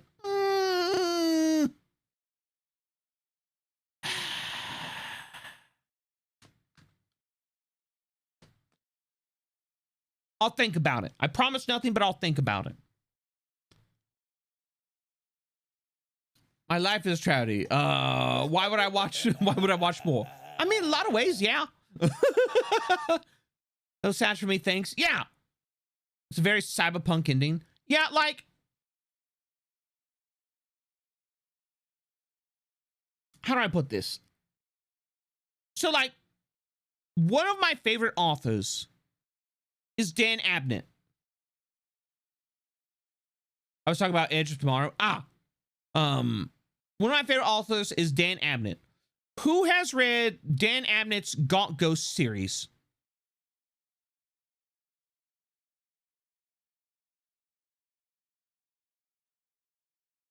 It's on my list. Me? It's a great series. It's on my list. I've read part of it. Oh gosh, not completely, but yes. I have never been one to cry over a novel.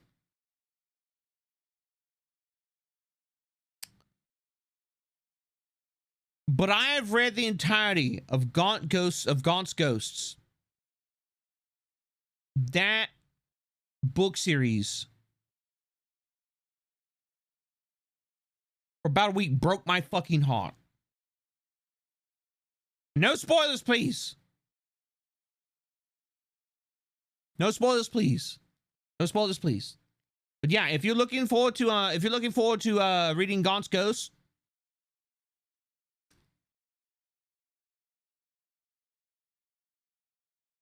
if you have any fucking human empathy and you connect with the characters in any way, shape, or form, oh. Yeah. Yeah. Oh, that fucking, oh.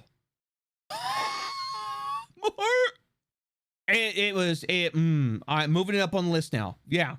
There's build, and that's one of the great things I love about, that particular series is because, Dan Abnett does a very good job of building his characters, of fleshing out the characters, you know, in the ghosts, of like going in and, you know, like making these characters relatable, making their struggles relatable, having you invested in them trying to live in this absolute fucking shit show of a galaxy and like regime. Abnett does a massive job of it. Like, yeah, is the bolter porn in it where it's like, oh, action sequence, go? Oh, yeah. But Abnett adds stakes to it. Adds stakes to it, makes you care about characters, and really embodies like that kind of like dark tragedy that is the 40K setting.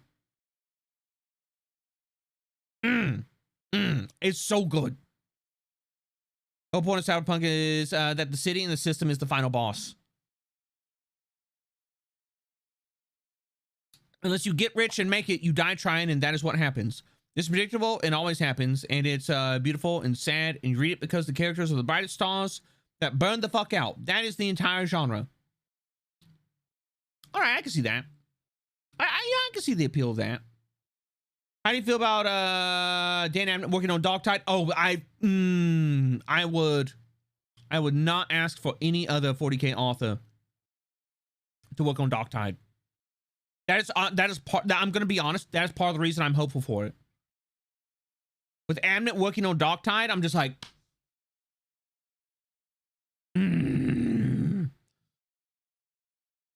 if Abnett does what Abnett does with stories in Dogtide, that I feel like the ending of that game is gonna make me fucking cry. Not even Graham McNeil. Not even Graham McNeil. I love Graham McNeil,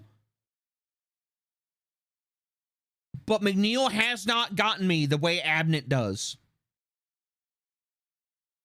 I think McNeil writes amazing fucking Space Marines. When it comes to the mortal armies of the Imperium, the regular everyday soldiers, the guardsmen, I think Abnett is a superior writer.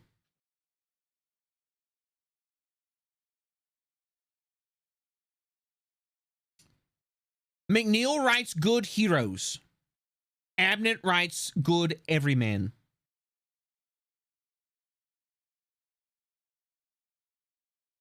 Oh shit, Alcat got Abnett to write the Rogue Trader game. Now I really gotta get it. But isn't it overkill having him working on a game like this? No, because like here's the thing. Like they were talking about having like space like what is it, like Space Marine 2 or whatever. But like the fact of the matter is that if they can make a really, really good 40K game with amazing replayability, with an amazing story, with amazing multiplayer systems in it, that can be probably the best advertising that GW can ever ask for. So putting one of their best Black Library authors on it,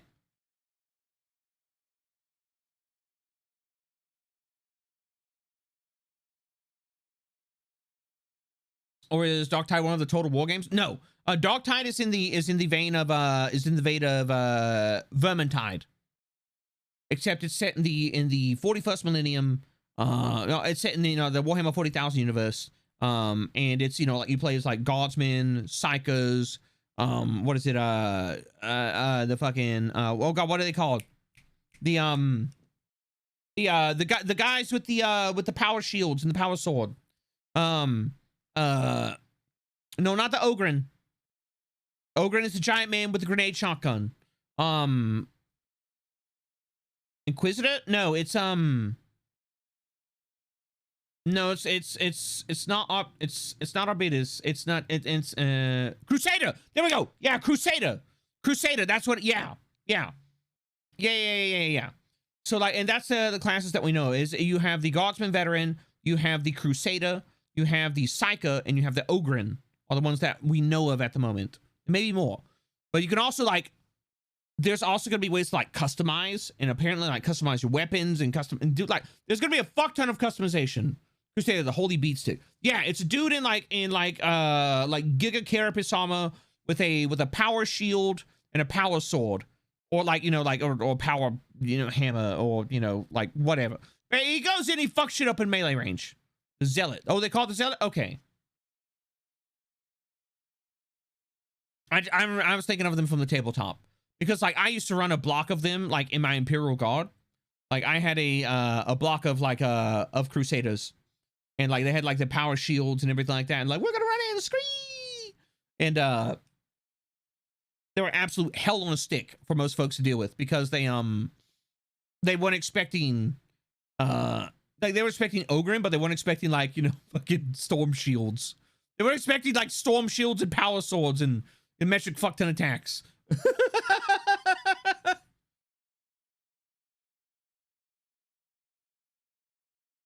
One of the trailers also made it sound like there's something about playing a penal conscript, like separate from other classes or something. Oh, they probably have penal legionnaires. Maybe, probably. Who knows? We'll see. I hope Darktide is good. I really, you're sending the white shields. Send in the next wave. Now, Battle Sisters have Paragon seats. Holy Gundams, yes. Remember that. Reminder that Ogrens are big old dumb lovable big guys. Yeah, and they don't like small spaces. I really hope we get a good orc storyline at some point. The various clans and subcultures are hilarious. For example, some believe in painting vehicles red, make them go faster. Some believe blue is lucky, to the point of going full-on Mad Max Chrome Boys paint themselves blue. And the guys with the biggest shoulder-mounted machine guns are a bunch of grubby-fingered thieves. Yeah, like the consequences of the gestalt of the orc gestalt psychic field is it's wild. Just watching British football games. Ogrens don't really care about the people they fight alongside, unlike most Space Marine chapters. I mean, here's the thing: is Ogren are they're abhumans. They're abhumans, but they're almost childlike in their loyalty and stuff like that. Whereas Space Marines are transhuman fucking giga super soldier monks.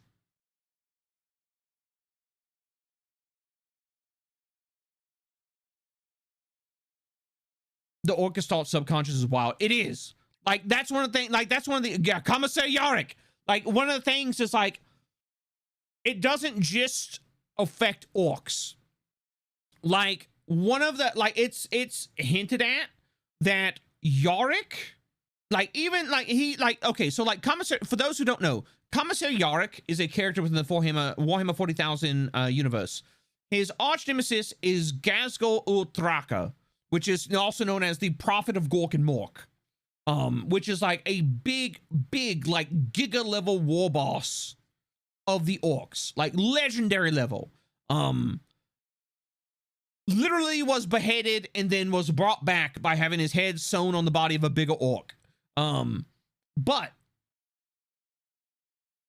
so like Yorick is considered Thraka's like arch nemesis. It is supposed that Yorick, okay, so they have this thing in the 40k universe on the like Imperium of Man. It's called like the Rejuvenat, right? It's called a Rejuvenat treatment. And basically what it is like it's various chemicals and, you know, like and dergs that keep a person from aging or like slows down their aging. But the thing is Yorick is old as fuck. And like even like Rejuvenat stopped working, but he's still around and he's kicking.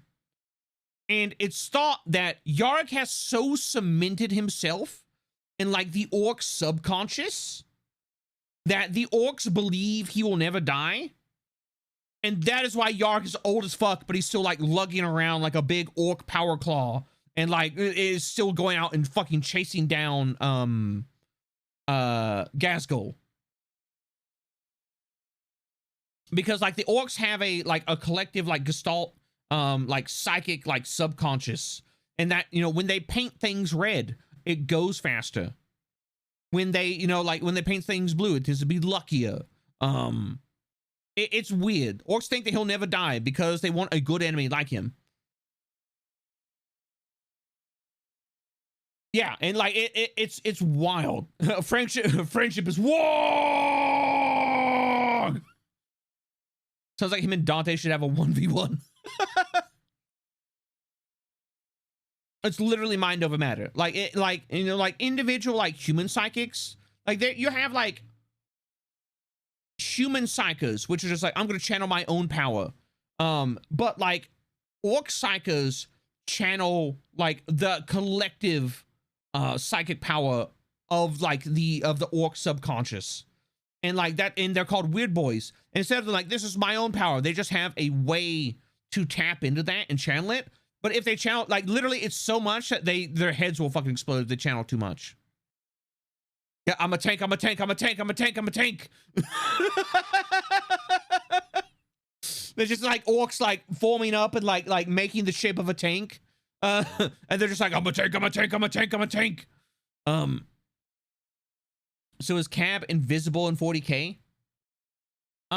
So technically, if we went, considering my deal with the gaming gods, in the world of 40k, I would be considered what is a null. Or the soulless.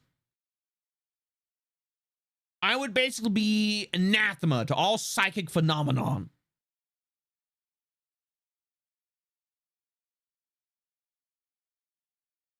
And so I wouldn't be able to tap into like warp powers or anything like that. A blank? Yeah, basically. No soul. Look, all right, I've sold it for half a burrito back in 98. No. No, everyone knows something is wrong with Cab and no one likes him, pretty much. Yeah. And nobody likes me, everybody hates me, guess so, go eat a burrito. Steak or chicken burrito? Why not both?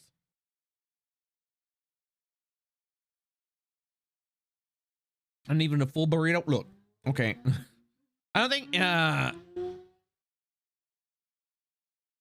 thank you, Speedy Motorcycle Man outside. I don't think anybody likes anybody in 40k.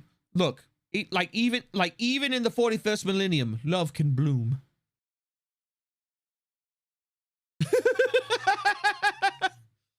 Cat would have problems with the tech priests on the would have problem with the tech priests on the ship, mate. Methinks maybe, possibly, who knows. In only War of the Tabletop RPG, my players encountered purple orcs who kept stealing their food, and an orc was caught by the party, but they all failed their save, so they heard the orc saying, "Sneaky, sneaky," as he turned invisible again, and they couldn't hurt him. And you've never seen a purple orc, have you? Carne asada burrito. I've got some chicken soup in the fridge. I think I'm gonna go have that for lunch. All right, dude. I get that reference. There's some chili, what is it? Chili Colorado sounds good right now. It does. Actually, that does sound pretty good. You know what? I think. Yeah. Yeah.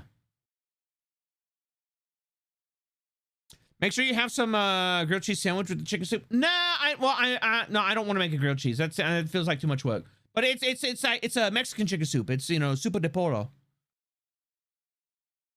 You know, so it's yeah. Oh God. Oh, my arms. Ah. I should do this. Oh, my bones cracked. You heard that? Yeah. Like my shoulders, my elbows, my wrists, just like everything cracked. And now I'm regretting not getting a couple burritos from work earlier. I had tacos last night. I had really good tacos. They were actually, but I had too many tacos. I should have saved like 2 of them. But I was also like, I'm really hungry. This tacos are very good. I can't find any clothes here though. But I have soup. I get that reference. Let me see. You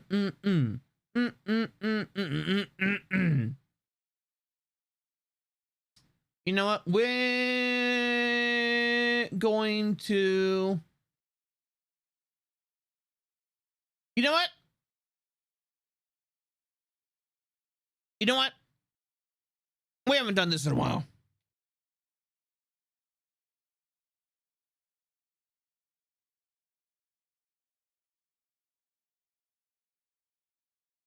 There we go.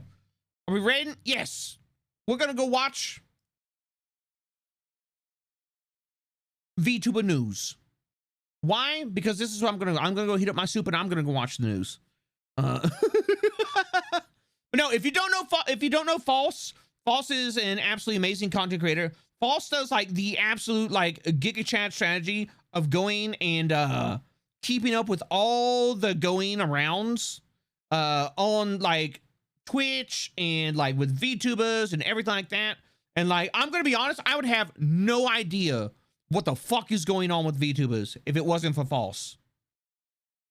And so I appreciate the shout of him. Like me and False have like no, we've known of each other for like a super long time. And like no, False just a great dude. And he's an amazing broadcaster. He's an amazing source of like what the hell is going on. I appreciate what he does. And so I keep seeing his YouTube videos for news. Yeah, and he does them live. He does them live on stream. So he's an amazing resource for the community. And he's a really, you know, he's a great newscaster. A great cap. And I popped in the channel. Definitely gonna resub once this one runs out. Well, Sus, thank you very much. I greatly appreciate it. He's even got 3 co-hosts now. Yeah. He's expanding. He's doing wonderfully. And no, I'm proud as fuck of him. But please go over there. Appreciate False.